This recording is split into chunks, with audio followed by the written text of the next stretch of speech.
satisfied offensively and defensively, and the players can't be satisfied as well.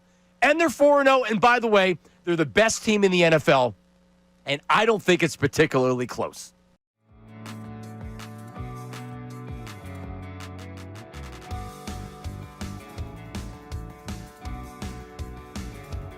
So you legit get pleasure out of watching the Mets fall apart at the end of the season again? I mean, doesn't everybody? I think it's funny. It's something to laugh about. But, I mean, when you play in the NL East for 10 years, and you got to listen to Mets fans, for that whole time. And now in horse racing up at Saratoga, they still like to run their mouths.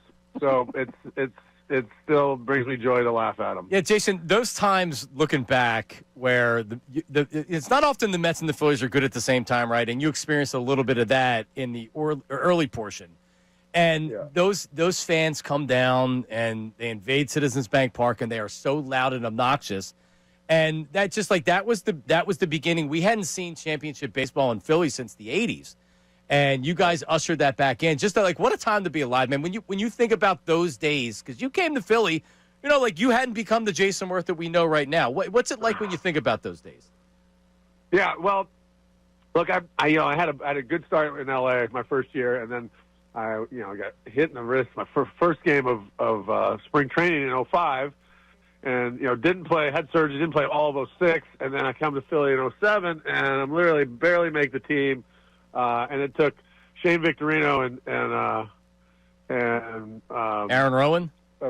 No, God, I'm drawing a blank. Took two guys to get hurt on the trade deadline for me to even get a chance to play. And then, Charlie Still was a little apprehensive to get me in there, but I played so good in August of 07 when we really started our first run, and that was kind of my. That's right. Is this a face you trust, YouTube? Good morning, everybody. Hello. Middays with Marks.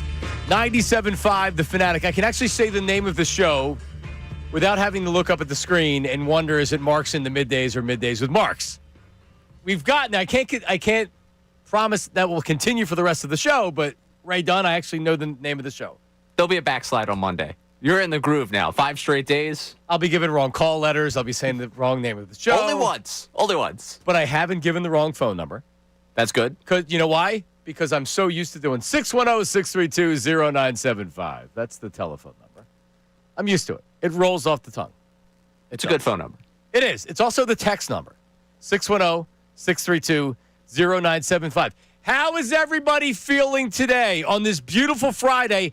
It's a football Friday, but it's a Red October Friday. And I would say 75-25, the conversation with the Phillies today. I'm not a good previewer when it comes to the NFL. I like watching the games, and I'm a reactor more than a previewer. You do the pregame, you do the Eagles pregame show. That's true. Right, Don. Yeah, see, I don't confirm those reports. Yeah, I wouldn't enjoy doing. I would do it, I could do it, but I don't enjoy doing the pregame. I enjoy doing the postgame where I come out immediately and I scream. I think the pregame's a lot of fun for us because it's basically like, hey, this is 20 hours worth of content. We're going to just boil down to 3 hours. It's going to be your best 3 hours of this past week. But by Sunday, aren't you sick of talking about, don't you just want to have the game? Are you kidding me? I could talk about A.J. Brown's tweet for the next 3 years.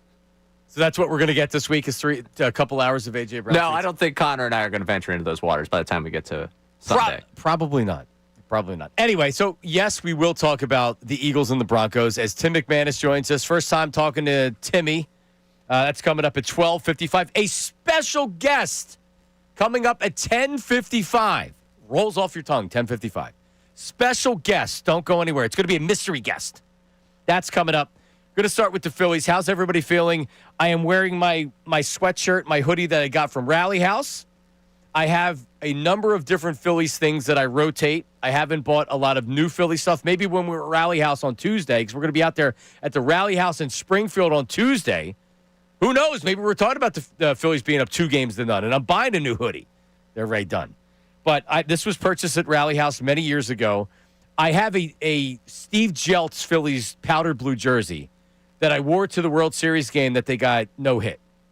So I only bring that out when I'm not feeling superstitious because I have worn it since, and I have worn it for winning games before. Oh, that's good. So, but I was like 4 in a row where it was a loss, including the no-hitter, and it's like, stop wearing the Steve Jeltz jersey. But I've had success wearing that since then. So I have the hoodie on. I'm feeling good. But Nick Castellanos, we have to start out with this.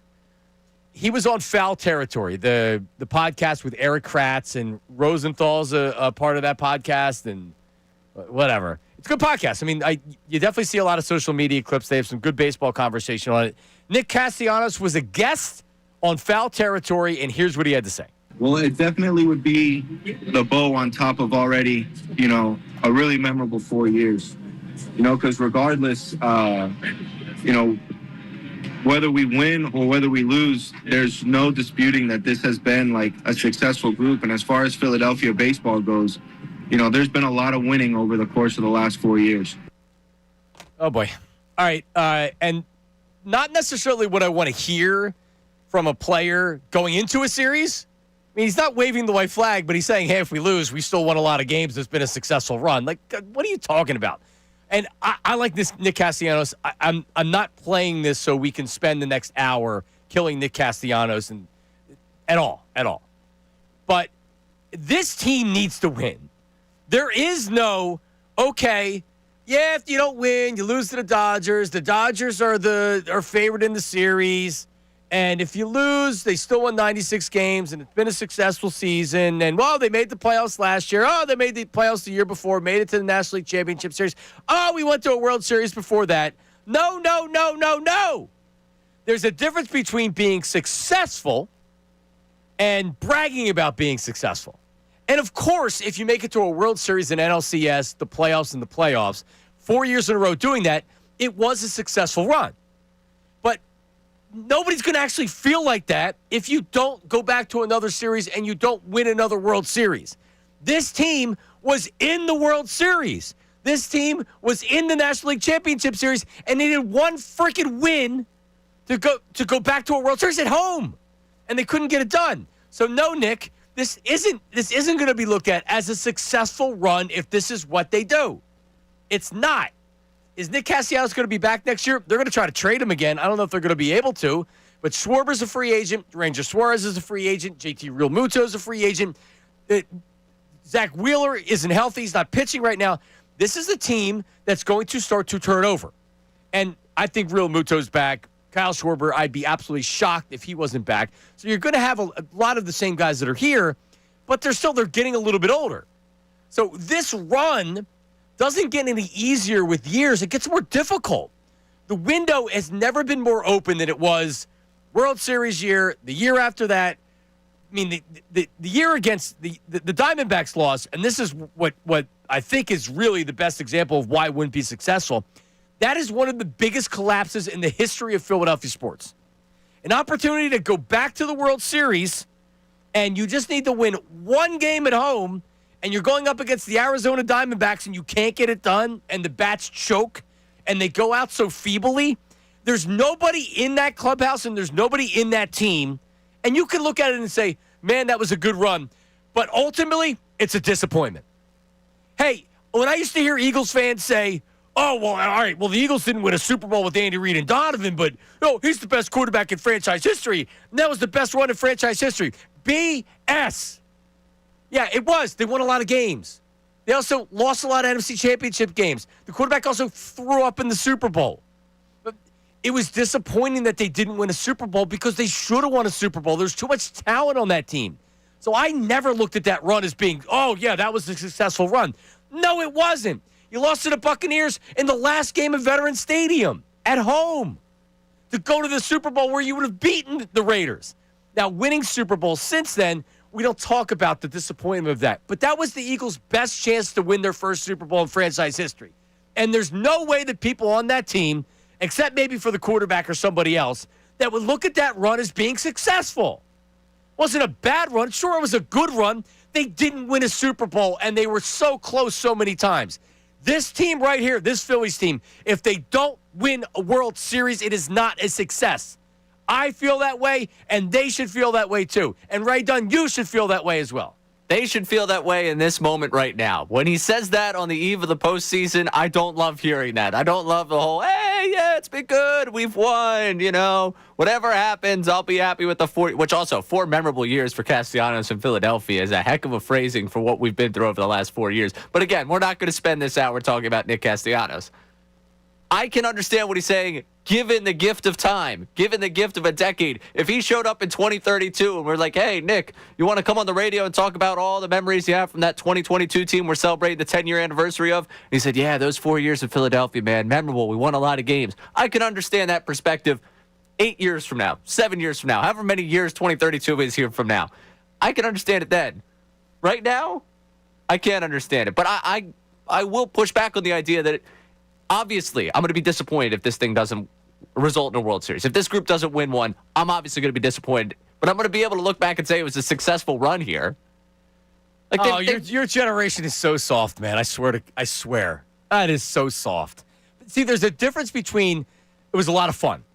For example, Phillies won in 08, and the years that they had their best teams, 10 and 11, they were fun. That was a lot of having Roy Halladay pitching every 5 days. That was as much fun as I ever had watching sports, right? I can't look at that as being a success. They were the best team in baseball. They didn't win another World Series. Those teams should have won multiple World Series. Absolutely. And they didn't. So I can't look back at that and be like, oh, yeah, that was a success. Even though they didn't win, that was a successful run. That's crap, man. I don't know what we were subjected to in the decade between these two runs. I think that's why bad. You look at that. Yeah, you look at this and you're like, I was there for a Ty Kelly walk-off. I now deserve a little bit of success. So I feel like Ty Kelly always gets the raw end of the deal when I'm talking about the bad years. But they had success. There's a difference between being like, yeah, it was a good run. It was fun. Let me tell you, I've had fun with this team. Personally, being on the radio, being involved in the Trey Turner standing ovation, Bryce Harper shouting out Chuck from Mount Airy, the home run, being at the World Series with my dad. I brought my dad to the World Series in Houston. We saw game 1 that they came back in. I had amazing moments. I was at the no-hitter, which was far from amazing. But memorable moments, it was a lot of fun. It was a lot of fun. And that experience was out in Arizona. That experience, I'll always have that. And I had a lot of fun. It doesn't mean it was successful. You don't make a World Series and then the next year blow yourself up in the National League Championship Series against the Diamondbacks of all teams. At least this year, you're facing the defending World Series champion Dodgers, who have Shohei Ohtani and a stacked team in the highest payroll in baseball. If they lose, they lost to a team that is a really, really good team. It's a lot different than losing to the Diamondbacks. But still, it puts them under so much pressure to win this year, and I worry about how they perform being under this amount of pressure. We'll talk about that coming up. But can we get some phone calls here? Can we get some Red October phones? 610-632-0975. And, of course, the text line, which I'm getting not getting very good at, but I'm good at knowing that we have the texters out there. So we invite you to text 610-632-0975, 610-632-0975 on the phone lines. Do you already look at this Phillies run as a success? Or do they need a World Series for this to be a successful run? They need a World Series for this to be a successful run. That's the end of my statement. Exclamation point. Middays with Marks. Is this the most pressure this Phillies team has ever been under? We'll discuss that coming up after this.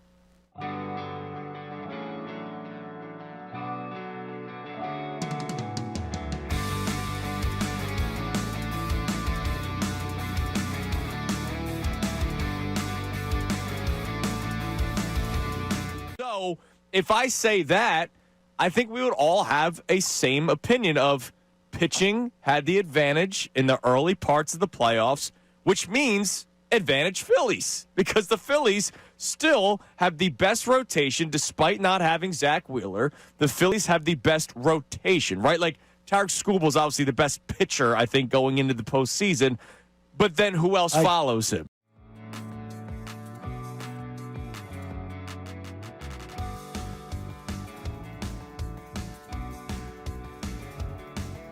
Will Bryce Harper remind the world who he is? And I asked that question. By the way, great question. That is a Told you it was a good one. That's a capital G question. Wait a minute, then. Dylan McKinnon is here.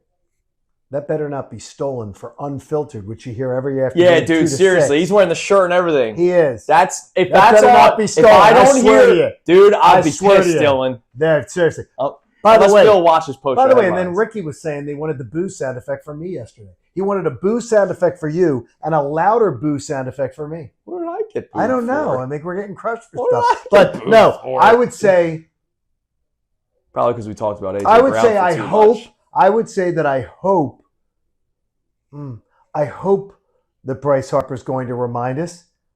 But after this regular season, I'm not confident that he will. I think he snaps into it. I think he's Okay. Bryce Harper. And the reason why I asked the question is Okay, it's a great question. Thank you. They're most likely playing the Dodgers. Yeah, they're most likely. So what's going to be the spotlight? Ohtani. Yes. And deservedly so. He's the best Yeah. player in the world, right? And then Who's supposed to be your best player? So- who's on the graphic? So here's what's funny. So you watched baseball yesterday. Did you see the Pharrell commercial where he's? yes. Did you see that they highlighted one player of the Phillies, Schwarber. Schwarber, and then and you know what else they highlighted for the Schwarber's Phillies? on the graphic too, by the way. Yeah, you know what else they highlighted for the Phillies? Mhm. The fans. So it was Yeah. Schwarber and Phillies fans. Every other team had like 2, 3, 4 guys being highlighted. It was Schwarber and the fans. It was not Harper. Honestly, Harper hasn't played like Harper this year. No, he has not. And he isn't among the top stars of the game this year. But I think he snaps into it. Okay. That's my answer. How about I'm hopeful, but wow, I'm not confident. That's So- a great question. Let's talk about that. How about that? That's Unfiltered. You better freaking wait till tomorrow. Swear to you. October 2nd better be that topic for you. Tailgating for baseball. Mhm. It seems very forced to me. First of all, do you do it? Yeah. Because it seems it's a very segmented, small size of people that actually do. Yeah, do it's it. not football. It's very because it seems very forced to me. You laugh at me. It's very forced because it's a very small portion of the fan base that goes to a game. Yeah, that doesn't. but those who do it's a freaking damn good time No, because I bet it's during the summer and early I get it. fall. I bet they have a good time doing it. But what I'm saying to I think you it's is forced. the amount of people, because the amount of people that do it for baseball is a minuscule, simple portion compared to what do it for football. So it seems like a forced activity to me. It's a nice different- activity. All right, we're back. Middays with Marks. 97.5, The Fanatic. Okay, anybody that says, trust me, do you trust them? You can trust me, Ray Dunn. Yeah, I don't trust you. Okay. Well, I'm not saying you can trust me, but you can trust me. Okay? I'm just telling you that. All right, let's hit the text board to see what people are saying. 610-632-0975. I can't imagine there's any Phillies fans out there that would think this would be a successful run. And by the way, why are we even talking about that? Well, because Nick Castellanos brought it up. But the idea that, oh, yeah, well, listen, this would be a successful run regardless. Like, what? Huh? No, it wouldn't. But it goes to show you how much pressure this team, I believe, is under. And just a hat tip to my buddy Jim Salisbury. He wrote about this on allphly.com. He says the Phillies won the NL pennant in 83, 93, and 2008, 2009, and 2022. So think about it. The 1980 team, they had won division titles in 76, 77, and 78. So they were under a ton of pressure. They came close. They were in the NLCS because back then they didn't have the wild card round or whatever. So you went right to the NLCS, and they came up short. This is for a franchise that never won a World Series. So think about that. In the history of the franchise that dates back to the 1800s, the team was over 100 years not winning the World Series. So finally they get back in 1980. They get over the hump. They get the World Series. But that was a lot of pressure, you would have to think, right? So that in 1983, they go back to the World Series. It mitigates any pressure because you just won a World Series in 1980. It's not the same kind of pressure. 1993, no pressure. They hadn't done anything in 10 years, and that was a team that took everybody by surprise. And it was such a fun team, and they got out really, really hot in 1993. That was a really, really fun team. So when they lost, it was really, really disappointing, but there was no pressure even the next year, and then baseball actually had the strike. But it wasn't a pressure-filled year, and that year wasn't a pressure year, right? 2007, they go to the playoffs, they lose. So 2008, and I can tell you this because I was on the air. I was doing sports radio. In 2008, you came into the season knowing that you have a good team and you have great players, but I don't think anybody was really expecting a World Series that year. I know I wasn't. That wasn't a team that won 100 games or anything like that. It was still a young core. The pitching staff wasn't great. They had struggles during the season, so they won the World Series. That was the best thing ever because no one, the expectation wasn't necessarily there. 2009, they go to the World Series, but they're coming off a World Series. And, so not the same kind of pressure. Now, 10 and 11, you still are coming off of winning the World Series, but that's a lot of pressure when you put together a team like that. With Roy Halladay, Cliff Lee, Roy Oswalt, you have veteran sluggers, even though they're getting old. Still, you had bona fide stars. You had more or less a dream team of baseball. They were looked at as being the team. And by the way, they were the best team in baseball during the regular season. They met up with a hot Giants team that got hot at the right time, and the same thing with the Cardinals. Both those teams won the World Series, so it was unfortunate. And I look back at that, and that sucked that they weren't able to win another World Series. And then in 2022, when they went to a World Series, did you expect a World Series in 2022? No. Did you expect a playoff run? Barely. Right. You were Once you got going in June, yes. The expectation was you better get to the playoffs, but it wasn't hey, we're going to the World Series. Because otherwise, I would have never told Bryce Harper I would get his face tattooed on my back like I did. You aware of that? I'm aware of that, yes. Yeah, in spring training in 2022, this is how little I thought of the Phillies making the World Series. I told him I would get his face tattooed on my back if they won the World Series. And I sat at the World Series doing a broadcast from Citizens Bank Park with the Phillies up 2-1 at home, thinking my wife is going to divorce me because I will get Bryce Harper tattooed on my back because I told him I would. And he was very happy when I told him that. So anyway, but the expectation wasn't there. But after that, dude, you can't just go make the playoffs after that. You got to win. And they were built to win, and they had a roster that was built to win now. And 2023, losing to the Arizona Diamondbacks, they wilted under the pressure. They wilted. An adjustment was made by the Diamondbacks pitching, and they had no answer. And they looked tight. Does anybody disagree with that? Did it look like that was in their heads the last couple games of that series? Ray? Oh, it did. Yeah. Baseball is an effed up game, man. When you go cold, you go cold. And that's the thing. We can sit here and say, I have confidence that the Phillies are going to win. We don't know what the bats are going to look like once the series starts. We don't know that. They could be great. They could be not great. They could be in between. We don't know that. You just got to watch. And you hope. They got as good a chance as anybody to win this series. All right? But so a lot of pressure in 2023. They folded. Last year, best team in baseball for the first half of the season. And then second half, 500 team. And then, again, pressure. Everybody looked like they were under pressure and it was in their head. Everybody this time. So now you go into 2025, and I love the way that the season played out because they've played their best baseball down the stretch. They've made a couple of trades at the trade deadline that have had real impact, and it gives this team a different feel. Make no mistake about it, though, this team is under big-time pressure, and they should be. How do they perform? How does Bryce perform? This could be, dude, we talked about it with Jason Worth, Ray. His legacy as far as being an all-time Philly is going to be there. He can get the statue by winning a World Series this year and batting 400 in the playoffs. Period. There's an interesting part of this pressure conversation that might actually make me feel better about this series. If you think about this run, the way that it's gone, 2022, they get to the Cardinals series. Everyone's like, yeah, they made the playoffs. You know, that 07 team, when they made the playoffs, it was good experience for them to get to 08. That was like the thing. Like, just get into the dance, get that postseason experience, and we'll talk about where they could go from here.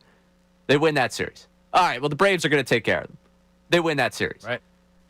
All right, this team, it's been a nice magical run. I think at this point we're believing. But again, against that Padres team, you're still the 6th seed. You're still that last team that made the postseason. You win that series. You basically flipped the entire script on everyone. You got to the World Series when there finally was pressure was when you went up 2-1. And it was like, oh, man, they're going to do this thing. And then they wilted. Then you go the next year. The Marlins, I don't even count as a postseason series. Right. The Marlins in the postseason. Give me a break. I don't think anybody really remembers that series. Anniversary of that series beginning, by the way, today. That wild card series. Oh man, that's Tomorrow's awesome. the anniversary of the Grand Slam from Bryson Stott. Let's do the rest of the show on that Marlins series. And In case you forgot. Yeah, I did.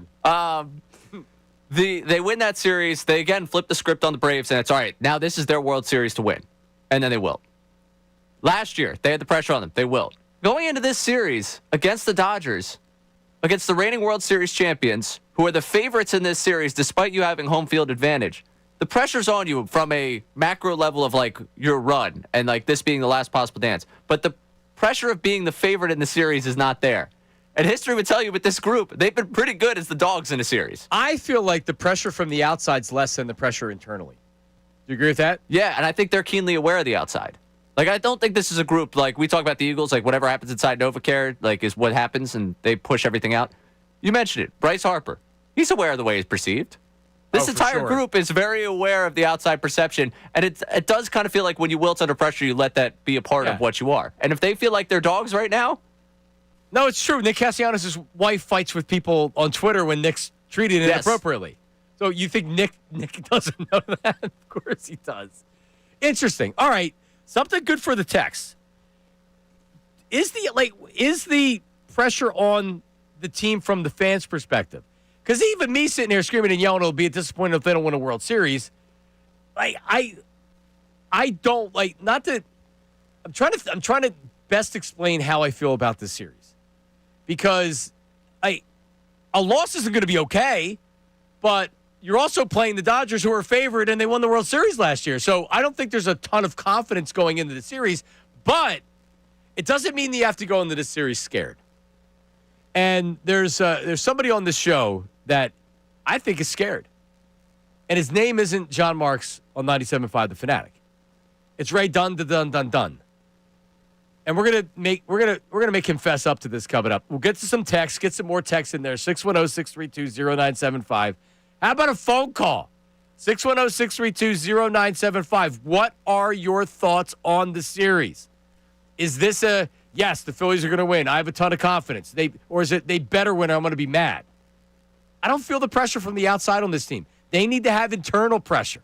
610-632-0975. Special guest at 10:55. Stay tuned. Middays with Marks. Now on 97.5 The Fanatic Sports Update.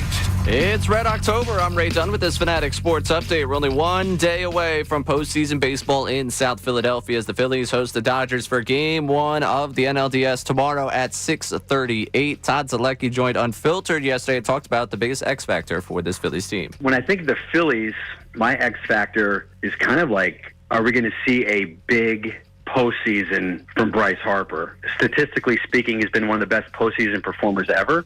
We'll see if he keeps up the big postseason performances when things get going in South Philadelphia. Tomorrow, it's Shohei Ohtani versus Christopher Sanchez, your matchup on the mound for Game 1 for the Phillies and Dodgers. This weekend, in between NLDS games on Sunday, you do have a football game. Eagles, Broncos, that one down there in South Philadelphia as well.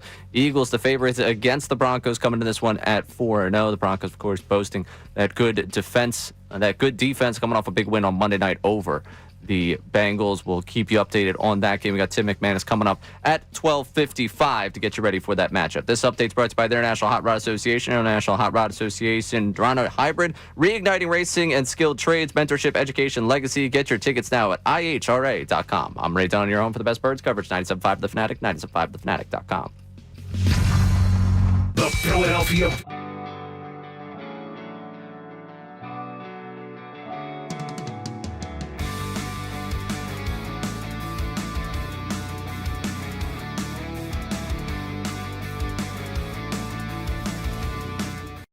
Well, I'm going to ask you is that I know the amount of people you talk to around the NFL, and I know from the conversations that have been had about this on NFL Live and others, any speculation as to who he's talking about? Not listening to him. No, I can honestly tell I have not spoken to a single person about that. I honestly have not. Like, we're dealing in injuries on Monday. Yesterday was a day to kind of catch my breath and try on Tyreek Hill. Like, I know it's a big deal in Philly, but on my list of priorities, it was not very high up. Okay. So, do you believe? I know it's not mandatory, but do you think the Eagles will maybe make it mandatory for A.J. Brown to address this? Because today's the day where midweek players can speak to the media. Do you believe it will be A.J. Brown Day, and do you believe the Eagles will make it be A.J. Brown Day? Here's what I would say to that. A.J. Brown's a big boy. He can tweet what he wants and he can say what he wants. I don't think you make him do anything. If he wants to talk, he can talk. If he doesn't want to talk, he doesn't want to talk.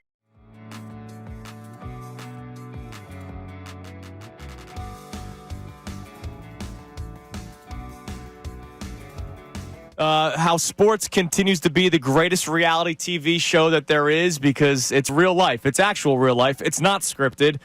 And then guys go on social media after hard-fought wins.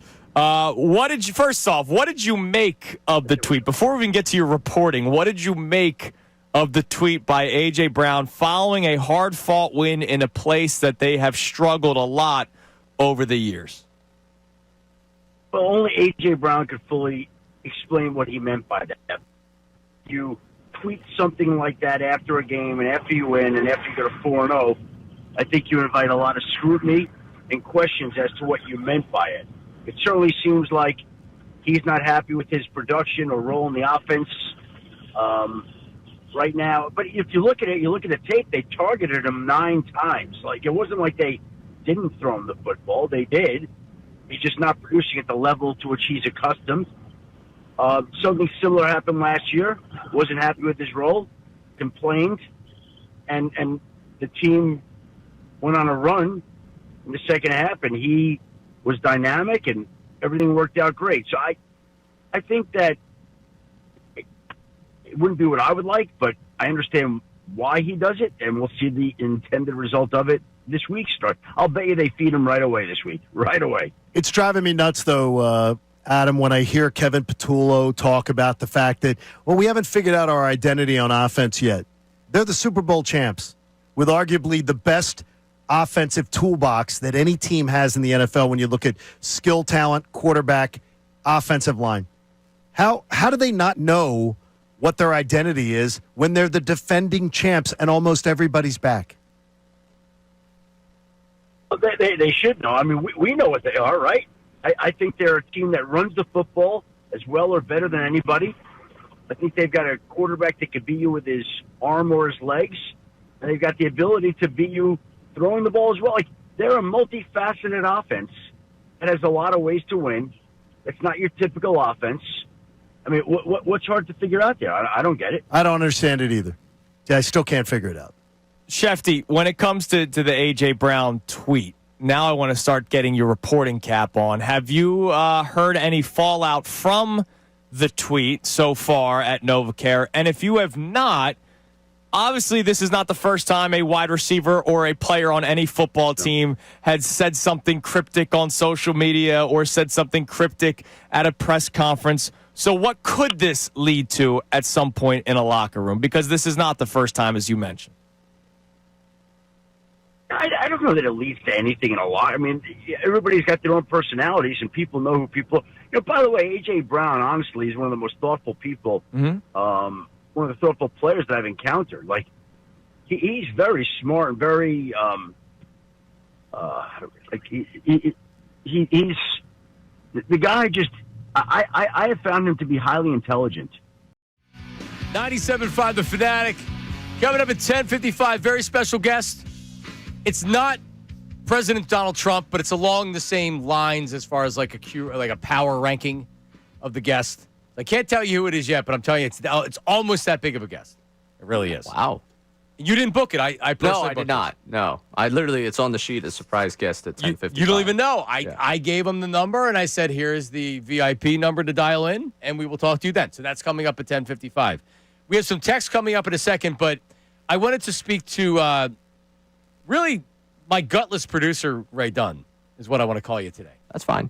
Because yesterday, I could tell that you were, when we were talking about the series, it was like, I'm not going to sit, like I said the first day of the show, I'm not going to come in and I'm not going to do fake take radio anymore. So I'm not going to come in and be like, oh my God, I'm so scared. Or I'm not going to be, oh, yeah, like I have so much confidence, let me stick my chest out, if I don't really mean it. And I don't feel like that. I feel like the Phillies, and maybe some people would say, well, you're hedging, get off the fence. No, this is what I think most Phillies fans think, that the Phillies have among the best teams in baseball. The Dodgers and the Phillies are probably the best teams in baseball.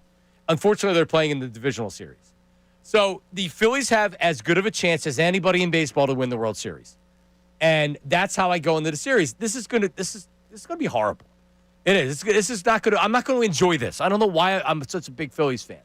It's going to be a tough series, and if it's not, I'll be really happy that it wasn't a tough series. But you, on the other hand, Ray, you and Castellanos, why don't you just wave the white flag? That's the body language you're giving me today as a Philly fan. Yeah, the more we talked about it yesterday, I came in here with like, yeah, they can do it. They can definitely do it. And then we talked about it. I'm like, yeah, that's starting pitching. I forget what Stark said, but teams hitting under 200 against that starting pitching in September. They've gotten finally that starting pitching healthy. That's why they pay all that money for these guys that before they go to the Dodgers, they pitch just 5 innings, and then they show up to the Dodgers and they pitch like 20 regular season innings and then end up being good by the end of the year. That's the plan, at least.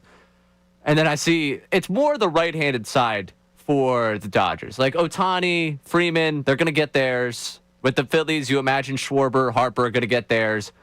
But the fact that Betts is hitting again, the fact that Teoscar Hernandez is hitting again, and they've got these just annoying roaches at the bottom of that lineup that just won't die. Right. Like Edman won't die. Hernandez won't die. Like they just show up, it seems like, in those moments. In series like this, like think of Cody Ross. Yeah. Think of the Giants. Think of the Skip Schumachers of the world or whatever. You're right. And it's like, and I know we put this out on social yesterday where I was talking about this feels like the real World Series, and I got people bouncing back like, why are you scared of that pitching for the Dodgers? It's the starting pitching. It's the concern that they're not going to work those pitchers enough to get that starter out of the game before the 7th. And then it's like, yeah, you could cobble together 6 outs with a 4-run lead, and Phillies might make it interesting, but they're going to break my heart. And I think that's a little bit of where I come from today, where I look at just how good this Dodgers team is. You put anyone else in the postseason in front of this Phillies team. You do the whole realignment that baseball's talking about. Anyone in the American League, you put anyone in the National League, and I would probably be able to talk myself by the end of the show into like, oh, yeah, Phil's at 4, baby. Stop breaking it down. Jason Stark screwed us because we both heard the Jason Stark cut, and it's like, wow, like that's... Well, that's pretty good insight. You could get that sense from me watching the Dodgers play the Reds Wednesday night. When I tweet out the Dodgers lineup feels inevitable, it wasn't just like, oh, yeah, they're beating up on this Reds team. It's like, oh, crap. Yeah, but I remember who's on the other side. But the Phillies aren't the Reds. I know. That's why it's going to be a better series than what I watched over the week. And here's the other thing. The home field advantage at Citizens Bank Park is unlike, I believe, any other in sports. Forget about baseball in sports. And I haven't heard anybody say anything about baseball being, everybody agrees that Citizens Bank Park during the playoffs is unmatched, for sure. So you have the home field advantage, and you have it with Ohtani on the mound as well in Game 1. You win Game 1, you're winning the series. Yeah. Period. You beat Ohtani, you start the momentum, it's a 5-game series. You win Game 1, you're winning the series. It may take 5 games, but you're winning the series. You lose Game 1, you're done. You're losing. You're not coming back.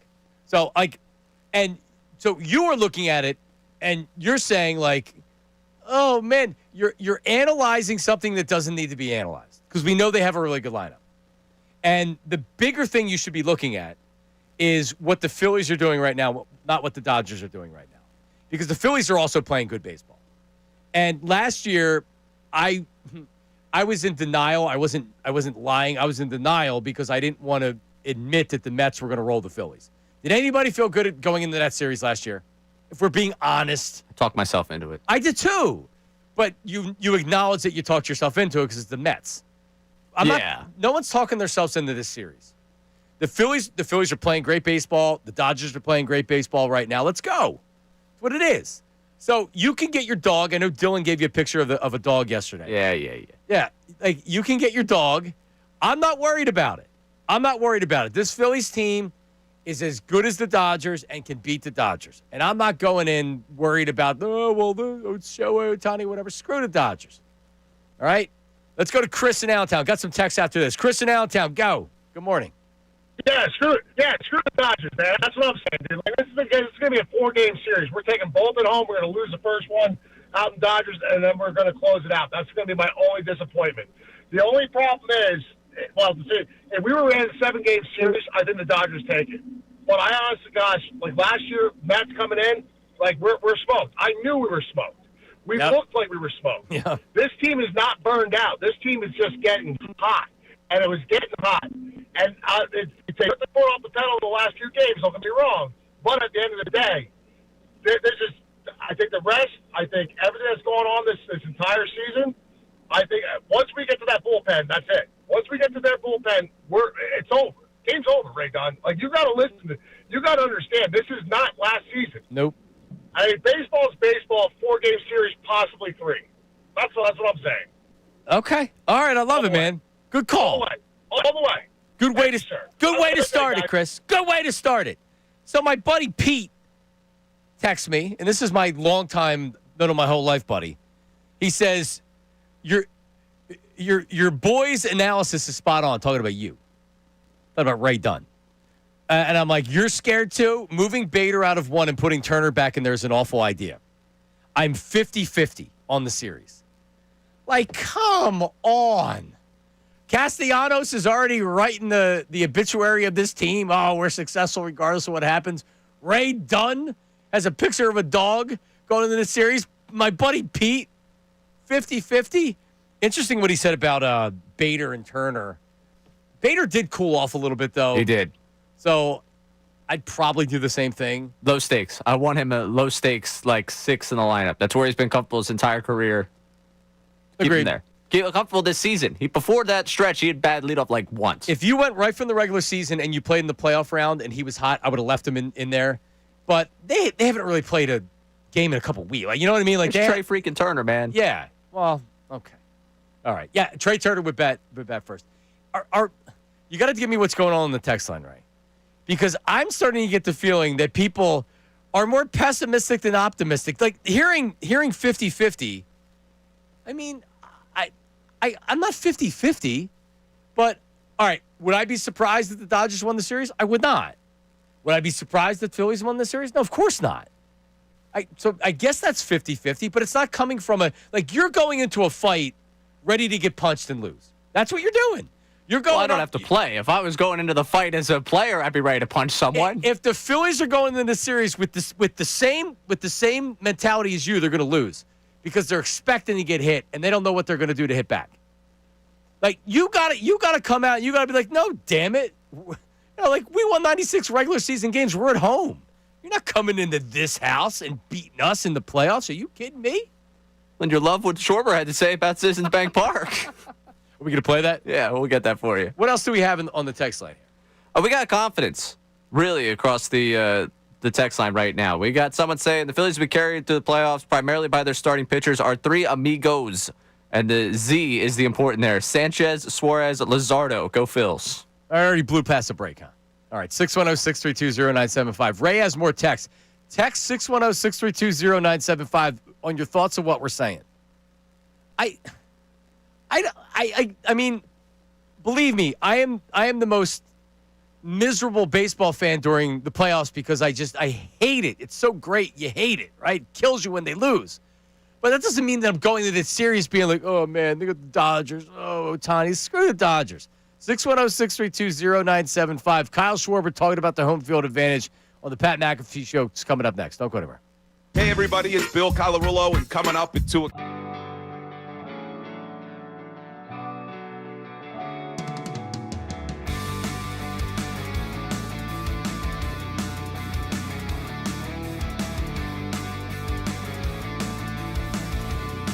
It's been less than, I don't want to say impressive, but it leaves you wanting more. It leaves you wanting more of the offense. It leaves you with the defense saying, yeah, they're not really getting to the quarterback. I would have to look at it and say, this is the best case scenario for where the Eagles are. The Eagles could possibly start the season.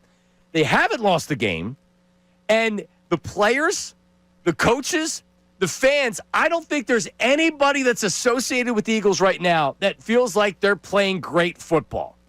And they don't think that they don't have to play better if they're going to win another Super Bowl. So guess what? They're not satisfied. I'm not satisfied as a fan. The coaches sure as hell aren't satisfied, offensively and defensively, and the players can't be satisfied as well. And they're 4-0, and by the way, they're the best team in the NFL, and I don't think it's particularly close.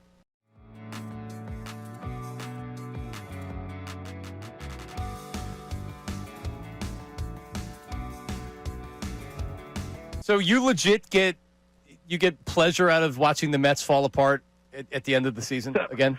I mean, doesn't everybody? I think it's funny. It's something to laugh about. But, I mean, when you play in the NL East for 10 years, and you got to listen to Mets fans, for that whole time. And now in horse racing up at Saratoga, they still like to run their mouths.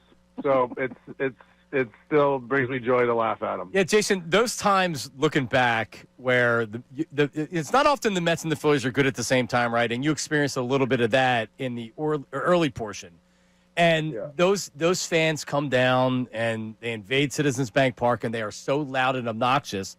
And that was the beginning. We hadn't seen championship baseball in Philly since the 80s. And you guys ushered that back in. Just what a time to be alive, man. When you think about those days, because you came to Philly, you hadn't become the Jason Worth that we know right now. What's it like when you think about those days?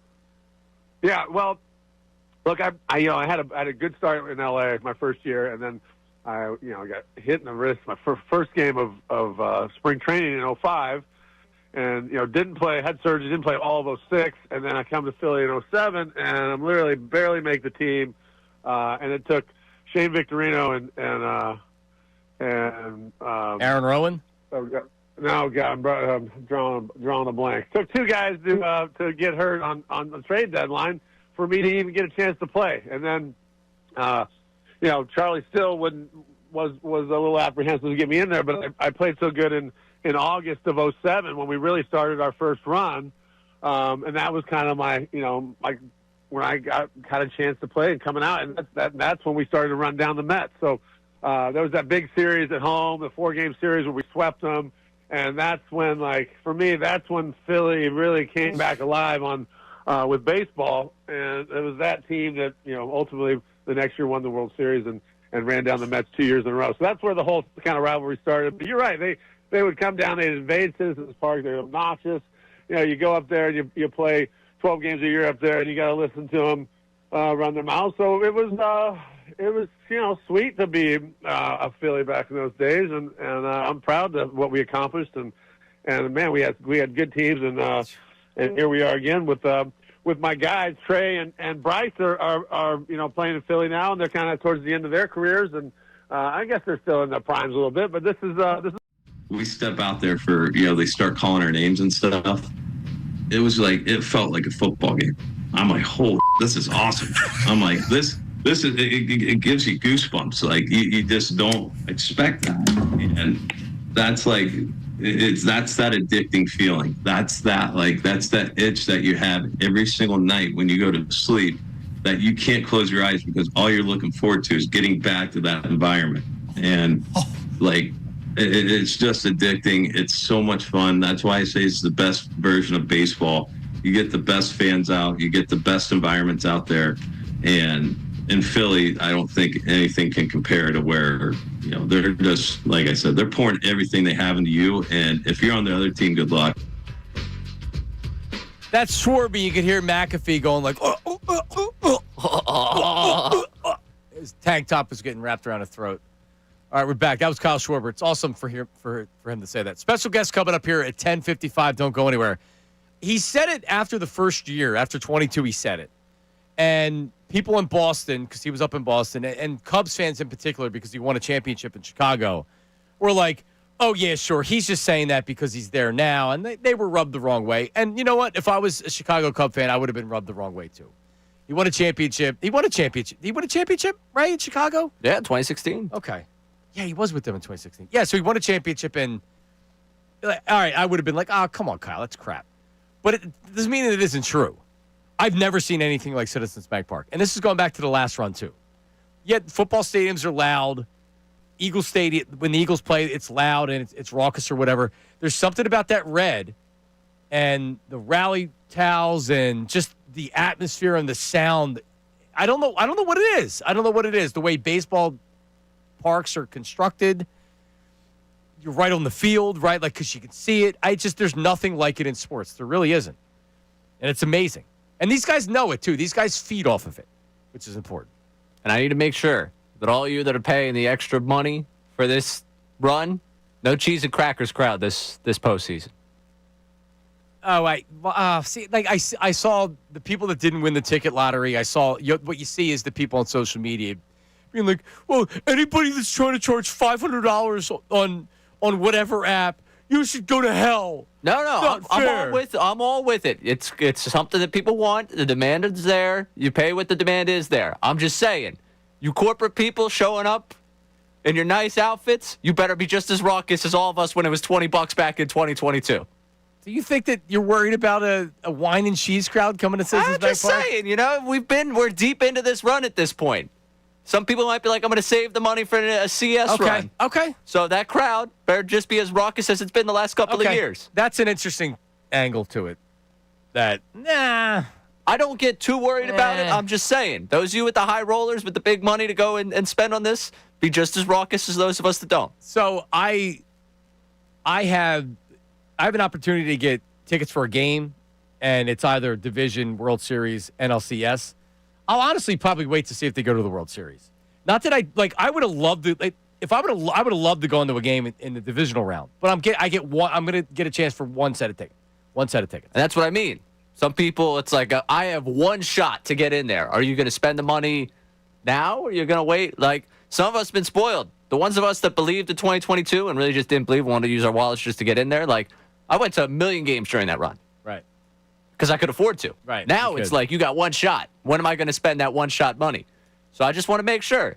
You're making the big bucks now. Yeah, that's exactly it. You know it. All right, couple texts here before we have the big guest coming up here shortly. All right, let's see. We need to be so loud at first pitch on Saturday that Ohtani can't hear his bookie telling him what the line is. Phil's in 5.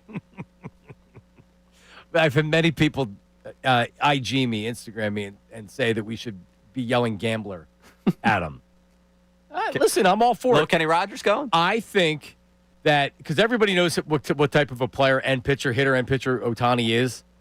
Have we seen him in front of in a Citizens Bank Park playoff environment? I'm telling you, with all due respect to us, we are crazy. We are raucous. Yes. Those Japanese crowds are not anything to mess with, man. He's been in environments that are nuts. But again, you're assuming that was the case. How do you know that? Because that's the culture over there in baseball. They got the chance. It's like a soccer game over there. Yeah, but maybe that's a cool environment, but that doesn't mean that it's this decided home field where Ohtani's getting rattled on the mound. All right, we have to look into it. All right, yeah. Sorry, I didn't get to watch the tape last night of all of his Japanese League games. Another text here. Why should we expect anything different than the last 3 years? What should we expect the bats to be disciplined? Well, every year's different, right? I mean, point taken with the text. I don't disagree. If that happens, will I be surprised? No, I'll be pissed. But I'm expecting different because this is a different year and there's different players. You have Bader that's in there. Like with baseball, if Bryce Harper's cold, that's different than Bryce Harper being hot, right? Like it's not tangible. Baseball, it's why it's the biggest crapshoot of any of these sports when you make it to the playoffs. Any more? They're right done? One more?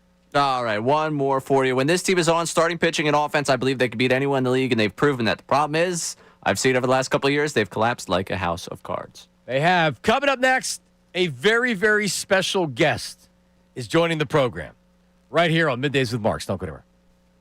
Now on 97.5 The Fanatic Sports Update. Happy Red October. I'm Ray Dunn with this Fanatic Sports Update. We are 1 day away from postseason baseball down there in South Philly at Citizens Bank Park. The Phillies and Dodgers tomorrow, 6:38, Game 1 of the NLDS. Todd Zalecki yesterday joined Unfiltered, talked about his X factor for this series. When I think of the Phillies, my X factor is kind of like, are we going to see a big postseason from Bryce Harper? Statistically speaking, he's been one of the best postseason performers ever. Going to take the Stars to beat another team of stars from out in the land of stars. L.A., Philly, tomorrow, Saturday night, Game 1, NLDS, Shohei Ohtani versus Christopher Sanchez on the mound. And if it's not enough for you that Saturday and Monday NLDS games in Philadelphia. How about a football game Sunday for you? Eagles, Broncos. The Broncos coming off a Monday night win. The Eagles, of course, coming in at 4-0 on the season, looking to extend their unbeaten run here to 5-0 and win another game. We'll see what it looks like. We'll have Tim McManus coming up at 12:55 to break it down for you. This update's brought to you by King Hawaiian Sliders. Eli Manning reminds you there's nothing like football and King's Hawaiian Sliders. King's Hawaiian Sliders makes you a winner on game day. Pick them up this weekend in the bakery or deli section of your grocery store. I'm Ray Dunn, your home for the best birds coverage. 97.5 The Fanatic, 97.5thefanatic.com.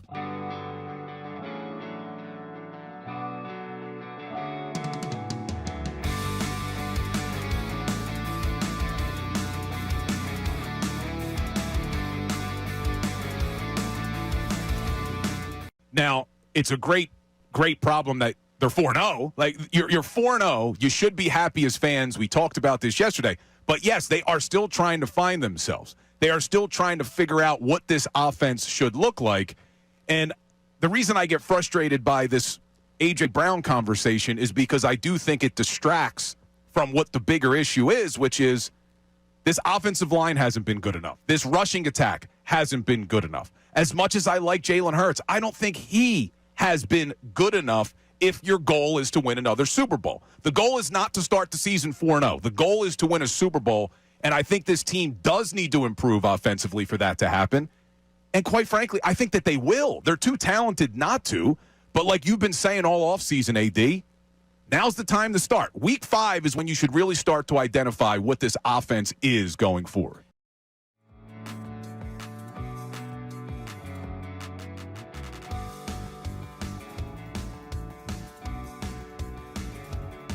I keep hearing from a lot of people, oh, this is the 2023 offense all over again. Kevin Patullo, he's the next Brian Johnson. Things are going to be ugly. Now, the crazy thing is I went back and just looked at that 2023 season through the first 4 games, and my mind was blown. Now, I know things started to go south at the end of that season. A lot of it was defensively related. A lot of it was because they just couldn't figure out how to stop the blitz. But at least through the first 4 games, I can't believe I'm saying this, I'd kill for that offense right now. Listen to these numbers through the first 4 games of 2023 that everybody wants to compare this team to. They were averaging close to 400 yards of offense per game in those first 4. 392. They had close to 30 points a game at 29.5. Their passing offense was averaging over 225 yards. They were averaging 7 yards per pass attempt. Their rushing attack, 165 yards a game and a 4.7 yard per carry. They only had 11 sacks against, 4 turnovers. You compare that to what this team's doing, they're only averaging 252 yards. That's less than 150 yards from what you were doing in 2023. I mean, it really is crazy because everyone makes the comparison, but at least through the first 4 weeks, the 2023 offense was blowing this offense out of the water. Well, first of all, the 23 and 2025 Eagles are nothing alike. You just rattled off the offensive numbers, but look at the defensive side of the ball. They did not have Vic Fangio. They had Sean Desai. They had Matt Patricia. And they had a very old and slow defense that was arguably the worst in football. It may have been the worst in football. The season sort of run together for me. But they also have a younger, athletic defense that continues to get better. Their assignment sound, they're fundamentally sound. And I believe what you're seeing now is going to be completely evolved to, you get to December or January. That defense is going to be firing on all cylinders. The offense is talented enough that they're going to figure it out. In my opinion, they're going to figure it out. And they're a better football team. So stop with the 2023, 2025 comparisons. This team is nothing alike. I don't think they even compare, to be completely honest with you, because the one thing that I could remember very well was coming on the show and saying, wow, if such and such would have gone wrong, they would have lost that game. And most of it was defensively that season. That things could have been worse early on in that season, but everything kind of came to fruition anyways after they were 10-1 and things went downhill. This is not the same team. This is growing pains right now. That's the understanding you have to have. They gave us the definition of that last year. Saquon Barkley, I could remember his words perfectly. We're using these first 4 games as a preseason. Yep. Okay, so now to me is the grading time. You've gotten through those first 4 games. Now show up and do your jobs. And part of the reason I wanted to do this exercise where I read to people how good the offense was through the first 4 games is because I want people to understand it is not how you start. It is how you finish. And the fact that offense really was dominant through the first 4 weeks, it didn't matter. I mean, we saw an epic collapse. We saw them get. All right, we're back. It is Middays with Marks, wrapping up the first week on the program on 97.5 The Fanatic, WPEN, and WPEN HD1 Burlington, Philadelphia, Beasley Media Group Station, broadcasting live from the Comcast Business Studio, powering possibilities. So on yesterday's show, we had the archivist, Jim from Cheltenham, call in, who has been listening to WPEN probably long before it even made its foray into sports, when it was on the AM dial. Today, 20 years ago, on WPEN AM, which was known as Sports Talk 950, at 6 a.m., 20 years ago today, the first voice on the station was my buddy Harry Mays, who joins us right now as Middays with Marks brings on Harry for the first time. Harry Mays, hello. Johnny Marks, how you doing, man? Congratulations on your return to the Fanatic, and happy 20th anniversary, if you can believe it, to 97.5. It's amazing. I can't believe it. No, I know. I can't believe it's 20 years. So, Harry, at the time, you were the update anchor for the Fox Sports National Radio Show. Is that correct? The local update anchor. Yeah, correct. I actually did updates from 6 a.m. to noon. And so I crossed over into, I believe, Tony Bruno's show came on at 9 o'clock. California after, yes, from 9 to noon. So, yeah, for those 2 shows, I did the updates. And you remember who did the updates at noon after a while? You. On the Jim Rome Show. That's right. That's right. So my first day, 20 years ago, we're not at beginning of October, it launched. I started my internship in February. And, Harry, the first day of my internship, I went, there was a lobby. It's no longer here because we're only on the 4th floor now, Harry. And on the 3rd floor, I'm sitting in the lobby. I'm waiting for Mike McMonigal, who was our promotions director, who was like, I was supposed to come in and say, hey, I'm here for Mike McMonigal. It's my first day of my internship. I'm in there for like an hour. And I say to the gal that's working at the front, I'm like, hey, is there anybody here? And they're like, well, he's not here yet. So finally, after like 2 hours of me waiting, they went and they got you. Because you were the only other person there. And it's like, hey, I'm Harry Mays. I'm like, hey, I'm the new intern that's starting. And the rest is history, Harry Mays. It was a skeleton crew at the beginning, that's for sure. Only a couple of it. Jody Mack, of course, was the only local show at the start. And I remember hanging out after the noon hour, after my shift ended and, yours would begin, and I'd be making promos for the show, for the Tony Bruno show that aired that day. And sometimes I'd be there till 2, 3 o'clock, because we were just having fun and doing stuff, learning, how to cut all this audio and all this stuff. And Bob DeBloy, who was the GM at the time, he's the guy who hired me, came back one day and he goes, it was like 2:30. He goes, you realize we're not paying you after noon, right? And I go, yeah, I get it, man. I'm just trying to get this right. It was pretty funny. Well, the hours that we worked in those days to not be paid was more than full time because we just like being there. It was fun. So, exactly. So Harry goes to work nights with Rob Ellis and Jamie Yannicone. They called you. It was first the 700 level Sports Fanatics, and then it was the Fanatics, is what they shortened it down to you. And Ryan Konofsky was your producer.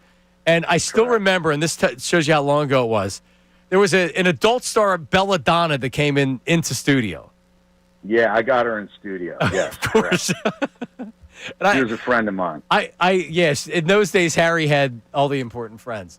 And but that's what like Guy Radio back then was like, yeah, get the porn star in studio. So I went to Acme and I bought some items, which I won't even. I nothing happened with them, but that's the kind of idiot I was at the time. That I thought that's what I should be going out and doing. You were in the vegetable section, I believe. Yes, I certainly was. Yeah, oh my God, Harry, I'm such an idiot. I can't believe I did that. But there were. You remember though, there were like 20 or 30 guys with their face pressed up against the glass inside the producer's studio, looking in at our studio. I remember. There were guys I didn't even recognize. I didn't even know if they worked there. They didn't. No, like they were just bringing people in off the street. And when you have an adult star, the one thing's in common, they always have this boyfriend that is very uptight and is staring at everybody. Like, don't you be looking at her. She's mine. You're not getting her. And that was the case right there. Yeah, good. That was hilarious. Good times, man. The stuff that we did back then, because we were barely a radio station. And I remember one time, I won't mention his name, but he was in charge of the Villanova broadcast. Ray, you'll appreciate this. So with the Villanova broadcast, it was football, because we didn't do basketball back then. It was football. So the only thing you had to do, it was all produced. It wasn't like with us and the Sixers and the Flyers, where all you have to do once an hour is hit legal ID. Because the commercials, everything is there. They're just more or less using our signal. He left and went to the gym, the LA Fitness up here, and he was doing a workout because he's like, I don't need to be back for 59 minutes. And the station went off the air. The ISDN line dropped. And he gets a phone call. He's doing bicep curls. He got a phone call like, where are you? The station's off the air. And he had to race back to the studio and say he was in the bathroom dropping a deuce. Remember that? Yes, I do remember it. And his name we will not say his name. We will not mention his name. It's a lot of fun. So, Harry, I got to get your opinion on what's going on. It seems like Phillies fans right now are, and this is what I'm hoping, because this is what I am. Ray Dunn he's trying to put on a brave front, but he's not there right now. I feel like the Phillies have as good of a chance as anybody to win the World Series. And I would not be surprised if they lost to the Dodgers, because the Dodgers are a team that can easily win another World Series, too. I think the two best teams right now are playing each other in the National League Divisional Series. So I'm not saying I won't be disappointed, and this won't be a disappointing run if this is the furthest that, like, if this is kind of, not it, but you know what I mean, if they don't win a World Series. Yeah. But, like, I have as much confidence right now in the Phillies winning as I possibly can. How about you? Well, they're now the third favorite. They were the favorite prior to the Dodgers closing out their series, and now I think the Yankees have even jumped up just ahead of the Phillies for what it's worth. But I'm with you. They could easily win it if they can hit, if they can get into this Dodger bullpen. The Dodger bullpen stinks. So these first two games, obviously at home, are pivotal. The crowd's going to have to be a factor. They're going to have to hit, because we know that they've gone to sleep, the bats have, in October in years past, and that cannot happen. So it can't, and you don't know if it's coming or not, right? Like, right, you have no idea. I feel much better about this team heading in just based on the way that they looked the last month. Anybody that's telling you they had confidence last year against the Mets, like I was trying to pretend that I did, I didn't. I just didn't want to lose to the Mets. It's different this year. This team has a different feel to it. Yeah, they did. I mean, they had a lot of injuries, and losing Wheeler, they lost Turner for a while down the stretch, and they stayed afloat. So that was really impressive. Now they got him back, meaning Turner, and can Aaron Nola pitch the way Aaron Nola is capable of pitching in these games, please? Because to me, that's really the difference. If they get solid starting out of Aaron Nola, Sanchez, Ranger, etc., and get into the pen of the Los Angeles Dodgers, they win the series. I agree. Yeah, no, I agree. Sanchez needs to give you 6 in game 1, 6 innings. I'm not asking for anything else. And Luzardo can't blow up. If he gives up, he gives up 3 or 4 runs in 5 or 6 innings, I'm going to be okay with that, because each game has to have its own separate identity. So if game 2 needs to be the offensive game, game 1 can be the little bit of a tighter game. And I'm really curious to see Shohei Ohtani, how he responds to being in Citizens Bank Park for a playoff game. Ray Dunn believes that because his experience in Japan, it's raucous over there, and he's already prepared for the series because he played in Japanese ball. I don't know if that's the case. Are they raucous over there? That's what I said. They're very polite. Yeah, Japanese people aren't like Phillies fans. No. One clip. I'm asking you guys to consume one clip of Japanese baseball. They're going nuts all the time over there. Okay, Phillies fans, a lot of them are drunk. We're drunk and we're loud, and it's crazy. That's not the Japanese culture. Harry's right. I think that's in Korea. I think that's in Korea where they go nuts for baseball. Japanese, I think they're very polite. Well, there we go. I'm not worried anymore. I think the Phillies are going to win. So, Harry, you're doing an Eagles podcast, a Locked On Eagles podcast. Is that correct? Yeah, we do 2 a week. One immediately after the game, and then one during the week. Me, Farzi, and Jason Martinez. Yeah, it's really good. 2 good guys to work with. It's a lot of fun. Harry, in your days at 97.5 The Fanatic, how many co-hosts did you have? Can you go through I all knew of them? you were going to ask me something like this. I don't know the number, but I think it was over 30. I think it was over 30. Listen, man, I was really blessed to work with some of the greatest people, man. To me, that's the thing. When I was typing that post on X this morning, I just, your mind goes back. You start thinking of all the great people you had the good fortune to work with and learn from and just have laughs with. Like, we had such a good time. Like that, it wasn't even work. I mean, half the time, especially at the start, I didn't even know what I was doing. Right. But it was like on-the-job training. I lied to get, in the interview saying I was a master of this software that we had to use. You knew none of it. Yeah. I knew none of it. And there I was putting together an update that had to be in the system 15 minutes before 6 a.m. And, you didn't get it in time, and it played yesterday's update. I remember. Right. So, all that kind of stuff. So it was a great time. All right, what a ride. Let's say that you've had 25 co-hosts. Would you like to make it number 26? Sure. Are you busy between 10 and 2? Sometimes. All right. Well, because it's not a full-time position. Schedule. I got a pretty busy schedule, believe it or not. No, listen, you have a lot going on. You have your golf podcast. You're coming to us live from the sectional. You've been working out with a trainer or something like that. You're like a Renaissance man at this point, Harry. It's amazing. So listen, I mean, I've said this in multiple interviews now. I am, and I believe it's going to happen. I want Harry to be a part of the show, and I fully expect him to be one of the rotating co-hosts. So if Harry will have us, by the way, this is Harry's. Let's work it out. All right, there we go. All right, maybe the powers that be know my number. They know my email. They know where I am. They I'm do. Easy to find. They do. You are easy to find. That's for sure. Exactly. I'm one of like 3 or 4 places. That's it. You're not cheap, but you're easy, Harry. That's what I can say about you. That's good. That's a good one. All right, dude. Well, happy anniversary. And by the way, I signed off at 950 when the signal got sold. I was the last person heard. You were the first person heard when we signed on back 20 years ago. How about that? Is that right? Yep. So we bookended that. Sports Talk 950, and then it was, ESPN 950, It was right? Sports Talk 950, Sports Radio 950, and then 950 ESPN. And that started in April of 2008 when Mike came. Okay, and then it turned into the Fanatic. And it turned into the Fanatic, I think it was 2009 was when we went FM.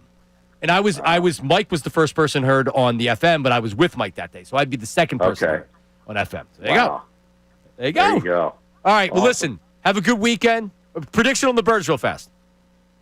This is a weird line. The Eagles were favored on the road against a pretty good Tampa Bay team by 3.5. Now they're at home, and they're only a 3.5-point favorite to the Broncos. So it's up to 4.5. At least on BetParks, it's up to 4.5, but it's a fishy line for sure. It's a Bronco fishy line. It really is. And the Eagles, of course, I've played one of the 5 toughest schedules to date in the NFL. And, of course, they're 4-0. They're finding ways to win all of these games, and it's all different each and every week. I think the Eagles are obviously the better team. I think they win. I think I gave the score of 23-20 on the podcast this week. So Birds by 3. And what is your Twitter handle? How do people find you, Harry? Harry Mays TU, and that's MAYES. See, that's why I can't get you on the show. Stupid Ray Dunn and his Temple stuff. You and your Temple stuff. It's really annoying. There you go. You guys will be like 2 pieces of pie. All right, Harry, good weekend, man. We'll talk to you. All right, buddy. Congrats again. All right, thank you. There he is, the great Harry Mays. Always one of the guys and I told him this. I said, you know what? Like I wish I could have worked with you on a regular basis. I thought we would have had a really, really good show. We have such great chemistry. He's just a great personality. He's exactly what, when I listen to radio shows, Harry's the type of host that I like to listen to.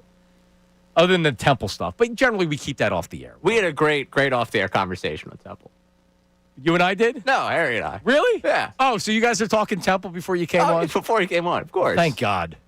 You guys can keep that to yourselves. Yeah, we said that. We said, if he does show up here 10-2 and ends up next to you in that chair for a couple days a week, that'll be the off-air conversation. Yes, it will. And just to reiterate, we're going to rotate some co-hosts here until the end of the year, and then we may keep doing that. We may decide we want to narrow it down to 1 or 2. I don't know. We'll see. Like, I can't predict what's going to happen.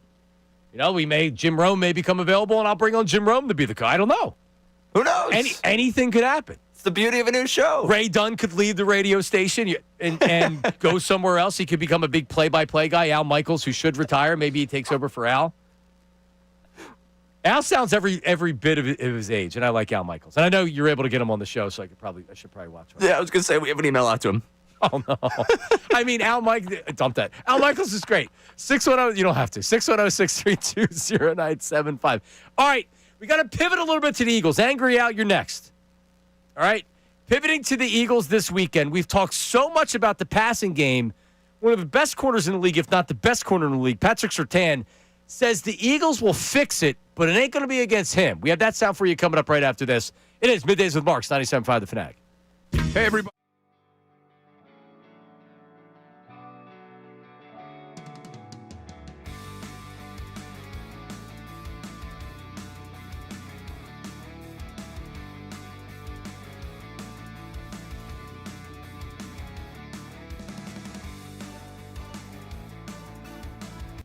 Yesterday against the Bucs, and this is what I think people aren't talking about enough from yesterday because everybody just wants to point the finger and say the offense sucks, Kevin Patullo sucks, all right? That is a very difficult place to win. The Eagles know that. The Tampa Bay Buccaneers are among the best 6 to 8 teams in the NFL, and they are a physical, and they are a good team. That is a playoff team. And that is a team that wants to go blow to blow, blow for blow with you. And they're not afraid to do that. And they very easily could have packed it in. They didn't. And they came out swinging in the second half. The Eagles' game plan and their offense in the first half yesterday, they came out, they were awesome. They had the umbrellas, the shades, or whatever they had. They were prepared because they saw what happened in previous years. And they said, we're not going to go down there and we're not going to let that happen again. Very smart by the Eagles to go down there and what they did. And you know what happened? In the second half, the Bucs made adjustments, and the Eagles, I think, were slow to adjust offensively, and it just seemed like that they were exhausted. And as the game went on, they had some injuries. They had guys that were cramping up. And give the Buccaneers credit. They made adjustments. You're playing against another team. It's not supposed to be easy for the entire game. And the Bucs made adjustments. And they came out, and they really gave it to the Eagles in the second half. A couple fluky long plays, but still. So that was a really, really good win by the Eagles yesterday.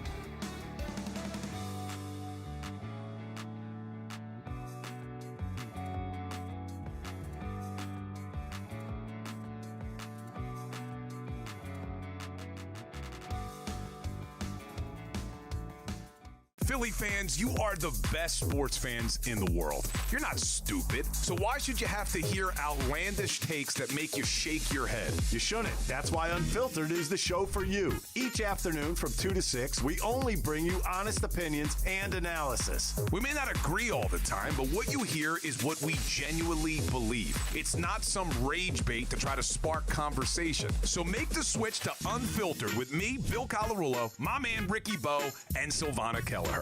Every weekday at 2 p.m. right here on 97.5 The Fanatic and 97.5thefanatic.com.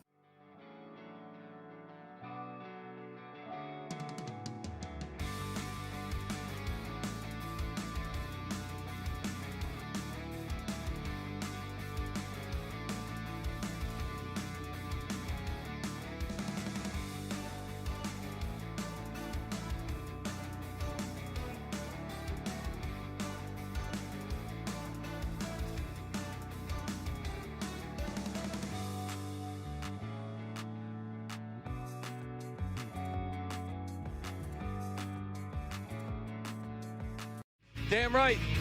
Middays with Marks, 97.5 The Fanatic.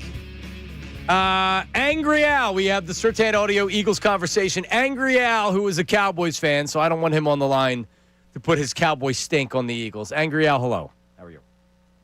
Johnny Marks. How'd you like that Harry Mays conversation, Al? Al started calling in when we went FM. So he's not a day one guy from the AM, and I still have a lot of them out there. But Angry Al for the Fanatics, a day one guy. Hi, Al. How you doing, man? Good. Look, what are you scared of? Dodgers are going down. You talking to Ray? Anybody. Oh, okay. There's something to be scared of. The Phillies are going to beat them. They're going to strike Ohtani out, and then they're going to hit home runs off of them. If they win that first game, like you said, they're going to win the series. It's that easy. And the people in L.A., did you hear them last night on the game? Oh, it's so busy out here. The Dodgers will be in the NLCS. No, it's not happening. No. So, scale 1 to 10, how confident are you, Angry Al? 10. A 10, wow. Are you buying it, Ray Dunn? A 10. Not a worry in the world. Yeah, but you guys are all caught up. See, I'm old. I don't have all that analytic crap in my brain. Y'all are worried about, I could care less about the analytics. This is the Phillies' year, and the way it's going, the way they're playing, you can see they're going into it. I'm not saying they're going to roll everybody and sweep every series. Right. But You have confidence they're winning. Yeah, and they're going to get to the World Series. Will you shave your signature mustache if the Phillies lose? Oh, hell no. And that's not a 10. That's not a 10, no. That's a 9. I'm not shaving my mustache for anything. So, I still feel like a 10, but I'm not shaving my hair. I'm not getting no tattoos. Well, I didn't say a tattoo. That's a little different. No, shave a mustache. Saying, I'm not shaving my mustache. When was the last time you didn't have a mustache? When was the last? I don't know. When I was 15. See, Al's from the generation of just the mustache. There's no beard, no goatee. Just my dad was that. Now my dad has a beard now or whatever. But in the 80s and the 90s, Al's just a mustache guy. Yep. Well, it's harder for me to shave now, so I got a little fake ass beard. But you do. Okay. But I'm not shaving nothing. All right. I won't bust your stones any more than that because you're being positive on the Phillies, Al, and I like that. Thank you. Yeah, they're going to the World Series. Don't worry about it. All right, go Birds. EAGLES Eagles. Go Birds. Go Birds. All right, he's really an Eagle fan. When they won the Super Bowl, he enjoyed it as much as anybody else. I have a buddy like that. Grew up a Steelers fan. Would be the first one to hate on the Eagles when we were younger. And then when they win the Super Bowl, oh, this is my city. This is my city. I love this city. Let's celebrate. They win the Super Bowl again. Oh, this is my city. He owns a Dak Prescott jersey because he knew it would piss me off when we were younger. So is his family from Pittsburgh? Yeah. Okay. His Steelers fandom's legitimate. I respect that. I don't respect the way he flipped. He bought a Prescott jersey to piss me off the year the Eagles won the Super Bowl the first time. And then he got into it after that? And then when the Eagles win the Super Bowl, he's out there at the parade like, this is my city. This is my city. Oh, so they multiple Super Bowl appearances. Now he's in the Steelers aren't great anymore. I love Philadelphia. Oh, man. Yeah. That's rough. I won't mention his name because he used to be a bar owner. But in the 90s, I went to high school with him. In the 90s, when the Cowboys were winning Super Bowls and the Eagles were losing to them, in the regular season, the Eagles would beat them. And it was the era of the starter jacket. Cowboy starter jacket running around the hallways at the school. How about them Cowboys? And then they win Super Bowls. Mm-hmm. And little Johnny Marks is heartbroken because at that time he thought the Eagles were going to actually win with Rodney Peete as their quarterback, not realizing there was no shot. So, anyway, yeah, rats. No, I'm out. Stinking Steeler fan. The only reason you're saying that is because the Steelers have no chance. They don't look bad this year, the Steelers. They look pretty good. All right, 610-632-0975. The short segment means that I didn't get what we talked about we were going to do. Patrick Surtain coming up next. Thursday Night Football also last night. Really good game. Interesting decision by Sean McVay late. Would you have done the same thing? That is also coming up. It is Middays with Marks, 97.5 The Fanatic. Now on 97.5 The Fanatic Sports Update. Red October coming up tomorrow. I'm Ray Dunn with this Fanatic Sports Update, and it's brought to you by Groundworks, your trained and certified experts for basement waterproofing and foundation repair since 1997. Book your free inspection at groundworks.com. We are just a day away from postseason baseball in South Philadelphia. Phillies, Dodgers, NLDS. Todd Zalecki joined Unfiltered yesterday. Talked about his X factor for this postseason. When I think of the Phillies, my X factor is kind of like, are we going to see a big postseason from Bryce Harper? Statistically speaking, he's been one of the best postseason performers ever.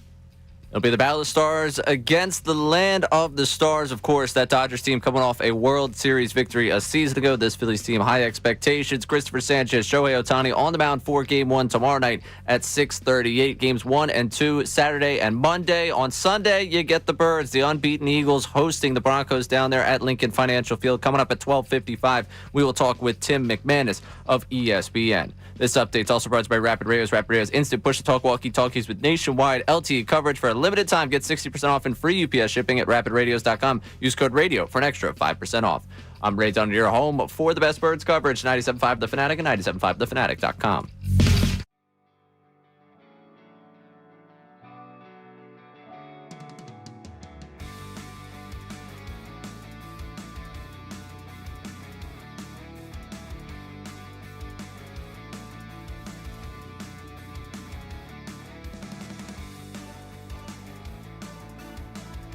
Yesterday against the Bucks, and this is what I think people aren't talking about enough from yesterday, because everybody just wants to point the finger and say the offense sucks, Kevin Patullo sucks, all right? That is a very difficult place to win. The Eagles know that. The Tampa Bay Buccaneers are among the best 6 to 8 teams in the NFL, and they are a physical, and they are a good team. That is a playoff team.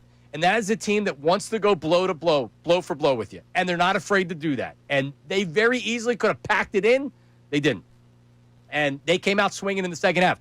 The Eagles' game plan and their offense in the first half yesterday, they came out, they were awesome.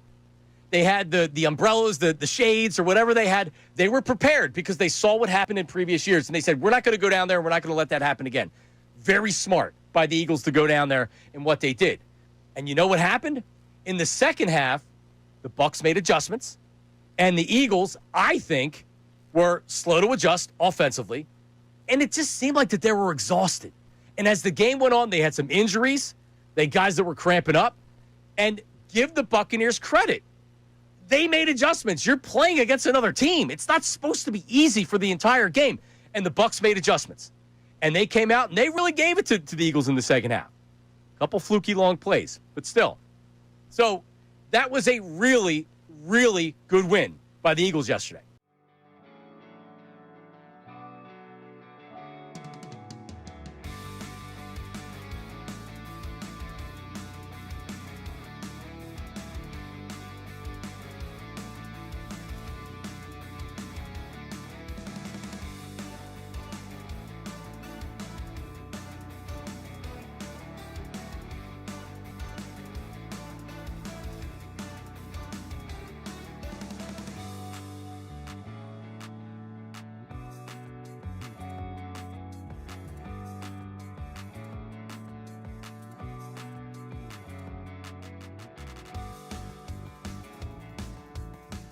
Philly fans, you are the best sports fans in the world. You're not stupid, so why should you have to hear outlandish takes that make you shake your head? You shouldn't. That's why Unfiltered is the show for you. Each afternoon from 2 to 6, we only bring you honest opinions and analysis. We may not agree all the time, but what you hear is what we genuinely believe. It's not some rage bait to try to spark conversation. So make the switch to Unfiltered with me, Bill Colarulo, my man Ricky Bo, and Silvana Kelleher.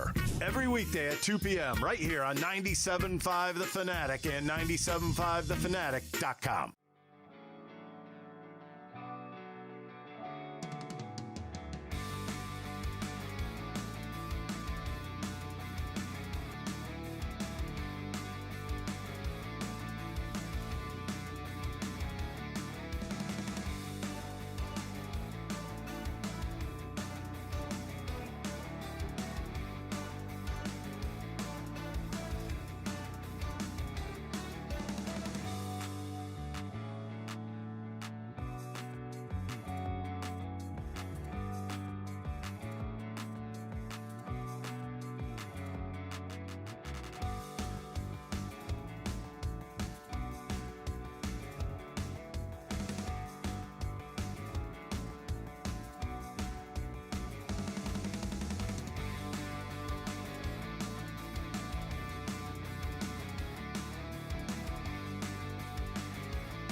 yesterday against the Bucks, and this is what I think people aren't talking about enough from yesterday because everybody just wants to point the finger and say the offense sucks, Kevin Patullo sucks. All right.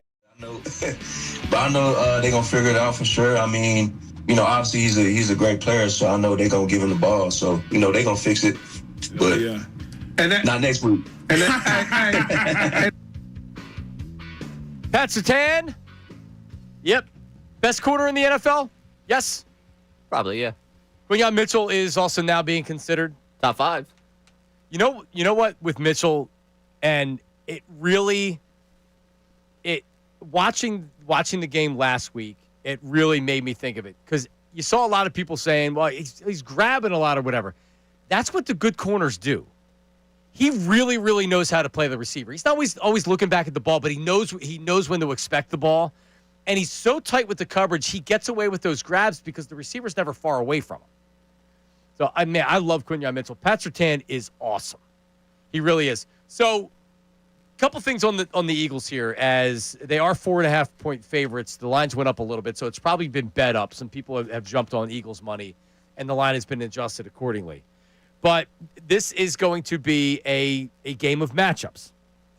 Is the Eagles' offensive line banged up because it has not performed well? Does it continue to show maybe a step back? Some injuries are affecting them right now because you're going up against a really, really good Denver defense, and a Denver defense that has the highest pressure rate, that has the most sacks in the NFL. So a lot of times in games, depending on when you face a team during a season, this is probably not a great time for the Eagles because they're banged up on the offensive line. The Broncos are rolling on the defensive line. And also the Eagles' defensive line hasn't been great at getting to the quarterback. Nolan Smith's out. And Jalen Carter's banged up. You saw him numerous times during the game. He got hurt. He's got a bad shoulder. So he's going to play, but is he Jalen Carter 10 out of 10 best defensive player in the league, or is he Jalen Carter who's banged up and he's feeling some of the effects of it? So this game to me is it's another Rams game. I think this is a close game that goes down to the fourth quarter, and the Eagles have figured out ways to win games like this, dating back to last year. So I think you're looking at another one of these games. But this is a possible stumble right here for the Eagles. Yeah, it's a possible stumble when you look at the defense for the Broncos and just what the Eagles offense hasn't been throughout an entire game. I think Jeff Legwold summed it up pretty well with us yesterday, saying that if this is a one-score game at the end, the Broncos probably have a little bit of that PTSD of what they've already seen this year. They lose that Colts game. They lose the Chargers game. You go back to last year. They lost the game to the Chiefs that way. They haven't found the winning formula for it. I don't necessarily, we love to say the winning formula, this team knows how to win. When you watch them actually operate and find a way to win, that Rams game, it's they knew to just block that kick at the end of the game and win the game that way. Yeah, not so much. Yeah, the Buccaneers, they just knew that eventually an interception would be thrown by Baker. It's amazing. They pull it out. It's a credit to what they do. But I do think there is a little bit of that intangible this weekend of if the Eagles keep this close with this Broncos team, why should I have any sort of faith in the Broncos to pull it out over the Eagles when I've seen the Eagles pull it out so many times? Yeah, to your point, the Rams game, that's fluky. You blocked the kick. And two of them. Yeah, two of them in a row, back to back. You give them credit for that. And then a block punt for a touchdown, that's not fluky. That's good special teams, right? We wanted Michael Clay fired 3 or 4 years ago, whatever it was. Now the special teams is unbelievable. Future head coach, everybody says now, right? So the Rams, give the Eagles credit. They blocked the kick, but still, they were in position to lose. I don't agree with the Bucs. They were playing that game. They were up 8 points. Tampa couldn't make a mistake. They had to score a touchdown. They had to get a 2-point conversion. And Baker is prone to make mistakes, and he did. Baker Mayfield's turned himself into a really good starting quarterback. But he did what the Eagles wanted him to do. The difference between this year and 2023 is Vic Fangio is your defensive coordinator. That means much more than anybody really thinks about. Because in 2020, think about it. Sean Desai gets demoted and idiot with the pencil in his ear. Patricia. Matt Patricia, who is such a fraud and made his entire career off another fraud, Bill Belichick. That was a terrible end of the season. They couldn't do anything on offense. They couldn't do anything on defense. Vic Fangio, closing out games, closing out halves, situational football, making adjustments if he's getting run on, if he's getting thrown on. A huge difference. So honestly, the only kind of fluke thing was that blocked field goal. They could have very easily lost that game.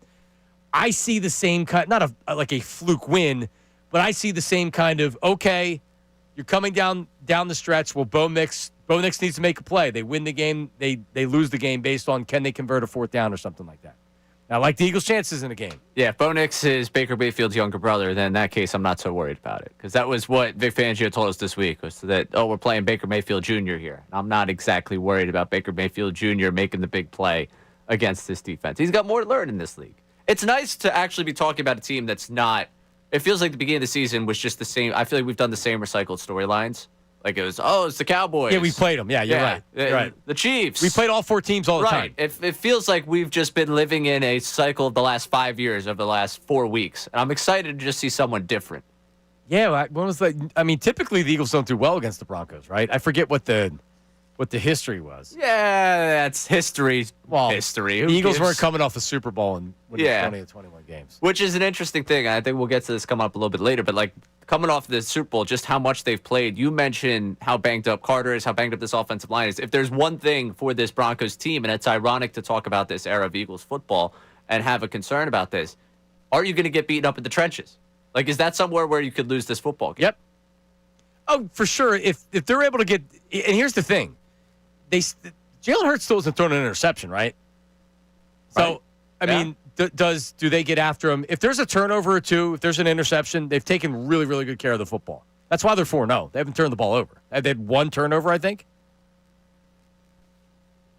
They've got the sign. I don't know what's going on with this mic here. They've got the sign there in NovaCare now. With turnovers, ball security, they're fine. They now know. That's when you know. That's their motto. You got a sign up in NovaCare. That's going to sell them on this whole thing. That's their motto. Last night, Thursday Night Football went to overtime. Mac Jones on one leg, man.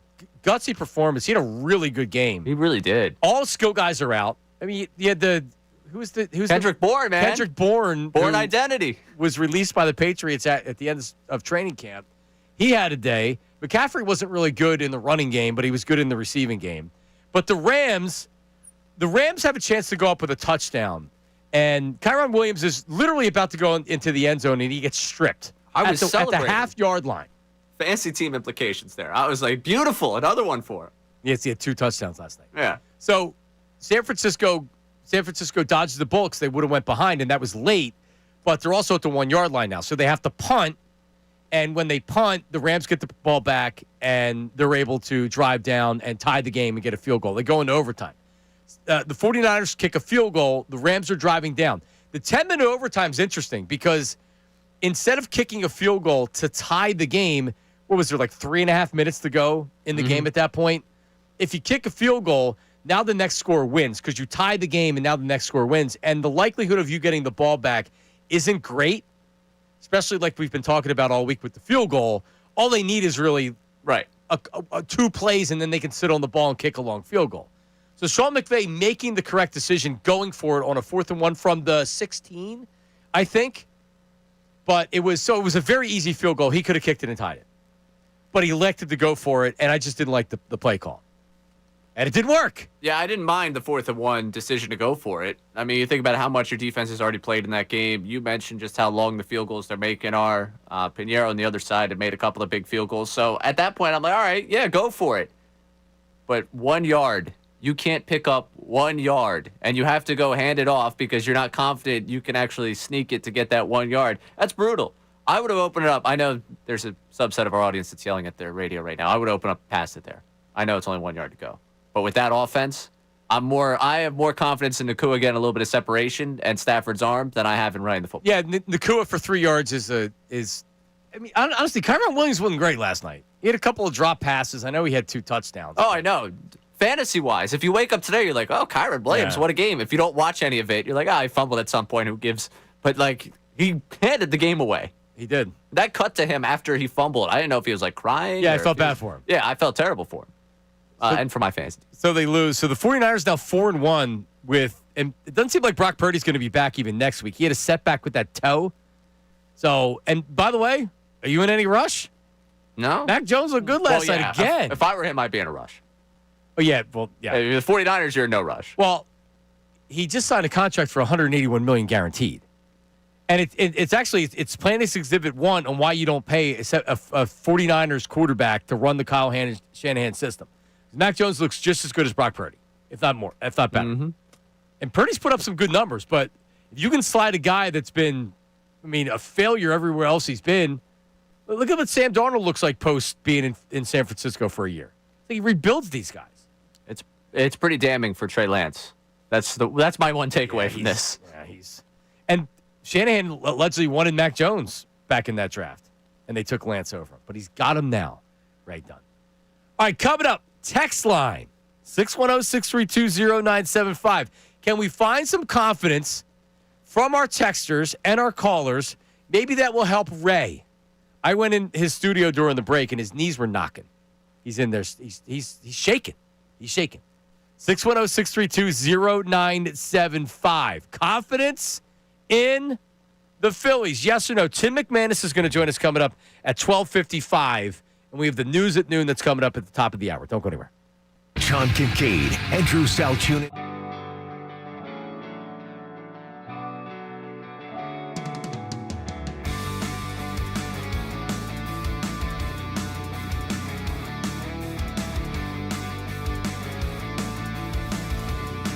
Now, it's a great problem that they're 4-0. Like, you're 4-0. You should be happy as fans. We talked about this yesterday. But, yes, they are still trying to find themselves. They are still trying to figure out what this offense should look like.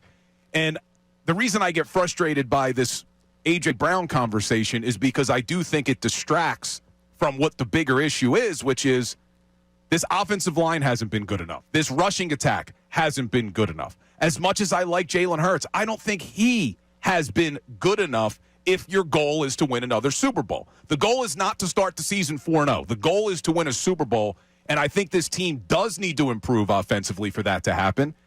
And quite frankly, I think that they will. They're too talented not to.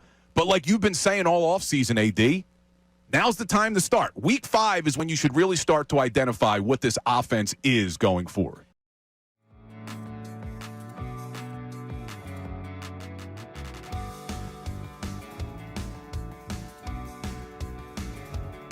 I keep hearing from a lot of people, oh, this is the 2023 offense all over again. Kevin Patullo, he's the next Brian Johnson. Things are going to be ugly. Now, the crazy thing is I went back and just looked at that 2023 season through the first 4 games, and my mind was blown. Now, I know things started to go south at the end of that season. A lot of it was defensively related. A lot of it was because they just couldn't figure out how to stop the blitz. But at least through the first 4 games, I can't believe I'm saying this. I'd kill for that offense right now. Listen to these numbers through the first 4 games of 2023 that everybody wants to compare this team to. They were averaging close to 400 yards of offense per game in those first 4. 392. They had close to 30 points a game at 29.5. Their passing offense was averaging over 225 yards. They were averaging 7 yards per pass attempt. Their rushing attack, 165 yards a game and a 4.7 yard per carry. They only had 11 sacks against, 4 turnovers. You compare that to what this team's doing, they're only averaging 252 yards. That's less than 150 yards from what you were doing in 2023. I mean, it really is crazy because everyone makes the comparison, but at least through the first 4 weeks, the 2023 offense was blowing this offense out of the water. Well, first of all, the 23 and 2025 Eagles are nothing alike. You just rattled off the offensive numbers, but look at the defensive side of the ball. They did not have Vic Fangio. They had Sean Desai, they had Matt Patricia, and they had a very old and slow defense that was arguably the worst in football. May have been the worst in football. The season sort of run together for me. But they also have a younger, athletic defense that continues to get better. Their assignment sound, they're fundamentally sound, and I believe what you're seeing now is going to be completely evolved to, you get to December or January, that defense is going to be firing on all cylinders. The offense is talented enough that they're going to figure it out. In my opinion, they're going to figure it out. And they're a better football team. So stop with the 2023, 2025 comparisons. This team is nothing alike. I don't think they even compare, to be completely honest with you, because the one thing that I could remember very well was coming on the show and saying, wow, if such and such would have gone wrong, they would have lost that game. And most of it was defensively. We're on the Fanatic. It's www.975thefanatic.com. That's what I normally do when I type it in my browser. Do I still have to use www? I don't think so. I don't think so either. Anyway. You go to the Fanatic app. Listen, I love the Fanatic app. Is our show up on there yet? It is. It's up. I've been told that it is there. It's up and running. So if you don't get to catch the show live, because I know for my audience, at least my last audience, I was on afternoon, so I already had a number of people say, it's just like I'm at work. Not everybody can just listen to the radio when they're at work, right? If you drive, if you're a salesperson, you drive, you probably get to listen a little bit more than others. But it's a good way on your drive home, just get the podcast. We break it down by hour so you can kind of fish around and be like, all right, like what do we want to listen to? Just listen on demand. Or just rearrange your work schedule. Come on. Quit. Yeah. Quit your job and listen to us. Quit your job. Also, you can watch on YouTube. Shout out to YouTube. And that's all the time. So when you get home, right, when you're sitting there, can you watch TV without your phone in your hand? Yeah. So you watch TV without your phone in your hand? Well, that's two different things. Can I or No. I? Do you? Most of the time, it's sitting right there next to me. So you're not, because it's like during like if you're watching an Eagles game, I'm watching an Eagles game. I don't need to be on Twitter seeing 7,500 people say the same thing about something that just happened, right? Oh, yeah. Now, if I have something to say, occasionally I will go on Twitter and I'll make a comment or something, as we should. But I don't, like, my wife will be watching a show and, it will be like laying in bed watching a show. It's just tough for me because I tend to fall asleep if I'm laying in bed. And she'll be on her phone. Like, would you watch the show? I am. Like, no, you're not. Like, you're destroying your brain by doing two things at once. Just put the freaking phone down and concentrate on the show. That's probably what you do. I'm bad with that with notes, whether it's putting together a show sheet, whether it's prepping for a broadcast. Like, I am very good at the white noise background, which is probably why I don't watch a lot of new TV shows, because honestly, my comfort is just putting on some random baseball game and just typing away at notes. But even if I do put something on, it's a show I've seen 1,000 times. Huh. All right. Yeah. My pop culture knowledge is not growing at all. No, that's a good thing. Yeah. You don't need, just hearing the word pop culture makes me kind of like, eh. Big day for pop culture, by the way. Why is that? Taylor Swift dropped an album. Yeah, I heard somebody talk about that this morning. Great. It's out. I'm sure she's making another $1 billion today. Awesome. That she is. I want an economic study done. You know, they talk about the Super Bowl, the day after the Super Bowl, how much money's lost at work. I want to know how much money's lost today. Really? Yeah, I'm telling you, I woke up today, I was doing the old Instagram scroll, going through stories. Yeah. A lot of women in their 20s up late last night streaming that album. Waiting for it to. Yep. I heard somebody say they already listened to the whole. I think it's 12 songs. They already listened to the 12 songs, and this was at 7:00 this morning. I'm telling you, there was a lot of productivity lost this morning at work. A lot of people doing the work from home day today. So they can listen to Taylor Swift. Really? I bet. I'm willing to bet. I mean, I guess I don't know. I honestly, I literally, I couldn't care less about Taylor Swift. I found it very satisfying that she got booed by Eagles fans at the Super Bowl, honestly. But I also, the kids are in love. What do you want me to do? It's their world. It's not mine. Can we get the camera to me real quick? I just want the camera. Just make sure the camera gets to me. That was John Mark's opinion. Swifties, if you're upset, do not come after me. That's not the prevailing opinion here. Yeah, it's fine. I just don't check my mentions, so you can all screw off because I'm not going to see it. Although they do show up at your house and things like that sometimes. I'm trying to avoid, especially because I will listen to this Taylor Swift album because I look at this a lot like game tape. This is what women my age are going to be talking about it. I need to know what they're talking about. Oh, so this is your prep work? Yes, this is prep work. For being a dater. Yeah, you got to be able to talk the lingo here. You got to be able to dive into what they're talking about. Okay. You can hit them off balance with that Taylor Swift album thing. Catches them off guard. Whoa, what's this guy all about? So are you memorizing lyrics and things like that? No, but you get a general gist of like what she's talking about. Okay. Yeah, it's like watching Love Island. That's another one. Oh God, I mean, I'm sure it's fantastic. A lot of talk about Travie. Uncle Travie and things like that. Oh, man. That's what I want. Maybe. We'll see. I'll let you know. Or will the album... I'll break it down for you. Will the album suck because she's engaged and happy, and she's only good when she's miserable and complaining about ex-boyfriends that obviously, because she's crazy, it didn't work out, and again, that's what she's writing about. Camera right here. That was John Marks saying that. If you're upset, that was John Marks. I think Taylor Swift is wonderful. Oh, man. All right. What were we supposed to talk about? Oh, we were getting to the text line. All right, hit some text line. Or the Phillies. Yeah, hit the text line. Mo from Horsham. We don't even need to worry about a Game 4 starter. Phil's in 3. Red October is unmatchable. We are stoked. Said. Yeah, the said thing also lost its luster. You know why? He reemerged. You know what said is? The said guy? Yeah, Larry, right? I don't even know his name. I think When I didn't know who the hell he was, it was great because you hadn't heard from him in 15 years. And then when he reemerged, it's like, oh, now he's doing it all over again. And it's not fun. Larry's Jeff Garcia guy. I forget what the other guy's name is, the said guy. remember. But yeah, he popped out. No, but it was awesome. Don't get me wrong. I just wish that was the only thing I knew about him. Go ahead. All right, Vince in Westchester. I feel confident in this series when last year I had no hope against the Mets. With that being said, I will have the puke bucket next to the couch, and my neighbors will be hearing me cursing at the TV. Go Phils. Said.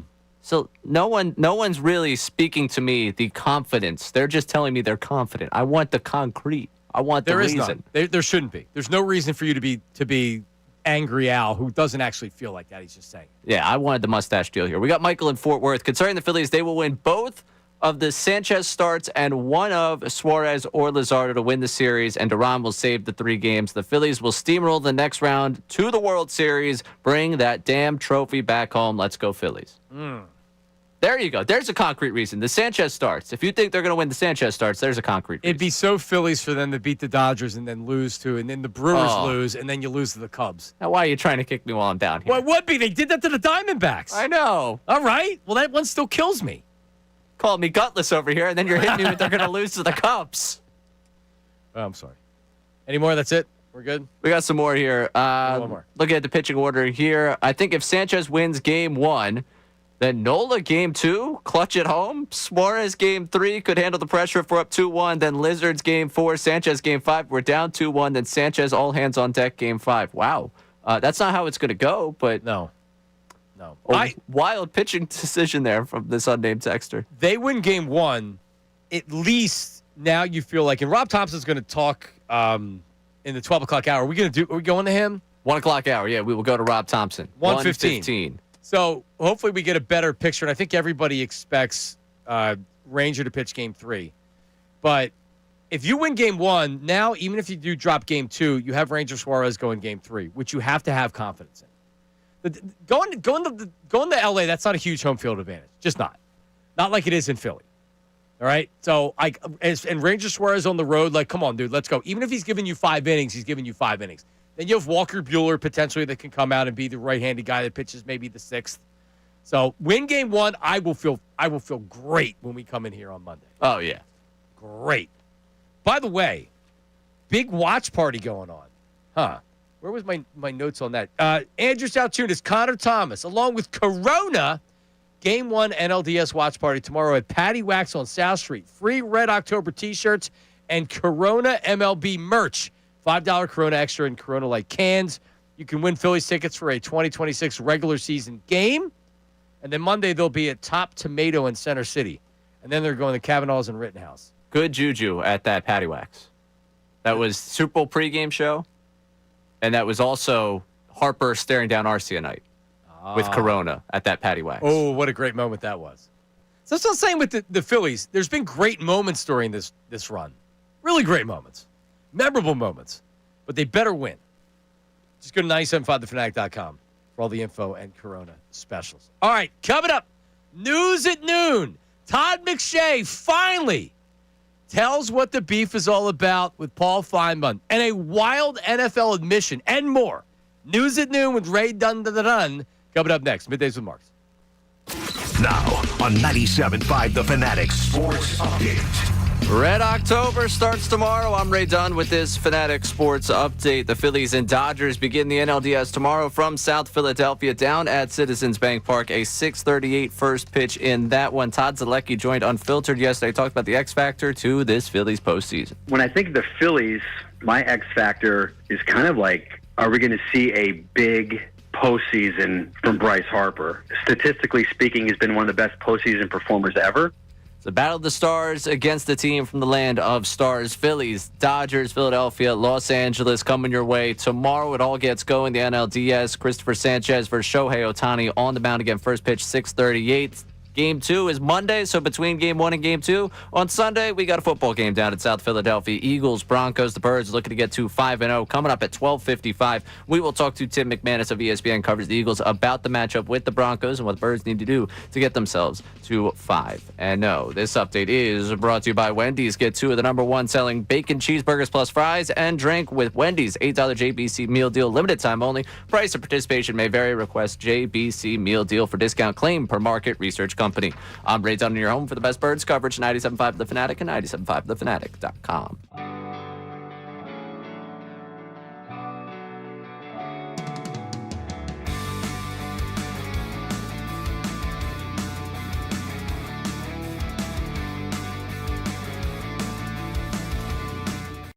Well, I'm going to ask you is that I know the amount of people you talk to around the NFL, and I know from the conversations that have been had about this on NFL Live and others, any speculation as to who he's talking about? Not listening to him. No, I can honestly tell I've not spoken to a single person about that. I honestly have not. We're dealing in injuries on Monday. Yesterday was a day to kind of catch my breath and try on Tyreek Hill. I know it's a big deal in Philly, but on my list of priorities, it was not very high up. Okay. So, do you believe? I know it's not mandatory, but do you think the Eagles will maybe make it mandatory for A.J. Brown to address this? Because today's the day where midweek players can speak to the media. Do you believe it will be A.J. Brown Day, and do you believe the Eagles will make it be A.J. Brown Day? Here's what I would say to that. A.J. Brown's a big boy. He can tweet what he wants and he can say what he wants. I don't think you make him do anything. If he wants to talk, he can talk. If he doesn't want to talk, he doesn't want to talk.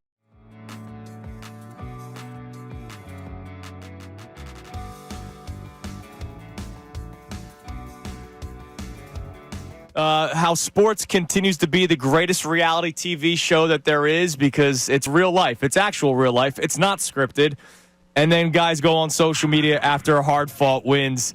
First off, what did you make of the tweet? Before we even get to your reporting, what did you make of the tweet by A.J. Brown following a hard-fought win in a place that they have struggled a lot over the years?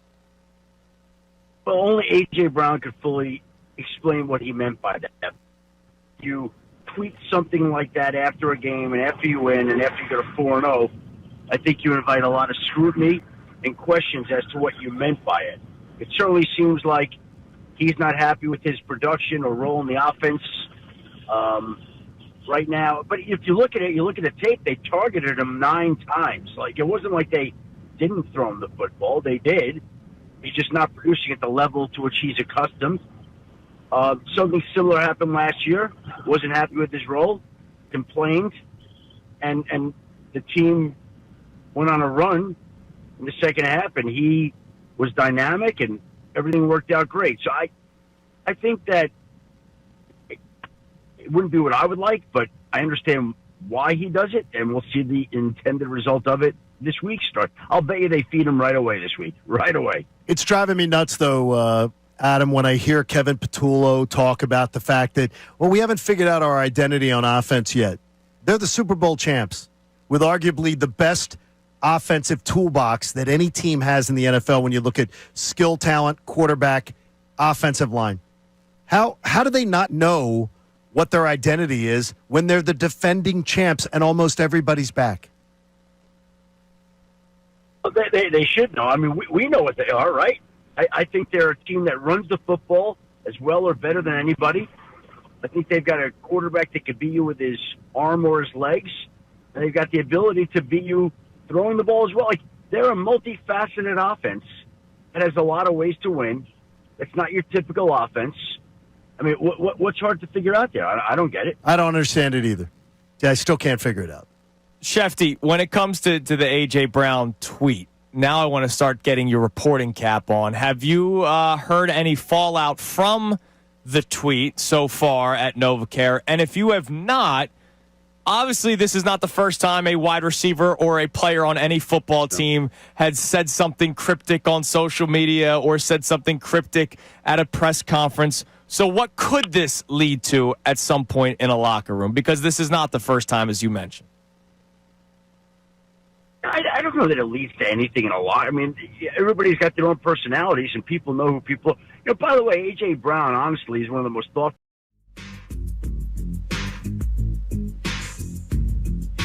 All right, we're back. Middays with Marks.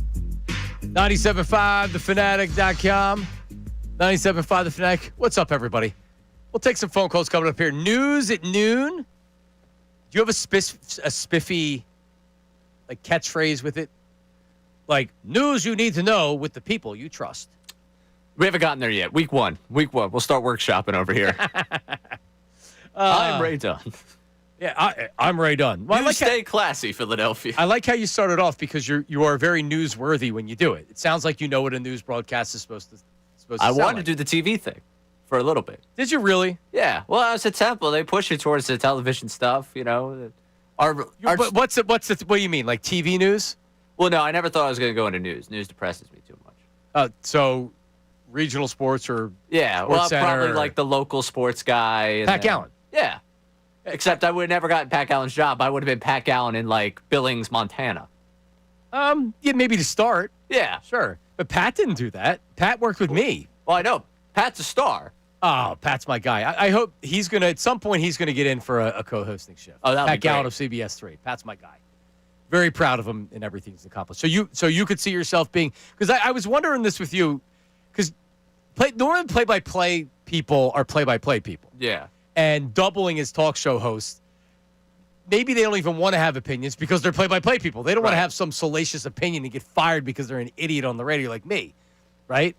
So, but you seem very natural doing talk radio. I mean, that's not normal with the play-by-play guy. Yeah, I don't know. I think I'm just kind of somewhat of an idiot when it comes to all this. I just kind of pick up wherever I am. I'm maybe a chameleon when it comes to it. All right, I so can just kind of slide and fit in. Given the dream opportunity, what are you doing? Oh, I mean, I don't want to say Scott Fransky whenever you're ready to give it up, hand it over. So but like that baseball would be, play-by-play? yeah, that would probably be the dream of anything. But I enjoy doing so much of this. Like I'm just trying to keep myself in the industry. Are you willing to go to Spartanburg, South Carolina? So Brian Seltzer, who was here for many years, he got as high as the Reading Phillies play-by-play. Mm-hmm. And Brian's a great guy. I've known him for years. And you get to a point now you have, you're not making any money. You're not only doing the play-by-play, but you're also the media person and you're writing media notes and things like that. So it's not, Scott Fransky works very hard. He's not writing media notes and sending out emails and things like that. I did that for a short summer. Like it was summer collegiate ball. I went down to North Carolina. I did that when I was in college. And I thought about doing that post-grad. My post-grad thought process, though, was more about staying up here, which led me to radio. Right. Then the opportunities play-by-play-wise came. And that's kind of what's kept the lights on, at least in my apartment, for the last couple of years. And I think Brian eventually said, all right, I'm in Double-A. I'm riding buses all over the Eastern League. I think at that time he was getting married or was about to. You start having a family. That's a rough life. Yeah. Especially if you're not making money. Yeah. No, that was it. That part of that was also what drove me away from TV was the whole, do I want to spend my 20s in, again, with all due respect, I don't want to keep coming after Montana. Montana's actually an up-and-coming place. A girl I went to Temple with has been in Montana the last Bozeman's a beautiful area. And Jackson Hole, Wyoming, beautiful spot. Love it. But my biggest problem with the place that I was in northeastern North Carolina, bar closed at 9 o'clock. Like the things to do, I like to have fun. And my idea of fun is not exactly small town fun. Your reasoning for not taking a job is because of alcohol? No. The hell is wrong with you? No, it's not alcohol. It's the fact that I want to enjoy my 20s. I'm only going to be this age once. He's obviously not as mature as I thought he was. Listen, if someone said to me, hey, we're opening up the NBA team in Jackson Hole, Wyoming. You want the job? Of course I'm going to Jackson Hole, Wyoming. Me too. All right. You're listening to 97.5 The Fanatic, WPEN and WPEN HD1 Burlington, Philadelphia, a Beasley Media Group station, broadcasting live from the Comcast Business Studio, powering possibilities. The 12 o'clock hour brought to you by Service First HVAC, offering 0% financing for 48 months, rebates and tax credits up to $4,300 when purchasing a heating and cooling system. You can learn more at ServiceFirstHVAC.com. It's the news at noon. This city needs its news. Now, it's time for I'd like to be remembered as a good newsman. the news at noon It's the coolest story I've ever heard in my entire life. That's insane. with Ray Dunn. It's time for the stories you don't care about from the guy that you also don't care about. Hi, how are you? That's the perfect open. You're a good writer, I've noticed. Thank you. Hello, welcome into the News at Noon here. We're going to start with the story of the week here at the News at Noon, something that you all care a lot about, and it's really something that I know you and I care a lot about because it's good media beef. And good media beef trumps everything when it comes to the News at Noon. Todd McShay finally went on his own podcast. I do love this. Media guy teases that he's going to get upset with someone on his own show so that he gets all of the attention on his own show. Right. He did a whole tour leading up to this that, hey, this episode's coming. The episode's finally here. Paul Feinbaum, why is he upset with him? It goes back to Feinbaum disputing McShay's reporting about Jalen Carter's concern about his character leading into the draft. Feinbaum disputed it. McShay was reporting it. And here is where we pick up. Carter had impeccable character because you talked to probably one person at Georgia, and they're going to protect their guy. Hey, Paul, pick up your phone, call me. Shoot me a text, email. That's my whole thing. He didn't call me directly to get background. He didn't call for my comments. He didn't have me on his show.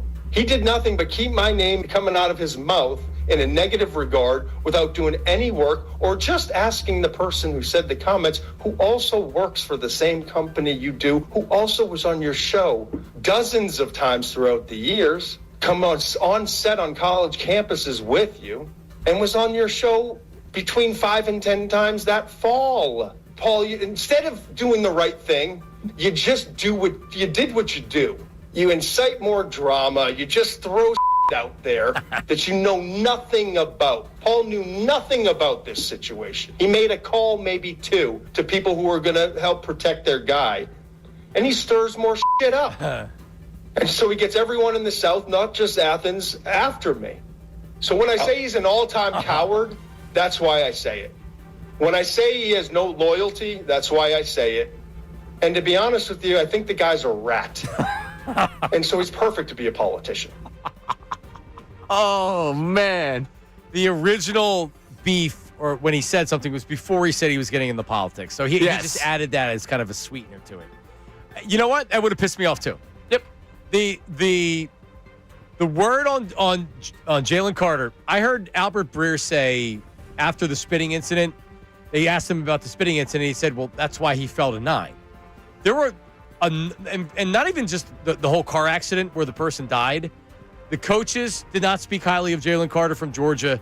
Like, he came with some baggage. Mm-hmm. And for a guy like Paul Feinbaum, who in this scenario that's being described seems like he was used as a pawn, and that Feinbaum had no real worry about finding out the truth. He just put out there whatever Georgia told him. That's what it seemed like to me. I've dealt with a couple people and like, I'm not a reporter, but I also have had opinions.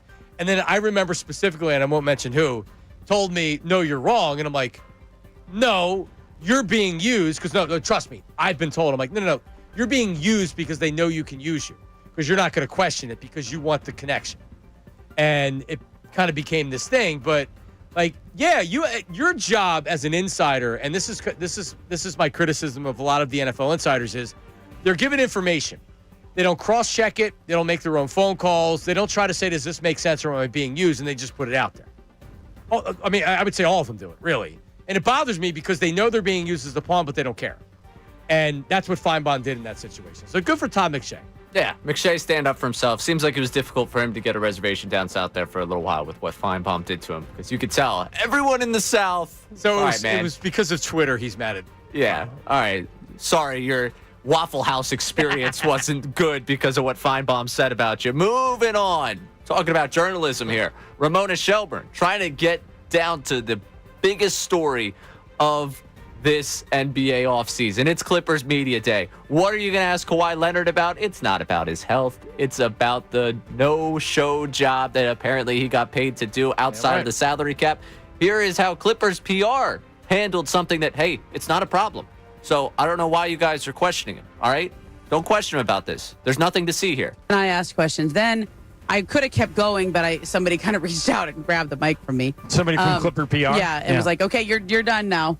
And then it went to a team reporter, a team TV reporter who asked about being healthy during the offseason. And then the next one was like the team radio person, and they asked another question that was more basketball related. Then it got back to, I think, Law Murray from The Athletic, who asked an aspiration question, but it was something about how do you not make it a distraction or something. And he gave a whatever kind of answer to that. So and it then was he was fluff. done. It was fluff at the end there. Then it was done. And I will say this, it's important to note, because people are like, why were you the only one asking those questions? There were 5 or 6 other reporters in the room. Chris Mannix from Sports Illustrated, Beth Harris from the AP. All that were going to go Steve down the Henson same from the LA line of Times. questioning Janice that you Carr, did. OC Register. We had all talked before the press conference, and I said, okay, so we're all going to ask aspiration questions, right? Because this is his first public statement. Right. Like, let's tag team. Like whatever. Sure. Listen to whatever everybody else asks, and let's make sure we ask. We got to cover all the bases here, because this is probably the one and only time he'll address it. They all had their hands raised, and they weren't being called on. Yeah, I mean, smart by the Clippers, but, dirty. Nothing to see here. Right. Yeah, you don't want him answering that question. And shout out to Ramona. A lot of respect. And there would have been more people that would have asked. Yeah. And that's the other thing on these NFL insiders. What are NFL insiders really digging deep into anything like that in the NFL? Questioning Roger Goodell. Really, saying, hang on, you're saying that there's data to back this up, but there's not data to back this up. We've got one man to save us in that space. It's Pablo Torre. He's it. No, That's it. Pablo Torre is the number one seat of any journalist right now. Yeah. Legit journalist that the art of journalism has not been lost on Pablo. Absolutely. And shout out to Ramona for trying as well. One final thing for you. We have an admission from Amon-Ra St. Brown on what has gone viral this week that he was apparently on NBA 2K at 4 a.m. ahead of Browns-Lions last weekend. Was it actually him? There's some controversy I've seen on social media about you playing 2K at 4 a.m. before the game. What was that about? Yeah, I can't confirm or deny if I was on 2K at 4 a.m. Do love playing 2K though. Yeah, so it was definitely was a trap game, you could say, I guess. But we came out on top. We got the dub. It was a good game. He had 2 touchdowns too, didn't he? 2 touchdowns as well. Yeah. Dude, up till 4 a.m. That dude's awesome. He got taken the pick before me in fantasy football.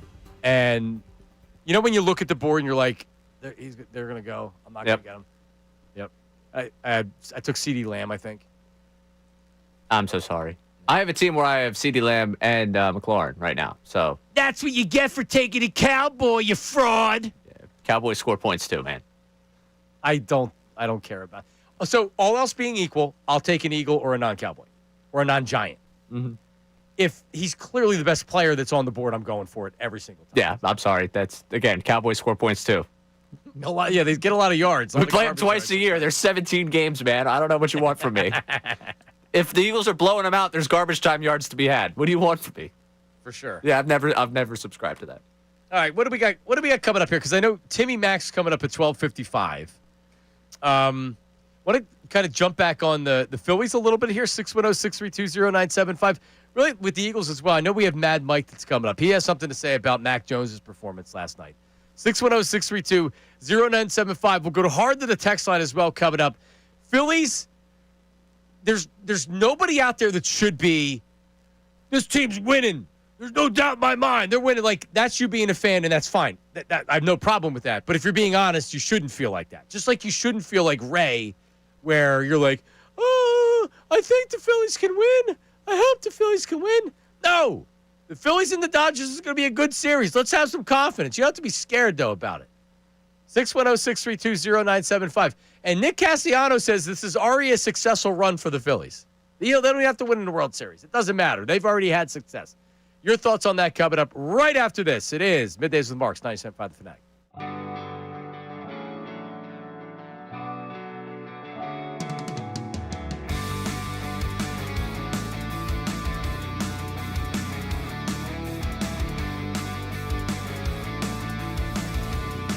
It's been less than, I don't want to say impressive, but like it leaves you wanting more. It leaves you wanting more of the offense. It leaves you with the defense saying, yeah, they're not really getting to the quarterback. I would have to look at it and say, this is actually the best case scenario for where the Eagles are. The Eagles could possibly start the season. They haven't lost the game, and the players, the coaches, the fans, I don't think there's anybody that's associated with the Eagles right now that feels like they're playing great football. And they don't think that they don't have to play better if they're going to win another Super Bowl. So guess what? They're not satisfied. I'm not satisfied as a fan. The coaches sure as hell aren't satisfied, offensively and defensively. And the players can't be satisfied as well.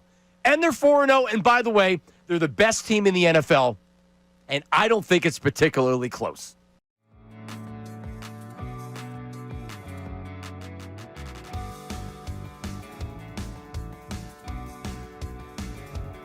So you legit get pleasure out of watching the Mets fall apart at the end of the season again?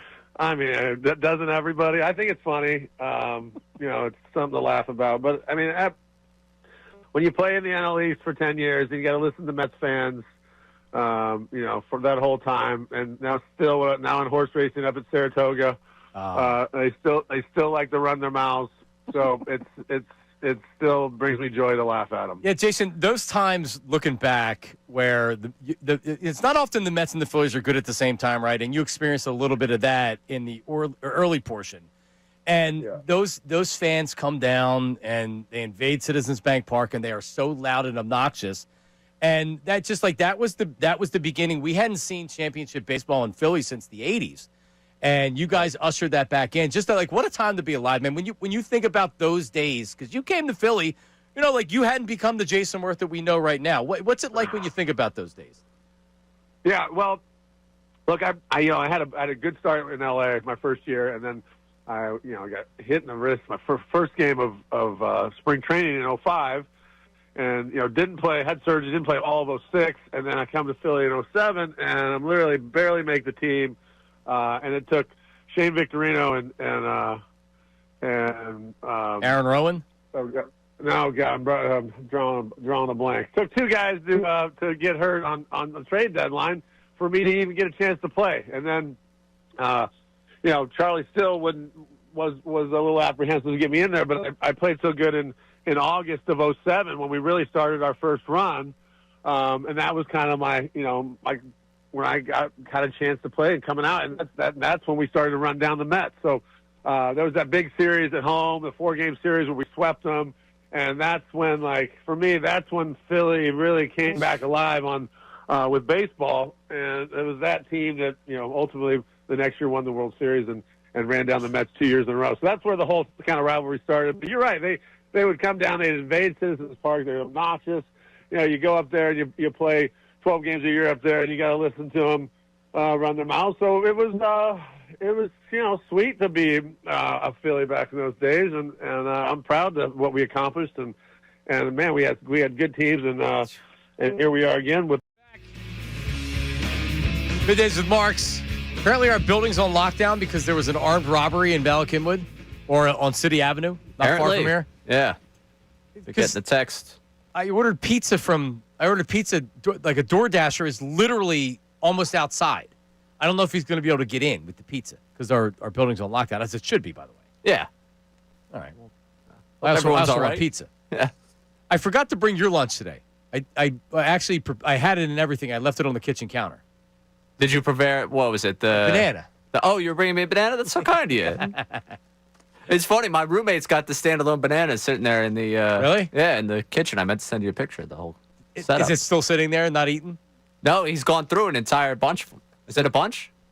Yeah, I guess. What's it called? There's a name for the group. A bunch. Is it a bunch? It's a gaggle. No, sorry, that's geese. Gaggle of bananas. yeah, it's a gaggle of bananas. Why? Why would anybody have a gaggle of bananas? It's like eating the ramen noodles. It's because you're a college kid that doesn't have 2 nickels to scrape together. We've got that. I bet. No, here. Yeah. You work at a radio station. Of course you don't have any money. Well, yeah. That checks out. Yeah, I've been there. I understand. Mad Mike is checking in. Mad Mike, how are you, buddy? What's going on? Hey, how are we doing today, Johnny? Hey, buddy. What's going on? Hey, so I just want to point out to all the morons in the Delaware Valley, and you're all morons, is Jalen Hurts could never do what Mac Jones did. Mac Jones had no one out there, basically playing by himself, and he threw for 340. Jalen's got an all-star roster, can't even get to 150 yards in a game. What a fraud. What a protected fraud. So would you trade straight up Jalen Hurts for Mac Jones? I would trade Jalen Hurts for a bag of footballs. You can't. Everybody's like, oh, it's Patullo's fault. Oh, really? Because for the past 4 years, Jalen Hurts doesn't throw the ball, and he rides coattails all the way to a championship, just like that moron head coach that's just Mr. Magooing around the sidelines. You know that if so, Kyle Shanahan in big games isn't particularly a good coach, right? But what he does with his system, he schemes guys open and things like that. Here's what I'll say about the coaching. That they got to do a better job. They can't just expect AJ to win one-on-ones or for him to win 50-50 balls because they're throwing it up there, right? So they got to do a better job. They got to do a better job with some of this play calling. Huh? You're sidestepping a little bit. Can we all just say, admit Jalen Hurts isn't that good? Because he's not. And, if you were to take him and put him on any other team, everybody be like, why is this guy even starting? But no one wants to say it because it's St. Jalen. No, because you build your team. You build your team differently, knowing the type of football player that Jalen Hurts is. No. Can't play. If you put hang on. If you put Mac Jones on the Eagles, they're not winning a Super Bowl. If you put Jalen Hurts on the 49ers, they're just as good, if not better, than they were. Give me a break with Mac Jones and Brock Purdy. Jalen Hurts can't even hit a pass to A.J. Brown in the second half, and you're going to tell me that quarterback leads people? No, he's a coattail rider. I'm sorry. Did you have amnesia? Did you have amnesia? Did you not watch last season? Did you not watch what he did last year? He didn't play quarterback the whole season. He didn't start throwing the ball until the playoffs. They took him away. They didn't need to.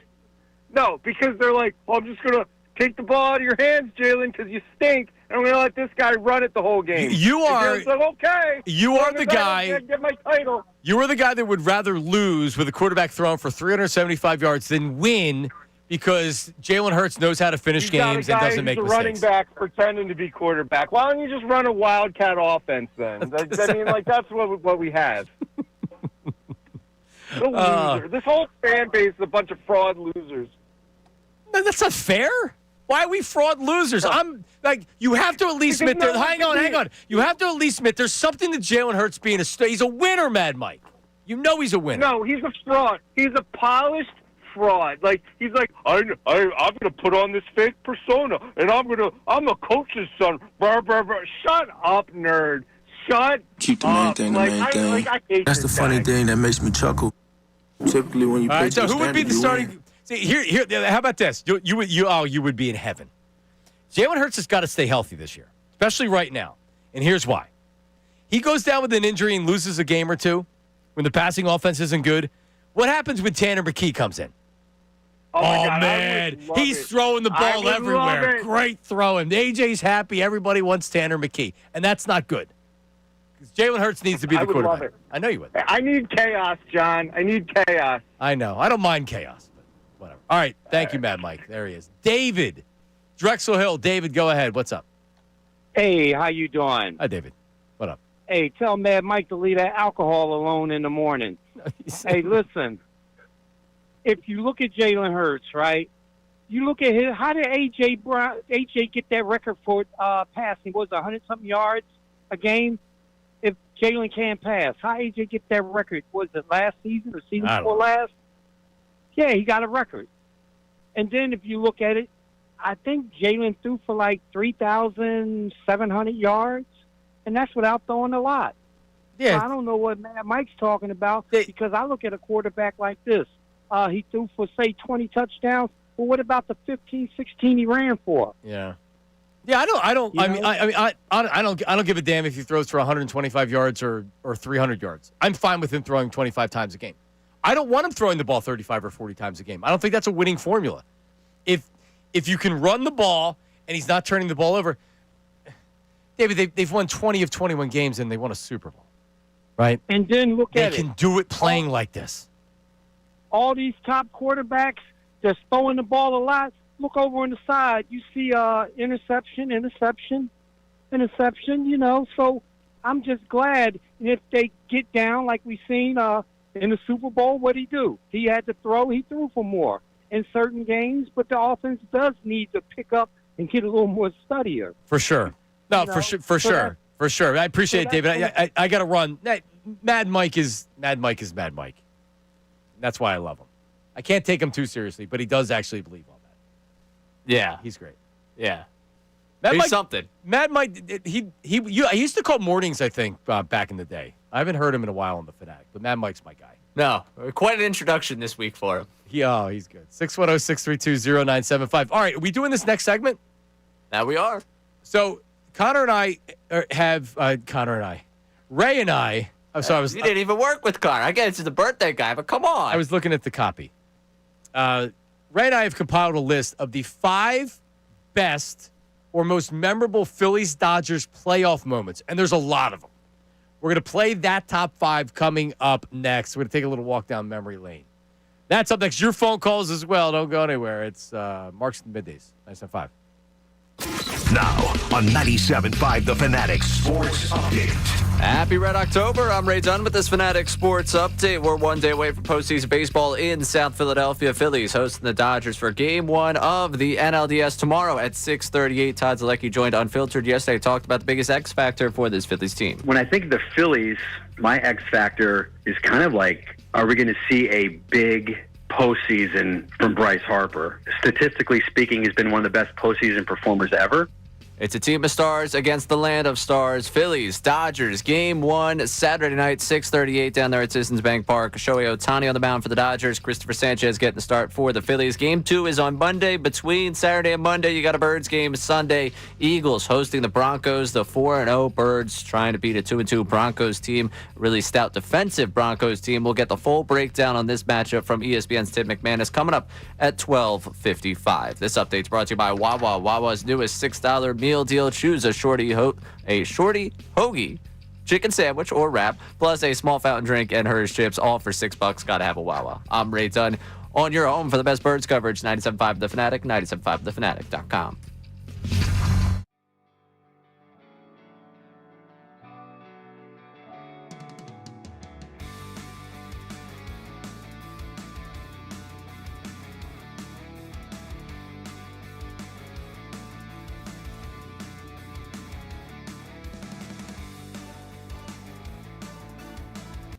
Yesterday against the Bucks, and this is what I think people aren't talking about enough from yesterday, because everybody just wants to point the finger and say the offense sucks, Kevin Patullo sucks. All right, that is a very difficult place to win.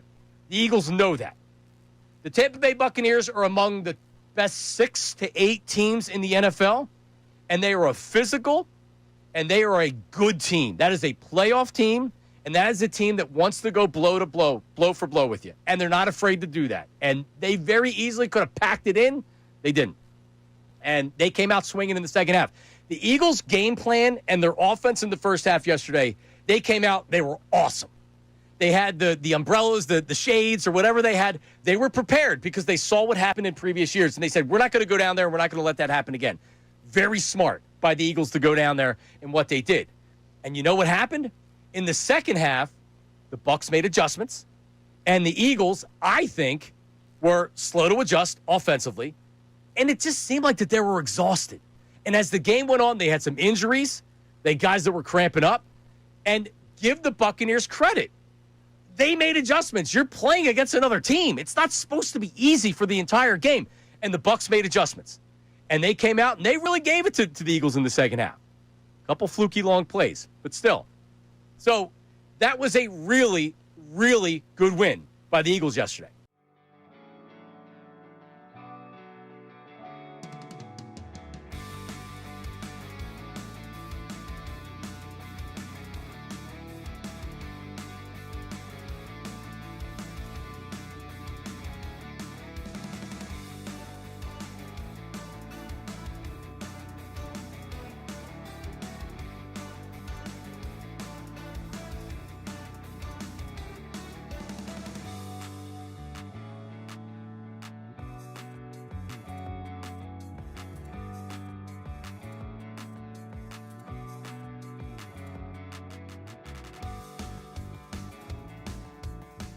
Philly fans, you are the best sports fans in the world. You're not stupid, so why should you have to hear outlandish takes that make you shake your head? You shouldn't. That's why Unfiltered is the show for you. Each afternoon from 2 to 6, we only bring you honest opinions and analysis. We may not agree all the time, but what you hear is what we genuinely believe. It's not some rage bait to try to spark conversation. So make the switch to Unfiltered with me, Bill Colarulo, my man Ricky Bowe, and Silvana Kelleher. Every weekday at 2 p.m. right here on 97.5 The Fanatic and 97.5thefanatic.com.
Yesterday against the Bucks, and this is what I think people aren't talking about enough from yesterday because everybody just wants to point the finger and say the offense sucks, Kevin Patullo sucks, all right? That is a very difficult place to win. The Eagles know that. The Tampa Bay Buccaneers are among the best 6 to 8 teams in the NFL, and they are a physical, and they are a good team. That is a playoff team, and that is a team that wants to go blow to blow, blow for blow with you. And they're not afraid to do that. And they very easily could have packed it in. They didn't. With Marks, and I'm not eating on the air. I didn't finish my slice of pizza. There's enough left. But shout out, man, this isn't free. I paid for it, but it's really good pizza. Yeah, shout out to you.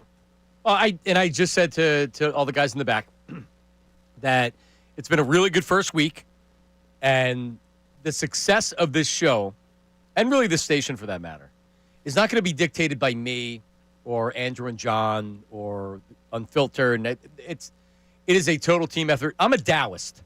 You know what? Are you familiar with Taoism? I'm familiar. It's just like everybody has their place in the world, and for everything to be working at optimum levels, everybody needs to do their job. And that's what it is here at the radio station. That's what it is with the show. Those guys are working hard. You're working hard. Everybody's working hard. That's how you have successful shows, and that's what we're going to do right here. So I appreciate everybody. I do. I appreciate everybody. It's been a really, really good first week. So thank you to everybody out there.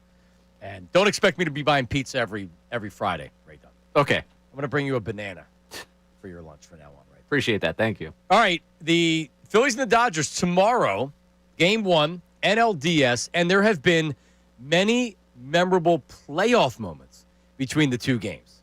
Ray Dunn, he got in the lab, and he said, you know what? Let's come up with the top 5 playoff moments in history of the two teams. All right, so we're going to start off with 1977. This is the famous Black Friday game, and it starts off with Greg Luzinski not being able to make a catch in left field. Incredible crowd here at Veterans Stadium. The 2-strike pitch, fly ball deep left. Luzinski going away back, and this ball is trapped by Luzinski. It's a double for Manny Mota. Gets away, coming in to score Davalillo. Mota will hold at third. I believe he's holding at third base. Luzinski could not pull it off. A double for Mota, and then an error as the ball got away. It's now a 5-4 ball game, and this game not over yet. And then Davey Lopes, was he safe at first base? It was a hot shot Schmitty couldn't make the play. It bounced off. Larry Boa grabs it. He fires to first. Here's how it sounded. Here's Davey Lopes, game on the line. Ground ball off Schmidt to Boa. A throw. Yes! No! Not in time! This game is tied! Not in time, and we have an argument. Manny Mota has tied the ball game and went off the glove of Schmidt to Larry Boa. What a recovery by Boa. We have an argument, and we'll see the play. Unbelievable circumstance. I don't know. You call it. I don't know. Looked like a tie. If it was a tie, it was an accurate call. Oh, so close. A base hit for Davey Lopes. This game is tied in the ninth inning, 5-5. What a championship series playoff this has been. Yep, end up losing the game, and they gave up a hit after that, end up losing the game. And Davey Lopes, when he was the first base coach of the Phillies, you want to get him going, have that discussion that he was out at first base. He'll go to his grave that he was safe at first base. And same thing with Larry Boa from the Phillies' perspective. And honestly, did you, I mean, I've broken down the play where I've watched it over and over. It's really close. I'm a Philadelphian. That man was out. He was out. Correct. He was out. Correct. All right. I can't believe they would do that to us. Number 4, the Sarge. Gary Matthews, the NLCS MVP in 1983. Here's his home run in Game 4. Low and inside with a fastball. 1-0 to Gary Matthews. Gary skipping a little rope. Get his feet out of the way. Well hit to deep left. Goodbye. Way out of here. 3-0 Phils off the facing of the press box level. Gary Matthews, what a league championship series he's having, and the Phillies are on top 3-0. I love hearing Harry and Whitey. Yeah, the Sarge used to wave his bat very aggressively, and he pimped that home run. He chucked the bat. This is 40 years ago. This isn't today where the guys do it routinely.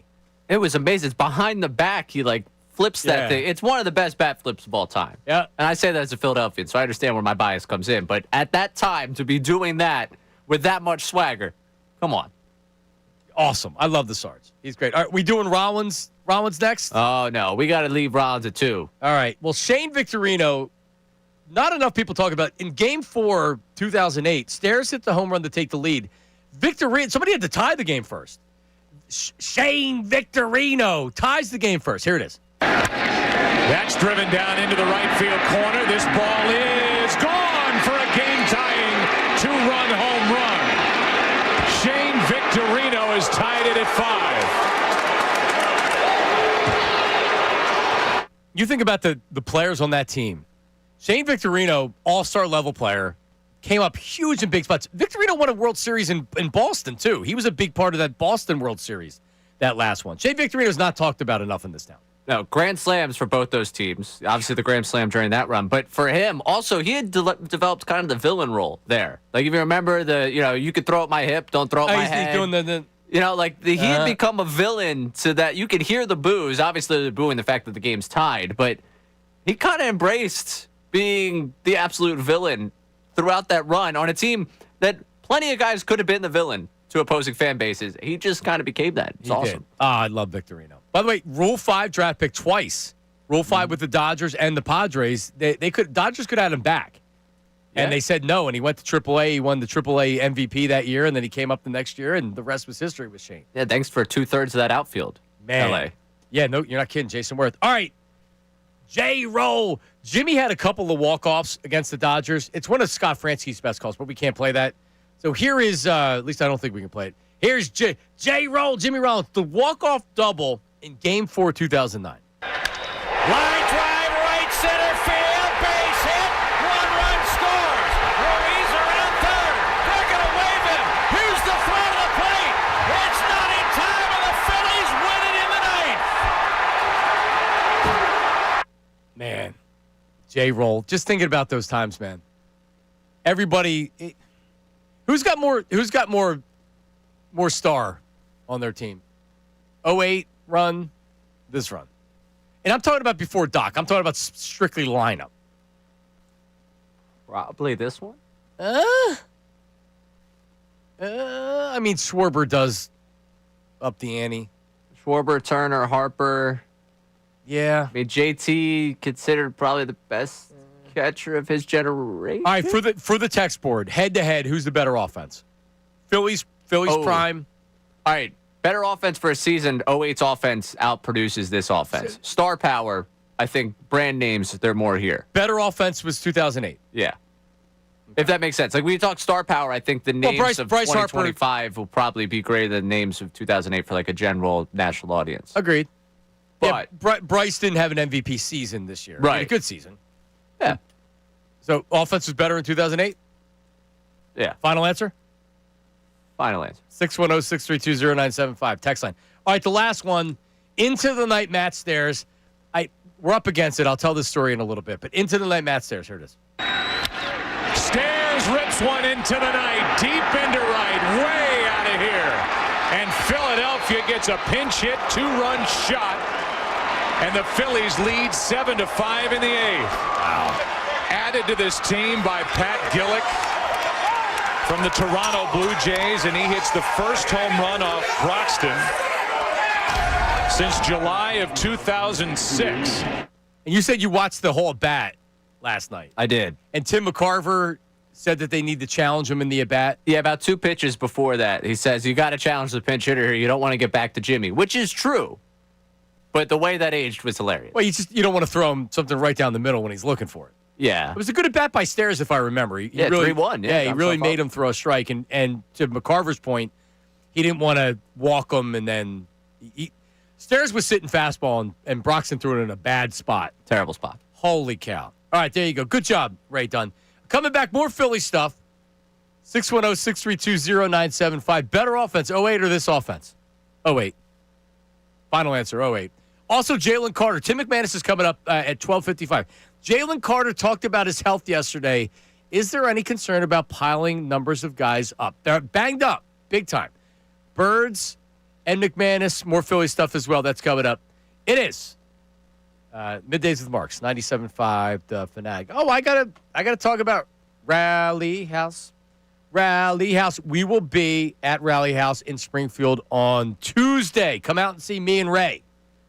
And get all your stuff. Phillies fans, listen, the playoffs are here. Rally House has all the gear for you. If you're watching on YouTube, this hoodie, light hoodie, it's a nice hoodie. It's a good spring or fall hoodie. Purchased at Rally House many years ago, and it's still holding up right there. All right? But if you need something for the Fightins, jerseys, caps, hoodies, tees, all the gear that makes Citizens Bank Park feel like home, even if you're watching from home, Rally House has the best variety and selection. It's not even close, all right? I'm a huge fan. I have so much stuff at home from Rally House. When you walk in, they have a section, if you've never been in there, they have a section, even if you're a Temple fan or like a Westchester University fan, they have everything. They really do. And a great selection. All right, fresh Phillies hoodie for when it gets a little chilly down at the bank, T-shirt for the whole family. There's always something unique waiting for you. It's the kind of gear that makes you feel like you're part of Red October. And it's not just the Phillies. Rally House has you covered, as I mentioned. If you're a stinking Villanova fan, they have good stuff there as well. So don't wait. Stop into a Rally House today or shop anytime. RallyHouse.com to grab the hottest new playoff gear for game day. And again, we'll see you out there. The Rally House in Springfield coming up on Tuesday. Now, a Fanatic Phillies playoff update on 97.5 The Fanatic and 97.5thefanatic.com. On the eve of Red October, I'm Ray John with this Phillies playoff update, and it is brought to you by Corona. Go ahead and turn any game into your own beach oasis with an ice-cold Corona this Red October. Corona, the official cerveza of Major League Baseball.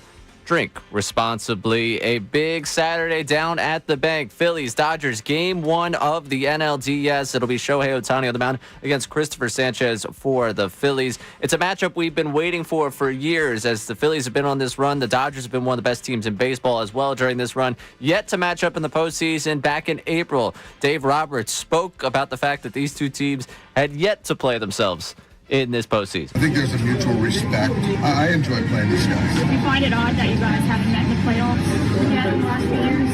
Yeah, I don't want to necessarily talk it into existence, but it is odd, yeah. Roberts didn't want to speak it into existence then, but it's in existence now. Phillies, Dodgers, Game 1, Saturday night, 6:38 down at Citizens Bank Park. Game 2 at CBP will be Monday night at 6:08 as the Phillies sending Sanchez out to the mound for Game 1. Yet to divulge that Game 2 starter coming up, Rob Thompson addressing the media in the 1 o'clock hour. Maybe we'll get some more answers there. Yet to give us anything in the way of a lineup. Will they keep their platoons? Plenty of questions still to ask, but two of the best teams, if not the two best teams in baseball, matching up in South Philly come Saturday. I'm Ray Dunn, your home of the MLB playoffs, 97.5 The Fanatic, 97.5thefanatic.com.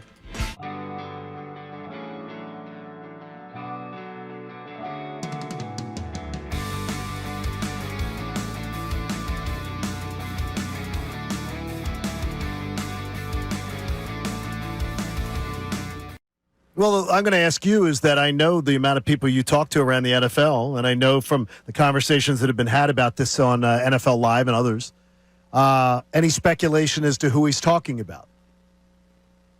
Not listening to him. No, I can honestly tell I've not spoken to a single person about that. I honestly have not. Like, we're dealing in injuries on Monday.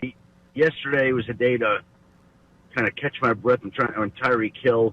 Like, I know it's a big deal in Philly, but on my list of priorities, it was not very high up. Okay. So, do you believe? I know it's not mandatory, but do you think the Eagles will maybe make it mandatory for A.J. Brown to address this? Because today's the day where midweek players can speak to the media.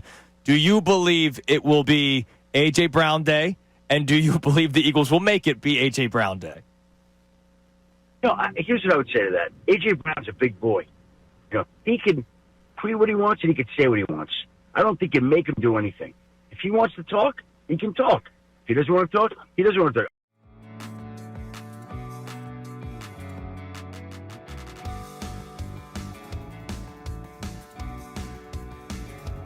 talk. How sports continues to be the greatest reality TV show that there is because it's real life. It's actual real life. It's not scripted.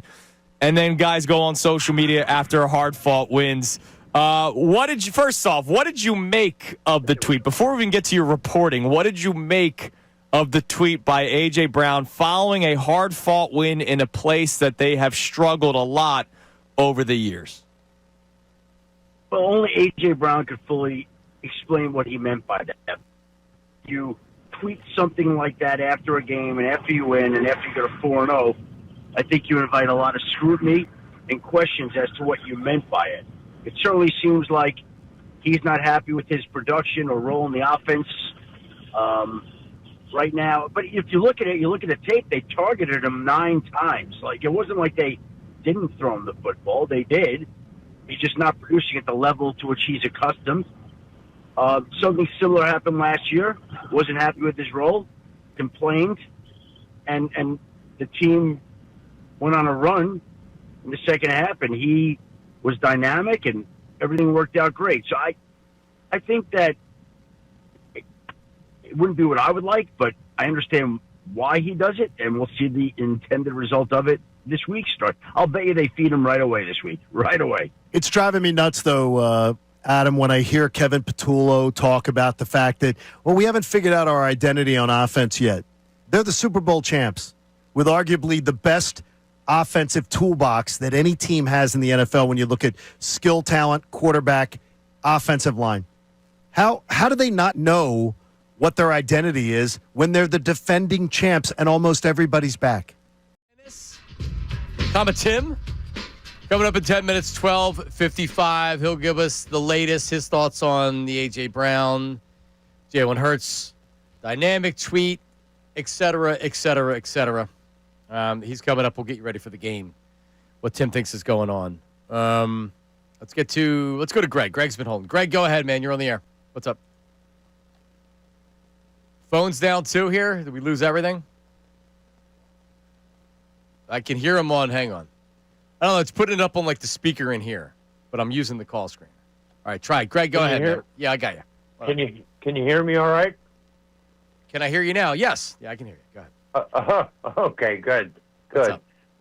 There's several storylines with the Phillies series, but I think the most critical aspect of the whole thing is plate discipline.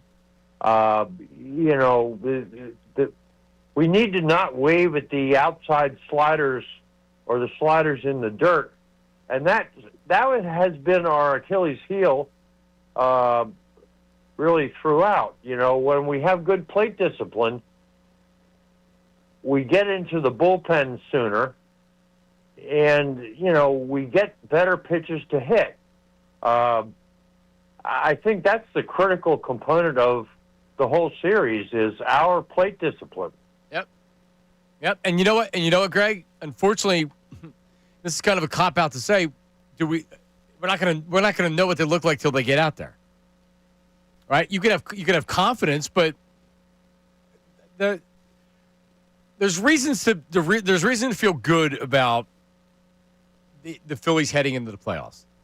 But you see it every year. You see it with multiple teams. We saw it with the Phillies a couple of times. You can go from hot to not in a game. One adjustment's made. Happened. The Arizona series will live in infamy for me for being.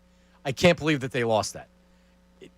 Do you remember Nick Castellanos was doing historic things? Literally, this team, everybody was hitting, and everybody stopped hitting right away. Arizona made adjustments. They were said, "Hey, we're not going to throw strikes. We're gonna have you chase," and their chase rate was ridiculous, and they chased everything. And there wasn't enough time to make the adjustment. And then when they came home, losing Game 6 meant they were going to lose Game 7.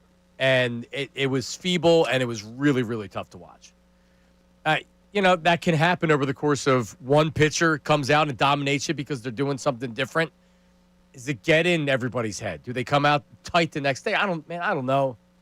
It's what makes it is playoff baseball as gut-wrenching as anything in all of sports. All right, coming up, we mentioned Jalen Carter. We'll talk to Tim about it.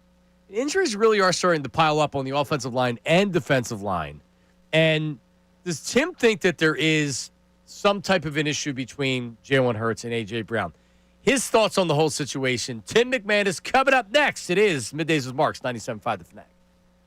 Now on 97.5 The Fanatic Sports Update. I'm Ray Dunn. This update is brought to you by Mercedes-Benz. Looking for an exceptional driving experience? Experience the power, precision, and intelligence of an iconic Mercedes-Benz SUV at your local Mercedes-Benz dealer today. We're one day away from postseason baseball in South Philadelphia. Phillies hosting the Dodgers for Game 1 of the NLDS tomorrow at 6:38. Christopher Sanchez on the mound against Shohei Ohtani for the first game of that series. This is a best of 5. The first two in Philadelphia Saturday and Monday. That game on Monday at 6:08. We're yet to know who the starter will be for the Phillies in that matchup. In between those two baseball games, you got a football game coming up on Sunday down there in South Philly. Eagles, Broncos. The Broncos bringing in a good defense, and certainly an Eagles team right now searching for some answers and an identity on that offensive end. We will get an update from Tim McManus on the health of the Eagles and, of course, where the Eagles are at coming up in the next segment here at 12:55. This update is also brought to you by King's Hawaiian Sliders. Eli Manning reminds you there's nothing like football and King's Hawaiian Sliders. King's Hawaiian Sliders make you a winner on game day. Pick them up this weekend in the bakery or deli section of your grocery store. I'm Ray Dunn, your home for the best birds coverage. 97.5 The Fanatic and 97.5thefanatic.com.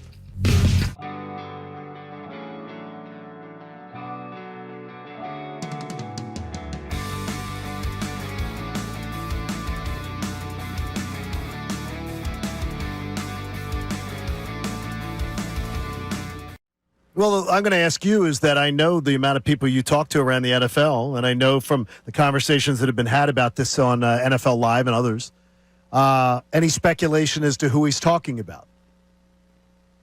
Not listening to him. No, I can honestly tell I have not spoken to a single person about that. I honestly have not. We're dealing in injuries on Monday. Yesterday was a day to kind of catch my breath and try on Tyreek Hill. I know it's a big deal in Philly, but on my list of priorities, it was not very high up. Okay. So, do you believe? I know it's not mandatory, but do you think the Eagles will maybe make it mandatory for A.J. Brown to address this? Because today's the day where midweek players can speak to the media. Do you believe it will be A.J. Brown Day, and do you believe the Eagles will make it be A.J. Brown Day? Here's what I would say to that: A.J. Brown's a big boy.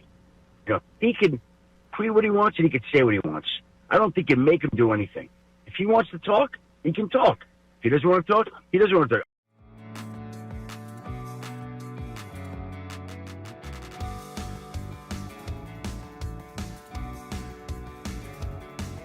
How sports continues to be the greatest reality TV show that there is because it's real life. It's actual real life. It's not scripted. And then guys go on social media after hard-fought wins. First off, what did you make of the tweet? Before we even get to your reporting, what did you make of the tweet by A.J. Brown following a hard-fought win in a place that they have struggled a lot over the years? Well, only A.J. Brown could fully explain what he meant by that. You tweet something like that after a game and after you win and after you get a 4-0, I think you invite a lot of scrutiny and questions as to what you meant by it. It certainly seems like he's not happy with his production or role in the offense right now. But if you look at it, you look at the tape, they targeted him 9 times. Like, it wasn't like they didn't throw him the football. They did. He's just not producing at the level to which he's accustomed. Something similar happened last year.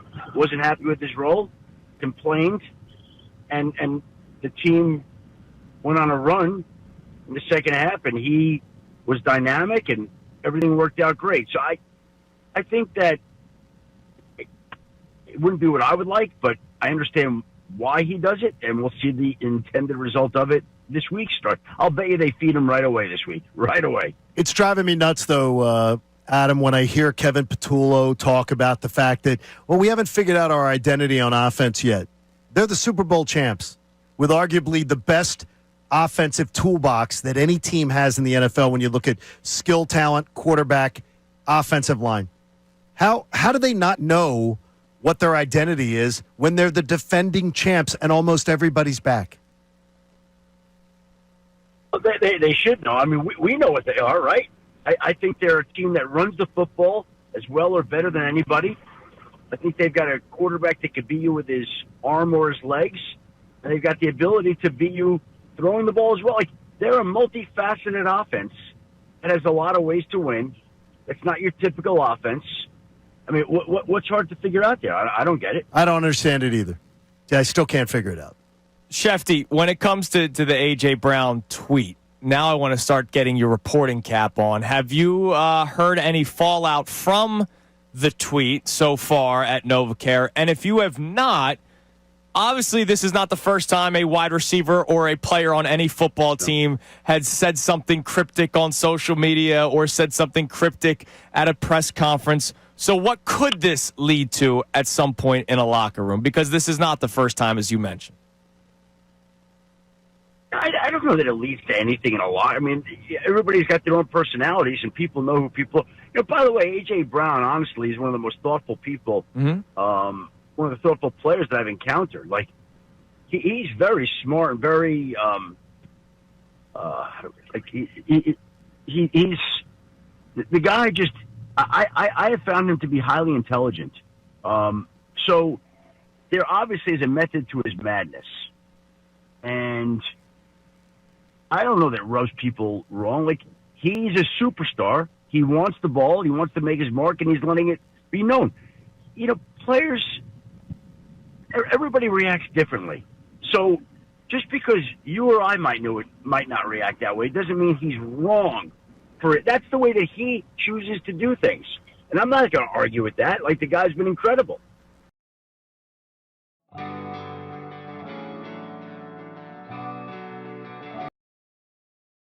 A lot going on, almost too much going on. We can't even talk about the Flyers preseason game last night. Damn it. Sixers in Abu Dhabi. Darn. But we can talk about the Eagles with my buddy, Tim McManus. Tim and I go way, way, way, way back. Tim was an illegal intern at 97.5 The Fanatic. We're actually 950. Were you, Tim McManus, hello, how are you, buddy? I'm doing great. Johnny Marks, welcome back, man. Great to talk to you. So you came aboard when we were like Sports Radio 950, before we were 950 ESPN, or when did you emerge in the on the scene? Yes. Yeah, you're right. It was about a year into the operation. I was totally illegal as an intern, way out of college by that point. Don't know how we did it. Well, we couldn't do it today. The world's changed in 20 years, Tim. But yeah, You know what? We had a lot of talented people in that beginning. Young guys that were just getting their start. Joe D, me, you, Tommy Byrne, who's doing great stuff up at Sirius. And Pat Gallen came along, Matt Martucci. Yeah, we had some young guys that are coming up, and it's fun to watch everybody kind of grow from there, man. Dude, I absolutely love it. And you wouldn't have necessarily, I mean, we were so, like, young and new to everything. We had zero idea what the hell we were doing. But, but we figured it out. Look at you. I turn on my TV. I put on the ESPN. Oh, there's Tim McManus doing a stand-up at Lincoln Financial Field. I can't say I'm surprised, Tim. I can't say I'm surprised. We've done all right for ourselves, haven't we? We have, and I look at you with the same pride, brother. Every time that you make a move and you do your thing, and I get to see you and listen to you. So congratulations and welcome back. I can't wait to talk to you every week. Well, I mean, one of the things when I left was I didn't get to talk to Jason Stark anymore, and I didn't get to talk to you anymore, which was always something I always enjoyed. All right, so let's start with the big picture salacious stuff. AJ obviously has the tweet. Everybody speculates on what the tweet is. AJ comes out and handles it perfectly and said, it's on me. I can't do that, but it's not about anybody. What's your read on the situation with AJ and where his head's at right now? So it's not ideal in terms of the timing here, right, John? Because we know that this happens during the course of a season with AJ. Like there's usually once or twice where he doesn't talk to the media. He vents his frustration, usually points it towards the offense. And oftentimes, as a result, the offense sort of clicks into gear. So there's, I think, a method behind what he does at times. But this one is a bit odd because it's week 5 and they're 4-0. And already he's had multiple times where he's either expressed it in media gatherings or online about how he's not happy. So you definitely need to put a pin in this. Like you don't want to blow it up and be like, oh, season's over and it's irreparable and all this other kind of stuff, because we've seen this team fight through things like this before, and they won the Super Bowl last year, for crying out loud. But it's something to put a pin on, because if it's happening this early, you just wonder what happens as the season sort of grinds on and they hit losses. You would imagine at some point, like, what does it look like then? So you did a piece after 2023 that was eye-opening, and it was so well done and such good information about what happened in 2023. And one of the things that I had heard was, and I heard this when they were still winning games, was AJ and Jalen, their relationship wasn't great at the time. They were winning games, so I don't know what was going on. But when you go back to 2023, are those some of the same things that you were hearing, and are you hearing the same kind of whispers right now? Like, I think almost everybody that would agree that they're not the best friends that maybe at one time they were. But what was the relationship then? Because that could have potentially sunk the season. And what are you hearing right now? Yeah, so observationally, I think that you can note a change over the years. Like when AJ first got traded here, and you just go back to that FaceTime call that they ended up streaming, and like you just see the joy. And they're just laughing, and then the stories that were coming out around then, they were referring to each other as best friends, and so it was very clear, like the relationship runs very deep. Jalen is the godfather to AJ's daughter, and so there's obviously a deep relationship that runs all the way back to when Hurts was trying to recruit Brown to come to Alabama, and then you become then you have a working relationship, and you're working in a city like this, in a sport like this, where the pressure is obviously very high, the demands are really high, and I think it's different being, like boys with somebody and then having to navigate those kind of situations with somebody day in and day out over the course of 4 years. So observationally, you look at it, and they're not interacting as much as they did when they first got here. Like you don't see that many times where they're at each other's locker stall, or they're hip on hip at the practice field watching reps or on the sideline in games. Like you just don't see that as much. So, you have that, and then you add what Brandon Graham said last year, where he felt like there were, things that happened in that relationship. And so, I guess the observational, / player input is already out there for people to kind of decipher. But going back to that 23 year, a big issue was that it was a joyless building. I mean, you walked in there and it was they were 10-1 at one point, and it still felt like it was totally miserable. Like even before that collapse happened, it was like a precursor.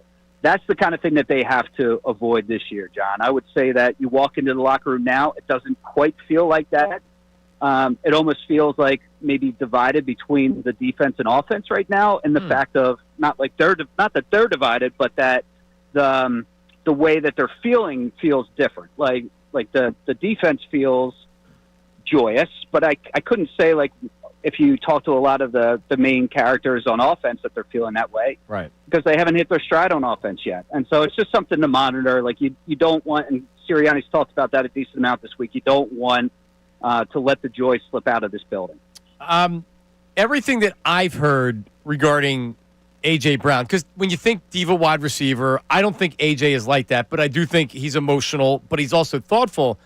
But everything I've heard was he's very well liked, not only in the building among everybody, but also the teammates.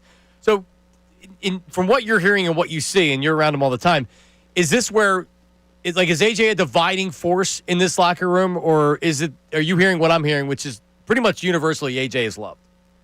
Yeah, I don't get the sense that he's a divisive force at all. I think that he's very much well liked, and I think that if you just watch kind of the way that he interacts with guys in the locker room, you can kind of see that. Like he's definitely just one of the group, and doesn't hold himself up. And I genuinely believe, and I've been around him for a while now, and I've done some, like longer features on him where I talk to people around him and that kind of thing. Like at his heart, there's two things that are motivating him. One of them is team success. He wants to build the Eagles into the Patriots of the 2000s. Like that is a major goal. Part of the reason why he didn't have the kind of elation that he thought he was going to have after they won the Super Bowl is because it was like, well, no, like I want much more than that. And then there's the other component of him where he wants to be known as the best in the league. And as he said this summer, put a stamp on it. Kind of hard to do when the offense is running the way that it is. But no, I don't see him as a dividing force at all. That's Tim McManus. You're listening to 97.5 The Fanatic, WPEN and WPEN HD, Burlington, Philadelphia, a Beasley Media Group station, broadcasting live from the Comcast Business Studio, powering possibilities. All right, let's talk about the game here. Am I the only person that's a little bit worried about not only the offensive line and the defensive line? There's some injuries. Landon Dickerson came back from a knee surgery. He looks like he came back from knee surgery. Let's start with the offensive line. Concern there when you're looking at what's going on? Just the fact that Lane Johnson hasn't been able to finish the last two games as he's dealing with a stinger that he sustained on a tush-push play. You just wonder, he's been practicing this week, but you wonder, like, is he going to be able to finish? And Landon Dickerson, it's a similar deal. We all know that he's coming off of the knee surgery and just hasn't looked like himself yet. So this line is not performing up to its normal standard. Doesn't mean that it's been bad, but you're just so used to it being a dominating force. To see it be something other than that is a little bit striking. And then this week, Johnny Marks are going up against a pair of really good edge rushers in Benito and Cooper that can really make you pay for it, which means that this is a week where you need your elite tackles to play like elite tackles, or else there could be some problems. Yeah, there's the data point for a tush-push injury. Now they're definitely going to ban it. Lane Johnson got injured on a tush-push. They have actual documented injury that it happened with. Yeah, it's funny. As somebody mentioned to me on the sidelines yesterday, like the narrative was that it was dangerous, and then they switched it to saying it was hard to officiate. And they probably did that a week too early because then Johnson ends up suffering an injury off of it, and they're already on to a different narrative. It's dangerous now. They got to get wheeled back to the danger. All right, give me your. I don't know if when you give a pick or what you do with the pick. If you got to save it for ESPN, but this feels like the line's a little bit light. This feels like to me another Rams game that is coming down to a final drive and a really, really sneaky game this week. What are your thoughts? Yeah, I agree. I think this is a tough test because they have a very good defense. It's number 2 in points. It's number 1 in sacks. It's number 2 in pressures. So they're going to get after Jalen Hurts. It should be a tougher time for Saquon Barkley to find some daylight. And this offense just isn't really humming right now. So this isn't exactly the defense that you want to be facing at this critical point. And so I think it's going to be a low-scoring game, most likely, because on the flip side, while Denver has been doing some good things in the run game, they have a good offensive line in their own respect. And Bo Nix, especially last week, showed that he's got some punch to him. Yeah. Vic Fangio likened him to Baker Mayfield's younger brother. And so I think you'll see a similar style of play there where he's fitting balls into tight windows and he's scrambling around and making some things happen. But ultimately, this defense for the Eagles, I don't think is going to let that receiving core really get loose, given the way that Quinion Mitchell and Cooper DeJean are playing. So I think it's going to be low scoring. I think it's going to be tight. But, I think that the Eagles are going to end up coming out of this one by like 3 or 4 points, Johnny Marks. Yeah, I'm with you. Tim, I'm so happy that I'm back and I get to have you on every week. So we'll talk to you next Friday, and I appreciate it, man. Brother, man, can't wait. Talk to you soon. All right, there he is. There he is, T-Mac, my dude. Tim McManus. All right, coming up, Rob Thompson press conference. We have some phone calls as well. 610-632-0975. My buddy Ish, one of the best callers on the station, he's going to be coming up. And Rob Thompson, will he divulge who's starting game 2? Or are they going to keep that a secret and maybe be fluid with it? Rob Thompson speaks next. Don't go anywhere. Middays with Marks, 97.5 The Fanatic.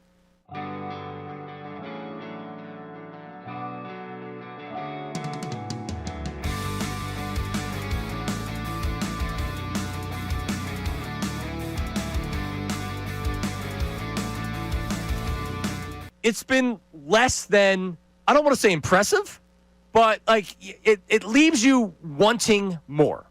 It leaves you wanting more of the offense. It leaves you with the defense saying, yeah, they're not really getting to the quarterback. I would have to look at it and say, this is the best case scenario for where the Eagles could possibly start the season. They haven't lost the game, and the players, the coaches, the fans, I don't think there's anybody that's associated with the Eagles right now that feels like they're playing great football. And they don't think that they don't have to play better if they're going to win another Super Bowl. So guess what? They're not satisfied. I'm not satisfied as a fan. The coaches sure as hell aren't satisfied, offensively and defensively. And the players can't be satisfied as well. And they're 4-0. And by the way, they're the best team in the NFL. And I don't think it's particularly close.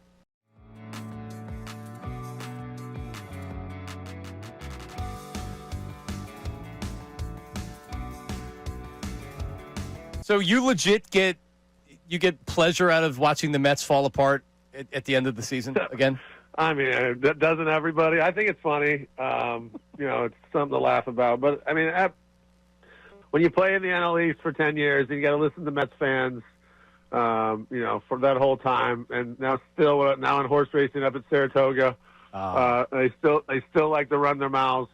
So it still brings me joy to laugh at them. Yeah, Jason, those times looking back where it's not often the Mets and the Phillies are good at the same time, right? And you experienced a little bit of that in the early portion. And those fans come down and they invade Citizens Bank Park, and they are so loud and obnoxious. And that was the beginning. We hadn't seen championship baseball in Philly since the 80s. And you guys ushered that back in. Just what a time to be alive, man. When you think about those days, because you came to Philly, you hadn't become the Jason Worth that we know right now. What's it like when you think about those days? Yeah, well, look, I had a good start in L.A. my first year, and then I got hit in the wrist my first game of spring training in 2005. And, didn't play, had surgery, didn't play all of 2006. And then I come to Philly in 2007, and I'm literally barely make the team. And it took Shane Victorino and Aaron Rowan? No, God, I'm drawing a blank. Took two guys to get hurt on the trade deadline for me to even get a chance to play. And then, Charlie Still was a little apprehensive to get me in there, but I played so good in August of 2007 when we really started our first run. And that was kind of my when I got a chance to play and coming out, and that's when we started to run down the Mets. So there was that big series at home, the 4-game series where we swept them, and that's when, for me, that's when Philly really came back alive with baseball, and it was that team that ultimately the next year won the World Series and ran down the Mets 2 years in a row. So that's where the whole kind of rivalry started. But you're right, they would come down, they'd invade Citizens Park, they're obnoxious. You go up there and you play 12 games a year up there, and you got to listen to them run their mouths. So it was sweet to be a Philly back in those days, and I'm proud of what we accomplished. And man, we had good teams, and here we are again with with my guys, Trey and Bryce are playing in Philly now, and they're kind of towards the end of their careers, and I guess they're still in their primes a little bit. But this is what it's all about, man. This is Philadelphia baseball in October, Red October. Let's go. You're listening to 97.5 The Fanatic, WPEN and WPEN HD1 Burlington, Philadelphia. Beasley Media Group station broadcasting live from the Comcast Business Studios, powering possibilities. That's Jason Worth. I'm gonna give you play on the horse racing stuff, so don't worry about that because I'm fascinated with what you're doing right now. But yeah, so I was curious about this because we talk about this a lot with your teams, and I know you left you left after 2010, right? That was your final season. So 2007, you make the playoffs, get swept by the Rockies. 2008 World Series. 2009, go back to the World Series, lose to the Yankees, and then 2010, that was the Giants. You had a really good team that year too. That was the Giants loss in 2010. Wait, so like all else being equal, and you won a World Series in 2008. What do you believe the best team was? If 2008 played 2009 or 2010 played 2007, of those teams that you played on, what was the best team that you played on? The 9 and 10 teams, I think, were built to win more so than 7 and 8. You could probably even say the 11 team that I wasn't on. Middays with Marks. We're hoping to bring Rob Thompson to you, but we're having some technical problems. Please stand by. Ding! And where we thought we were going to be playing it from maybe is not doing it. So if we get Rob Thompson, we do. If we don't, we don't. Because you know what? There'll be 18 reporters that tweet out what he said, and we can just tell you what he said. But yes, it'd be nice if we could hear it live, local, late breaking, here on Middays with Marks, 97.5 The Fanatic. We'll let you know what he says if we can't get it. But it is going to be. I really am completely nervous for the start of this. Can't wait. Good time. Be able to watch with my kids. Don't have anything going on tomorrow night. It's not too late to where that we are going to be. And my girls, my wife, like at school, they're on elementary school. They have it's Spirit Day for the Phillies, so everybody wears their Phillies stuff to school. And my wife, because she makes apparel, they're head to toe bows. They have all three of them. They have the P on their cheek, stenciled in on their cheek. You saw the picture this morning. That's good parenting right there. Well, listen, I got to do it. It's all I have. It's all I have. With these, they love the Phillies. You know what? They like the Phillies better than the Eagles. That's also good parenting. They love watching the Phillies with me. Last week, they're like, Daddy, can I watch a show? Like, I'm watching the Eagles game, honey. Yeah, but I want to watch a show. I'm like, I don't care what you want to watch. Go down the basement. Like, no, I ended up going down the basement because they were so annoying about it. They want to watch it, but they love watching the Phillies. It's interesting. How we looking? He hasn't stepped to a podium as far as I know, but I don't know where the podium is and where we're going to find that podium in that audio right now. All right. Well, listen. Here's what we'll do. We'll do our show, and then if we hear from Rob Thompson, we hear from Rob Thompson. Let's go to Ish. Ish from Levittown. Ish, what's up, bud? Johnny, how you been? How you been, Ish? Your voice, man. Good to hear you. Fine. Okay, I just want to, before getting started, I just want to say, Johnny, I always listen to you, and I think, you, Mike, and Ant are, on, Philadelphia legends, as far as the radio. I would happen to agree with you. I think that I make, if you're doing a Mount Rushmore of Philadelphia sports radio hosts, I would have to be considered to be on there. Yeah, a lot of people put Angelo on there. I believe I would be on there with Angelo as well. So, you guys are top 3. What I like best, I was listening to you this whole week before I called in, your opinion on AJ Brown and what happened was so spot on. You offered an opinion, but you didn't really offer a critical opinion. You know how AJ Brown is, and that's the same thing. I thought the same thing as you were thinking, when you were talking about it, and I really appreciate your opinion on that. Oh, because thank you. Weren't really too. You really weren't too outlandish or saying too much. Nothing, like I said, nothing too critical about it. I wasn't yelling and screaming about it like a lot of people were, and I'm not even saying on this radio station like a lot of people were. You know why, Ish? Because I think sometimes you have to look at human moments, right? And I'm not AJ Brown. AJ Brown is AJ Brown. AJ Brown gets upset when things like that are going on, and that is his way of handling it. He's reading a book on the sideline. He's tweeting out a Bible verse. We all know that he's frustrated with stuff. And then he apologized for it on Wednesday. And he never said it. I mean, he didn't come out and say Jalen Hurts sucks or I hate Joe or this offense is terrible or it's bad play calling. AJ is a thoughtful, good dude that's emotional. And I appreciate that about him. So whatever. That's why I want to say thank you for you. Really didn't go too much in on them. You just seen what you seen what happened, and then you talked about it, and you weren't too critical, and I really like that. I'll be listening to you all the time. And I just want to ask you a question. Do you think that that there'll be a lot of passing going on in this game? Since the situation happened with kind of like the Pittsburgh Steelers game. Oh, isn't that the $1 million question-ish? Good talking to you, bro.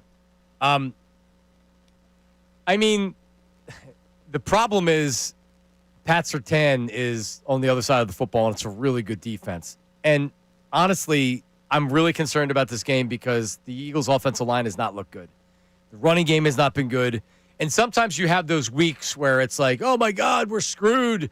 The passing game sucks, like you said, the Steelers game. Everybody was so mad about Jalen Hurts in the passing game after the Carolina win that they almost lost, and they came out and they looked great against the Steelers. So could it be one of those games? Sure. Yeah, the Eagles are Super Bowl champions. But to me, this is a really tough time to play Denver because of what they do well and where the Eagles are kind of struggling right now.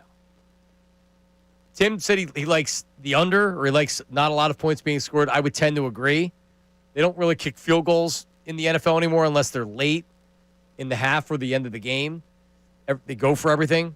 So, this is going to be a good game. It's a tough test. They got a lot of talent over there. Eagles got a lot of talent. Let's go. It's going to be a tough test. It's going to be, we'll see. We'll see where it goes. I didn't get to say this earlier, but so I need to know from the people if this is. We can take some text too after this, but I need to know if this is suspect, or as my kids say, sus. That's what do you use sus? Is that in your vernacular? I don't think I actually say the word sus, but I've texted sus. You have texted it? Yeah. I've never heard it, and then this year they're old enough to where they start using some of the slang, and they said sus, and I'm like, you mean suspect? And they're like, I don't know what it means. It just means. I'm like, oh, so you don't even know what it means. You know what it means, but you don't know that it comes from suspect. Yes. And they're like, well, what does that mean? I'm like, suspect is what you're saying, but you're using sus instead of the word suspect. So is it sus that during Phillies games, like last year during the Mets series, I will drive to Target and do a Target pickup during the game because I can't handle myself. I can't handle it. I get in the car, listen to it in the car, but I will leave watching it on TV, get in the car, and I'll not even I'll just drive around sometimes. Is that suspect? Is that sus? Sus isn't the way I describe that. When I say I have a puke bucket at home, I'm really that this isn't like a radio bit. I actually have a puke bucket. Yeah, it does kind of feel like you're trying to avoid, I guess, a little bit. I don't know. Like, it's not sus. It's definitely something different than that. I don't want to go full violation on you to avoid the game, but it does seem like kind of like So I'll walk around before I leave. Like, I'll just start walking around. Mm-hmm. I can't. It's too much. So, for example, story time. We played it earlier. The Matt Stairs. Mm-hmm. I did not see that on TV. I was in the car with my dog, my late Lexi, driving around in circles. I was at my parents' house, driving around in circles, listening to it on the radio. When he hit the home run, I remember the exact place and moment I was. I was in front of Rochester Park in Abington, just driving past when he hit the home run. So I'll never forget it. So you can't watch. You struggle watching postseason baseball. It is. I'm telling you, it is. There's nothing like it. Not like the second half last week. Eagles was tough, but it's a regular season football game. But yeah, it was not a fun second half to watch last. But the Phillies, no, I got nothing. Absolutely nothing. I have one that's definitely a violation from last year. If you want that, in terms of consuming the game last year, sure. Because after game one, they lose game one. I did the Sunday morning show following that. I came on the air, and my entire thing was everything I tried to build myself up to was lost. They lost that series. They went down 1-0. It's over. They lost the Wheeler game. And I truly believe that was it. That was it for that team. To the point in which I actually scheduled a date for the night of game 4. And I fully watched the end of that game and then went on a date afterwards. Because I had accepted the fate of that season, and I was like, you know what? I had the phone on in I'm totally watching okay the with game that. in the car, in the Uber ride to the date. How'd the date go? Well. Nice. No, I'm totally fine with that. Yeah, it went well. I felt the same way. But yeah, no, I was broke. We actually met and got a drink to watch the final out together. She's like, "You okay?" I was like, "Oh, kind of saw this happening." Yeah, I think we all did at that point. Yeah, I would have scheduled this date for this time if I expected them to actually win this game. So, and the reason I bring it up was that's just what I've always done. I can't. It's a baseball game. It's not a football game, right? Like the great thing about baseball is you can go to the store or you can go places, and what are you really missing? I understand it's a playoff game, a little bit different, but the amount of hate that I receive from losers out there on social media, like literally, Ray, DMs of people that were like threatening me, calling me you're a fraud Phillies fan. To this day, there's probably mentions right now. To this day, people will be that mad at me for it. Anyway. Yeah, I mean, I can't say it's necessarily normal behavior. It's not behavior I would recommend to the people out there, but I could see the anxiety just spewing out of you when it comes to postseason baseball. It's anxiety for sure. It is. All right. Let me give my Eagles prediction right now. I think this is a 23-20 win on Sunday. We'll do Phillies and some other stuff last segment. 23-20, which means it'll be 39-36, and the Eagles will win or they'll blow them out. But I don't like the Eagles' defensive line right now. I don't like their offensive line right now. When I say I don't like it, there's injuries. Everything's just not clicking. But Denver also, they're traveling. They have a short week. So this may be not an ugly game in terms of penalties or turnovers or things like that, but you have two good football teams, and the Eagles are obviously a good football team. And they find a way to win. They find a way to win another game. But if I was doing it via the spread, right now in the BetParks app, it's they're 4-point favorites. So I don't like this line at all. No. This weekend. No, that's why I'm taking the Broncos. I said the same thing about the Rams, and then the Eagles end up covering, but they covered on the last play of the game, the field goal return. But honestly, I feel the same way about the Rams game that I do about the Broncos. This is going to be a really, really tough game. So we will see. What's your prediction there? This weekend, I think they're going to win this weekend. I'm at the point where they have to give me a reason to pick against them. And they've given me a million reasons why I'm going to be stressed out for 4 quarters, but they haven't given me a reason to believe that I'm going to come in here Monday thinking they're going to lose. Like maybe post-bye week, when we see some of those real teams over the next 4 weeks, what justification do I have to pick against this team? Well, you don't. But, I mean, like you had mentioned the line, so this is definitely one of these games where it's like, all right. Maybe you were coming in, even I was saying, they're going to go 8-0, they're beating blah, blah, blah. And that's like, whoa, that's a light line. Interesting. Oh, well, look, they have look at the matchups. There's reasons why it's a light line. Yeah, there's reasons why it's a light line. They're still favored. Well, what's your final score? You taking them to cover? Yeah, I'll take them to cover. 27-21. Okay. Yeah. All right. There he is, Ray Dunn. Listen to more. 10-1 Sunday here on the Fanatic. On the pregame show. That's right. All right. What do we got on the text line there, Ray Dunn? Anything good? We got a lot of people chiming in on some Philly stuff. We got an unnamed texter here. Chase rate is my top concern. They press when they're losing. They can't panic if they're playing from behind. Yeah. Yeah, I mean, we talked about the bullpen being a potential problem. I think it's easy to say if the bats go cold, it's trouble. It's the last thing. And it's possible. We've seen it before. But this team has a different look to them coming down the stretch. I'll tell you, the one thing I thought while I was sitting there watching that Dodgers bullpen, and I think it was the first game of that series where they end up having the 59 pitch inning where they're just going through pitchers, and it looks like the Reds are going to start trying to work their way back to the game. Reds still lose 10-5. One thing that went through my mind, wow, Reds are doing a really good job laying off everything right now while they're behind. They're not pressing here. They're just forcing the pitcher to make their pitch. I hope that that's what we're talking about with this Phillies team in this series. I know Matt Gelb wrote about it this week about you're going to roll your eyes reading this story, but this is about how the Phillies have changed their approach and Turner's changed his approach, and that a number of different guys have talked about, hey, we're doing a lot better, seeing pitches, doing a lot better in terms of not trying to just go home run or bust. It's easy to say that when the series is 0-0 and you're not pressing and you're not stressed. Yeah, in theory it looks great until you get pressed. And it starts to happen. I mean, no one thought that the Phillies were going to do what they did against the Diamondbacks until it actually happened. What else have we got? We got another texter on the 08 versus this team comparison. The 08 Phillies are a better team than this current one. It's not even close. Lineup from top to bottom was better, and the bullpen was better. This team has a better starting rotation.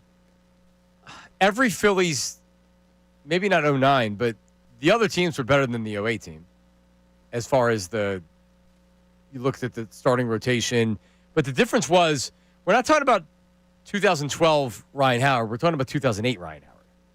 We're talking about 2008 Chase Utley. I mean, you're talking about all-stars at every position. Not every position, but Jason Worth turned himself into an all-star. Mm-hmm. He started playing like that year.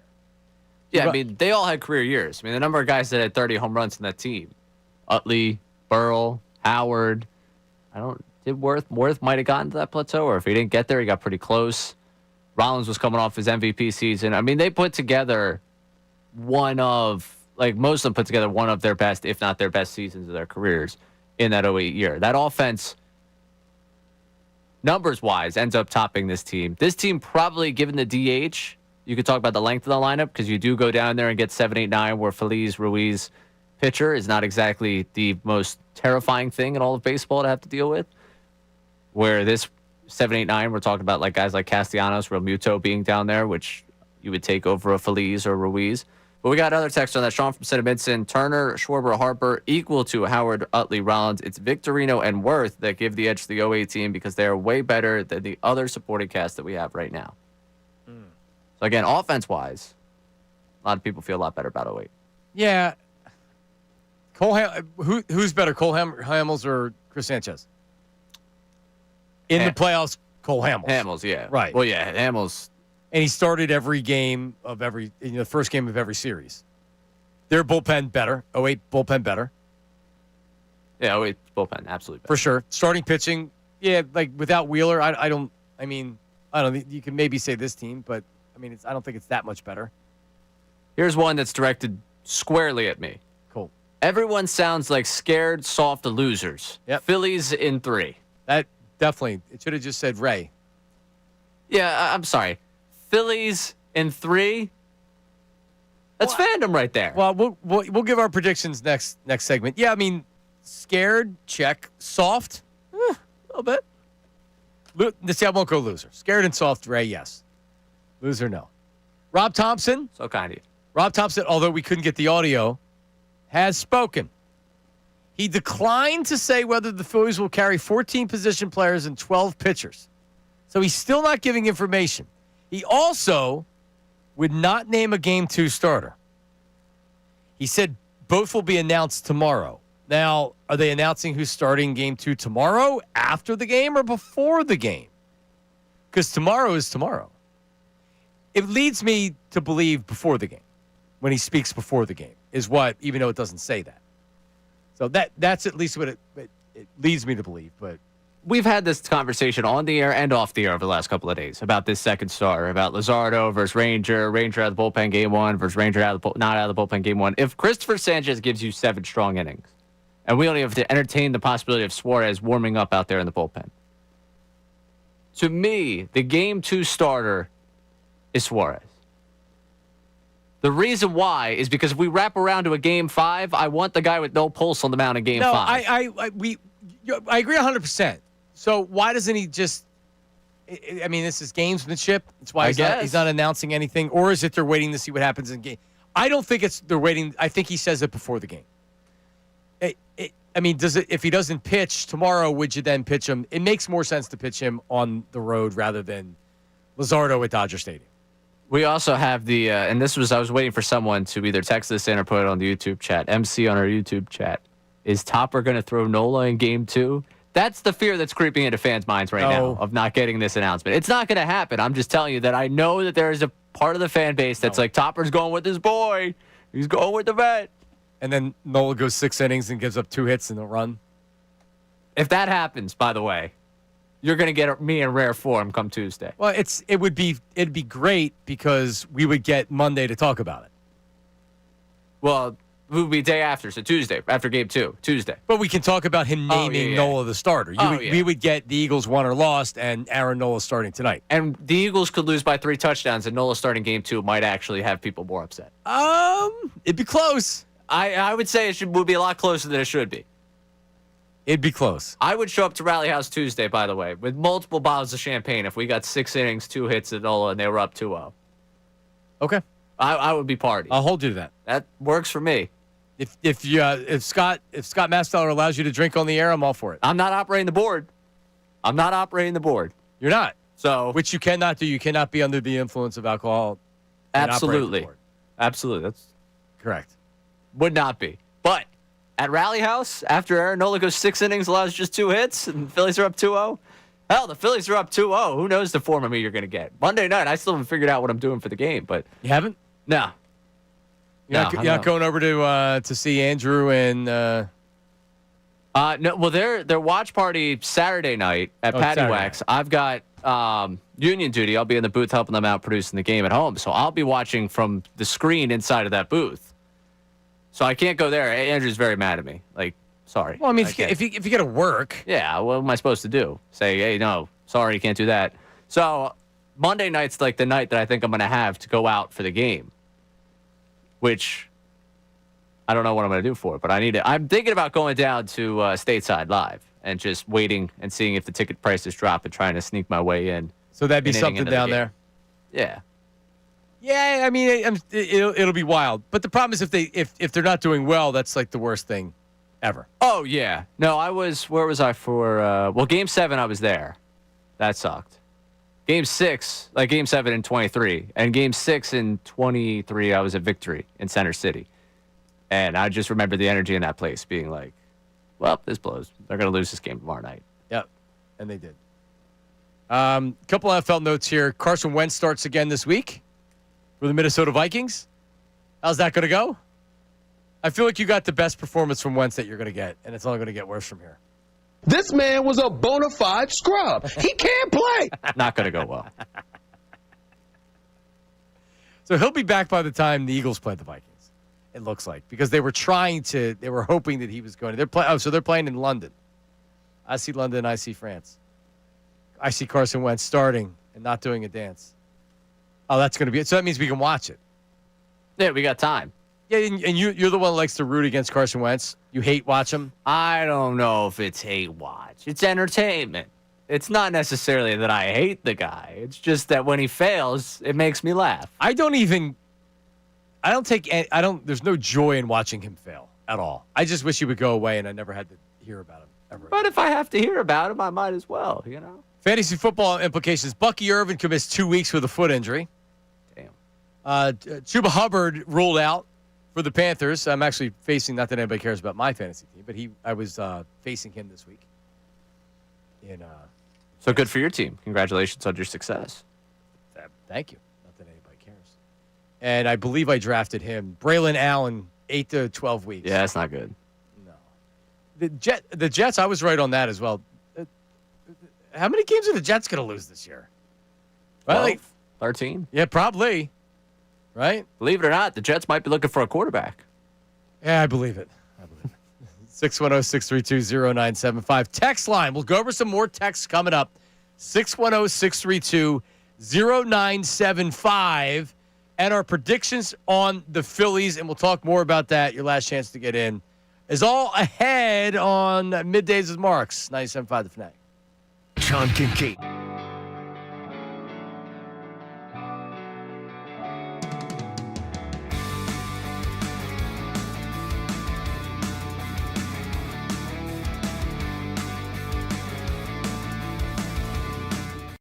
Well, I'm going to ask you is that I know the amount of people you talk to around the NFL, and I know from the conversations that have been had about this on NFL Live and others, any speculation as to who he's talking about? Not listening to him. No, I can honestly tell I have not spoken to a single person about that. I honestly have not. Like, we're dealing in injuries on Monday. Yesterday was a day to kind of catch my breath and try on Tyreek Hill. Like, I know it's a big deal in Philly, but on my list of priorities, it was not very high up. Okay. So, do you believe? I know it's not mandatory, but do you think the Eagles will maybe make it mandatory for A.J. Brown to address this? Because today's the day where midweek players can speak to the media. Do you believe it will be A.J. Brown Day, and do you believe the Eagles will make it be A.J. Brown Day? Here's what I would say to that. A.J. Brown's a big boy. He can tweet what he wants and he can say what he wants. I don't think you make him do anything. If he wants to talk, he can talk. If he doesn't want to talk, he doesn't want to talk.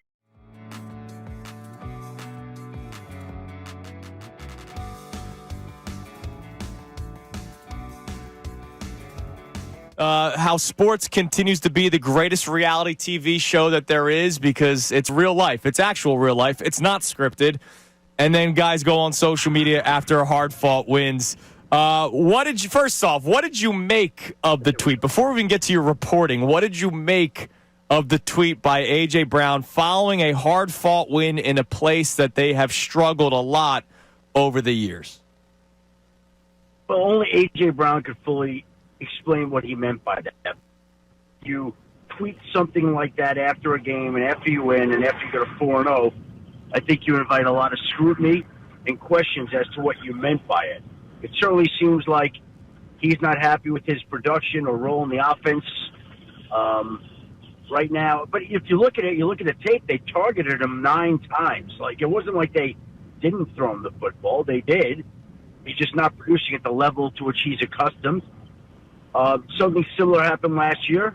Wasn't happy with his role, complained, and the team went on a run in the second half, and he was dynamic, and everything worked out great. So I think that it wouldn't be what I would like, but I understand why he does it, and we'll see the intended result of it this week start. I'll bet you they feed him right away this week, right away. It's driving me nuts, though, Adam, when I hear Kevin Patullo talk about the fact that, well, we haven't figured out our identity on offense yet.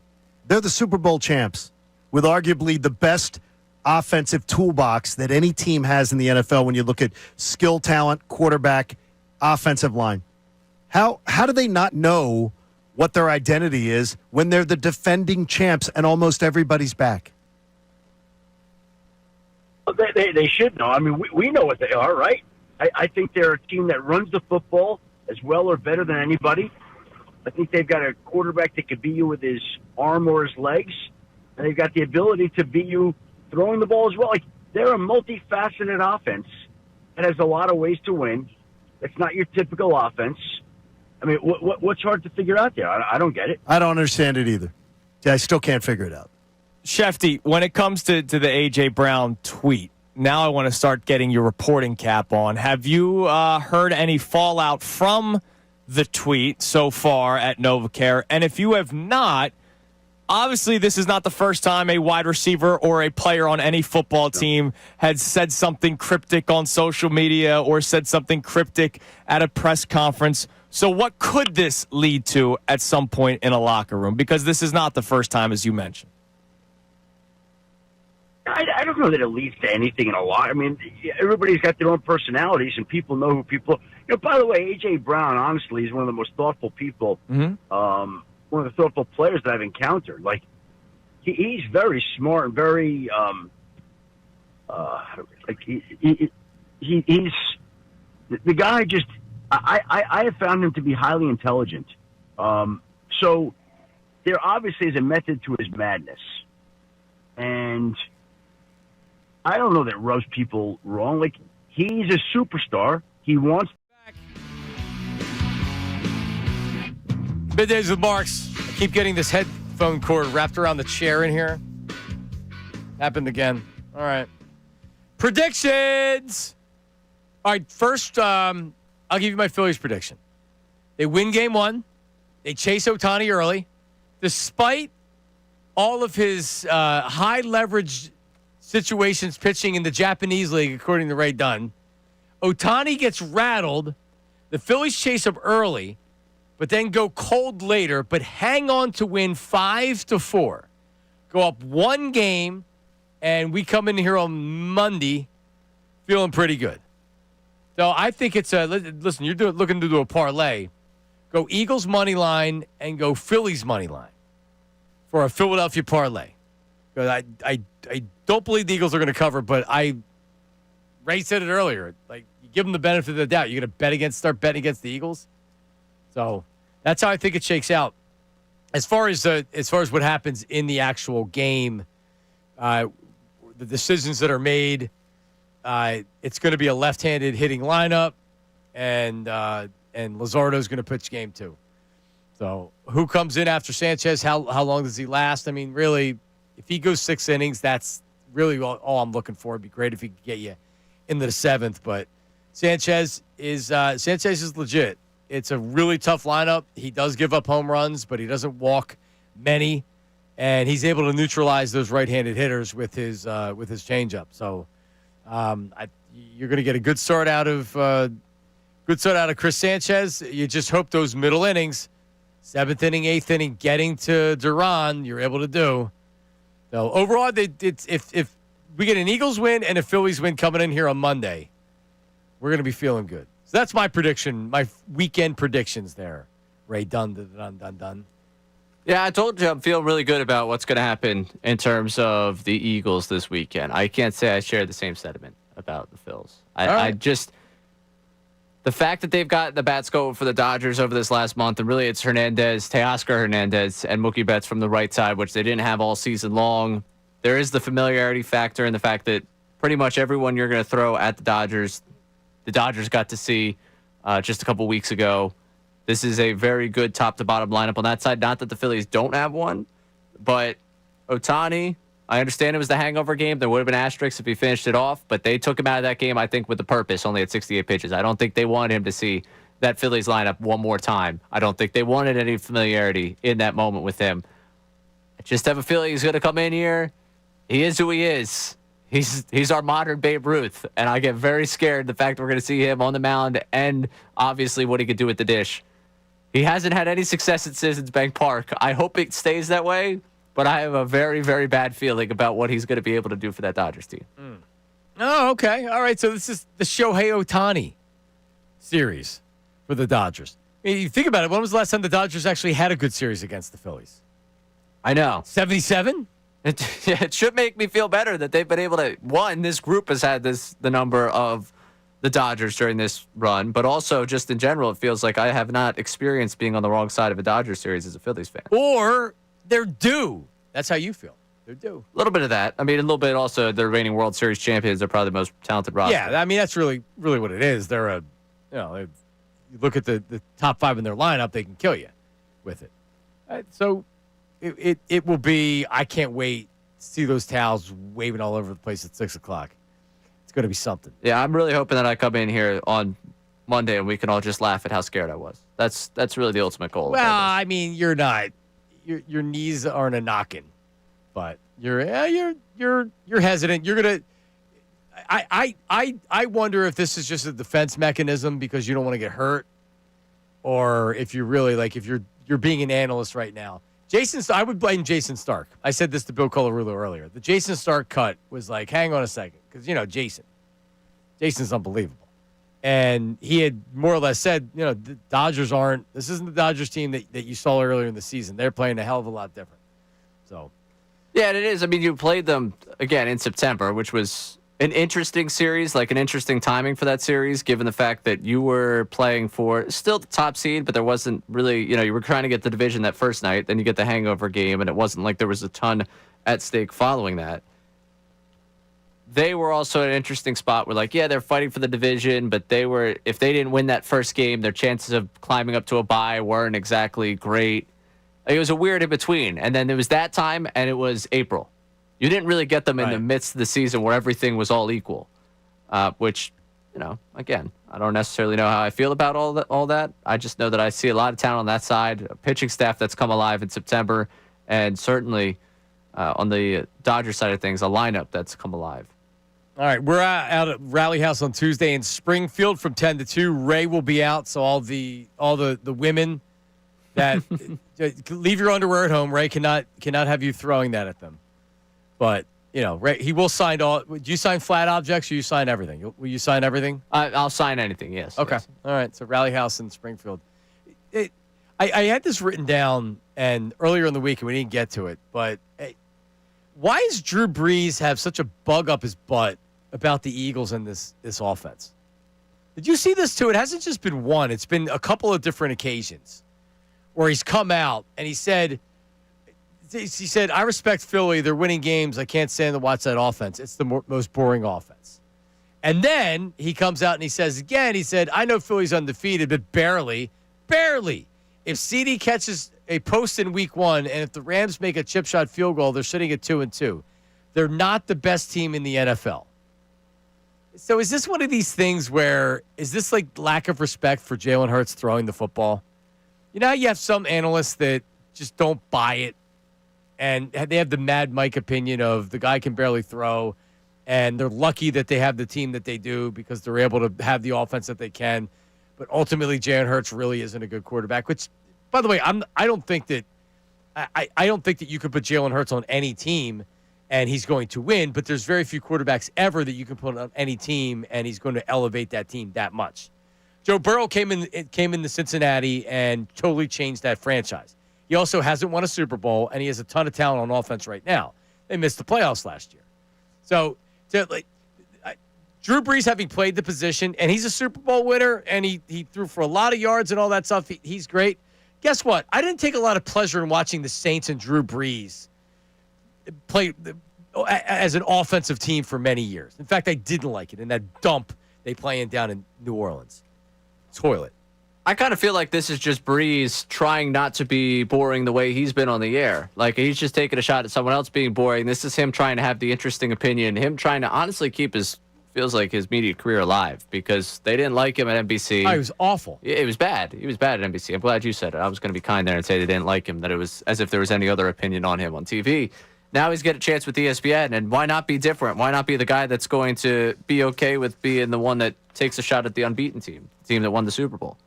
I mean, I think this is his unique angle on the whole thing. I would think short quarterbacks stick together. You know, I would kind of think the undersized quarterbacks should look out for one another. I feel like that should be a community within the quarterback community. Jalen's not undersized. Jalen's taller than you think. He's not 6 foot. Drew Brees is like 5'11". Well, yeah. Maybe he's jealous. Maybe that's it. Maybe it's jealous of that one's 6 foot, one's not. I think Jalen is maybe a little shorter than Donovan. Donovan was at least 6'2". There was never. Have you ever felt like there was when you're 6'3", 6'4", he definitely doesn't look like he's 6'3", 6'4". You don't want guys that are taller than that. But I never feel like that he's getting balls batted down because he's not tall enough. I feel like he doesn't have the arm to make throws that I wish he could make a lot of times. I mean, I don't know who doesn't watch him and feel like that, but makes up for it in other ways. No, yeah. I mean, he's not Drew Brees 5'11". No, he's legitimately 6 foot. He's Drew Brees is dating app 6 foot. Jalen Hurts is 6 foot. And what I mean by that is Drew Brees will tell people he's 6 foot tall, and Jalen Hurts actually is 6 foot. It's tall. your listed height. I'm listed at 5'10". If you look at my bio, I'm listed at 5'10", 165. All right. Well, in that case, I'm 6'1". Right. It's my listed height. Yeah. Awesome. The Great. same thing with Drew Brees. Drew Brees, Allen Iverson was listed at 6 foot. Yeah. No shot. Not a shot. That's been one of the more encouraging signs for me. Someone's takeaway from Sixers Media Day last week was, wow, Maxey is kind of a smaller guard because he was standing right next to Connor and I, and it didn't look that bad for Connor and I. What's your listed height? 6'1"? My listed height's 6 foot. Yeah. So 5'10" and a half? Yeah, right about there. Yeah. I like to do the whole, I'm 5'11". I'm actually being honest with you. But that really just means I'm Yeah, so how was that media? Honestly, that was last Friday, right? Yeah. I was so glad I didn't start till Monday. I would have nothing to do with doing that media. I had a great time down there. I'm sure you interviewed Joel Embiid, right? We did not get Joel. Joel was the one we didn't get. Oh, man. You interviewed everybody else. Yes, got a chance to talk with everyone else. Yeah, like that's cool. I wouldn't necessarily have wanted to drive all the way down there and do it, but it was. I took the walk. Huh? Yeah, walk from Northern Liberties all the way. No, you didn't. Yeah, I did. All the way across the Ben Franklin. You walked across the Ben, but that's not on the other side of Ben Franklin. You still have to walk from there. Yeah. How long did it take? About an hour. You walked to Camden? Yeah. You didn't walk home, though, right? Yeah. Oh, I absolutely did. Why didn't you get Connor to drive you? Because I wanted to take the walk, be outdoors, breathe the fresh air, walk over the Delaware. That's the most interesting thing I've heard all week. That you walked the practice facility in Camden from Northern Liberties. Yeah, willingly. I've done it every time since I've been on Middays that we've done a broadcast from the Sixers facility. There was one time I didn't get to complete the walk because it started pouring on me in the middle of the Ben Franklin. I had to hustle back down to get an Uber. That's odd. It's more than it's interesting. It's very, very, very, very, very. Got to get your steps in. Very odd. Well, you know what? Screw Drew Brees. How about that? And screw the Dodgers. And screw the Dodgers. Yeah. Mike Schmidt's throwing out the first pitch. You see that? I did not see that. Love Schmitty. Love Schmitty. It definitely is.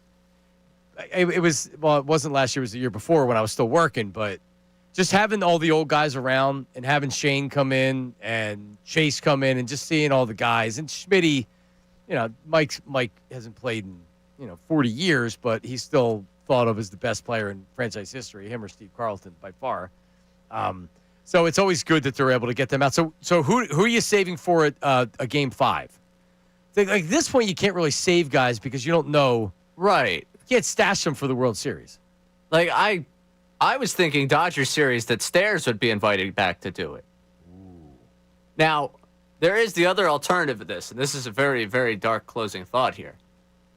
If you're the Dodgers, are you trying to recruit Utley to do 3 or 4?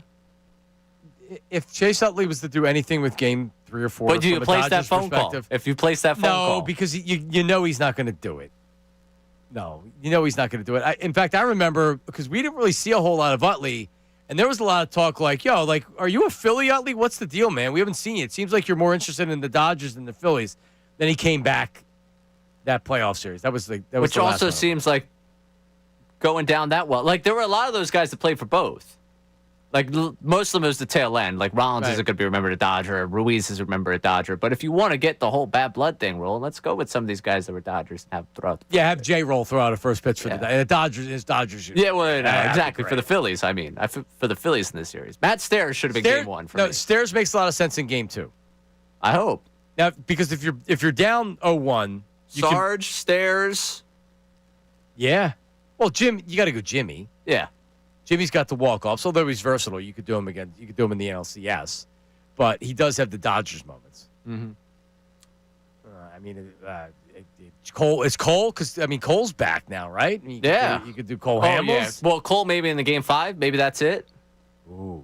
Cole Hamels throwing out the first pitch before one of your lefties takes the mound. You could do it. Everybody, thank you for a great first week. Coming up next, Bill Colarulo, Ricky Bo, getting you ready. Man, I can't wait to hear Ricky on the Phillies, Eagles talk, and everything else. Great week. Thank you to all the crew, and thank you to all the listeners. It's been a great week. We will talk to you on Monday. Bill, Ricky, coming up next. See you.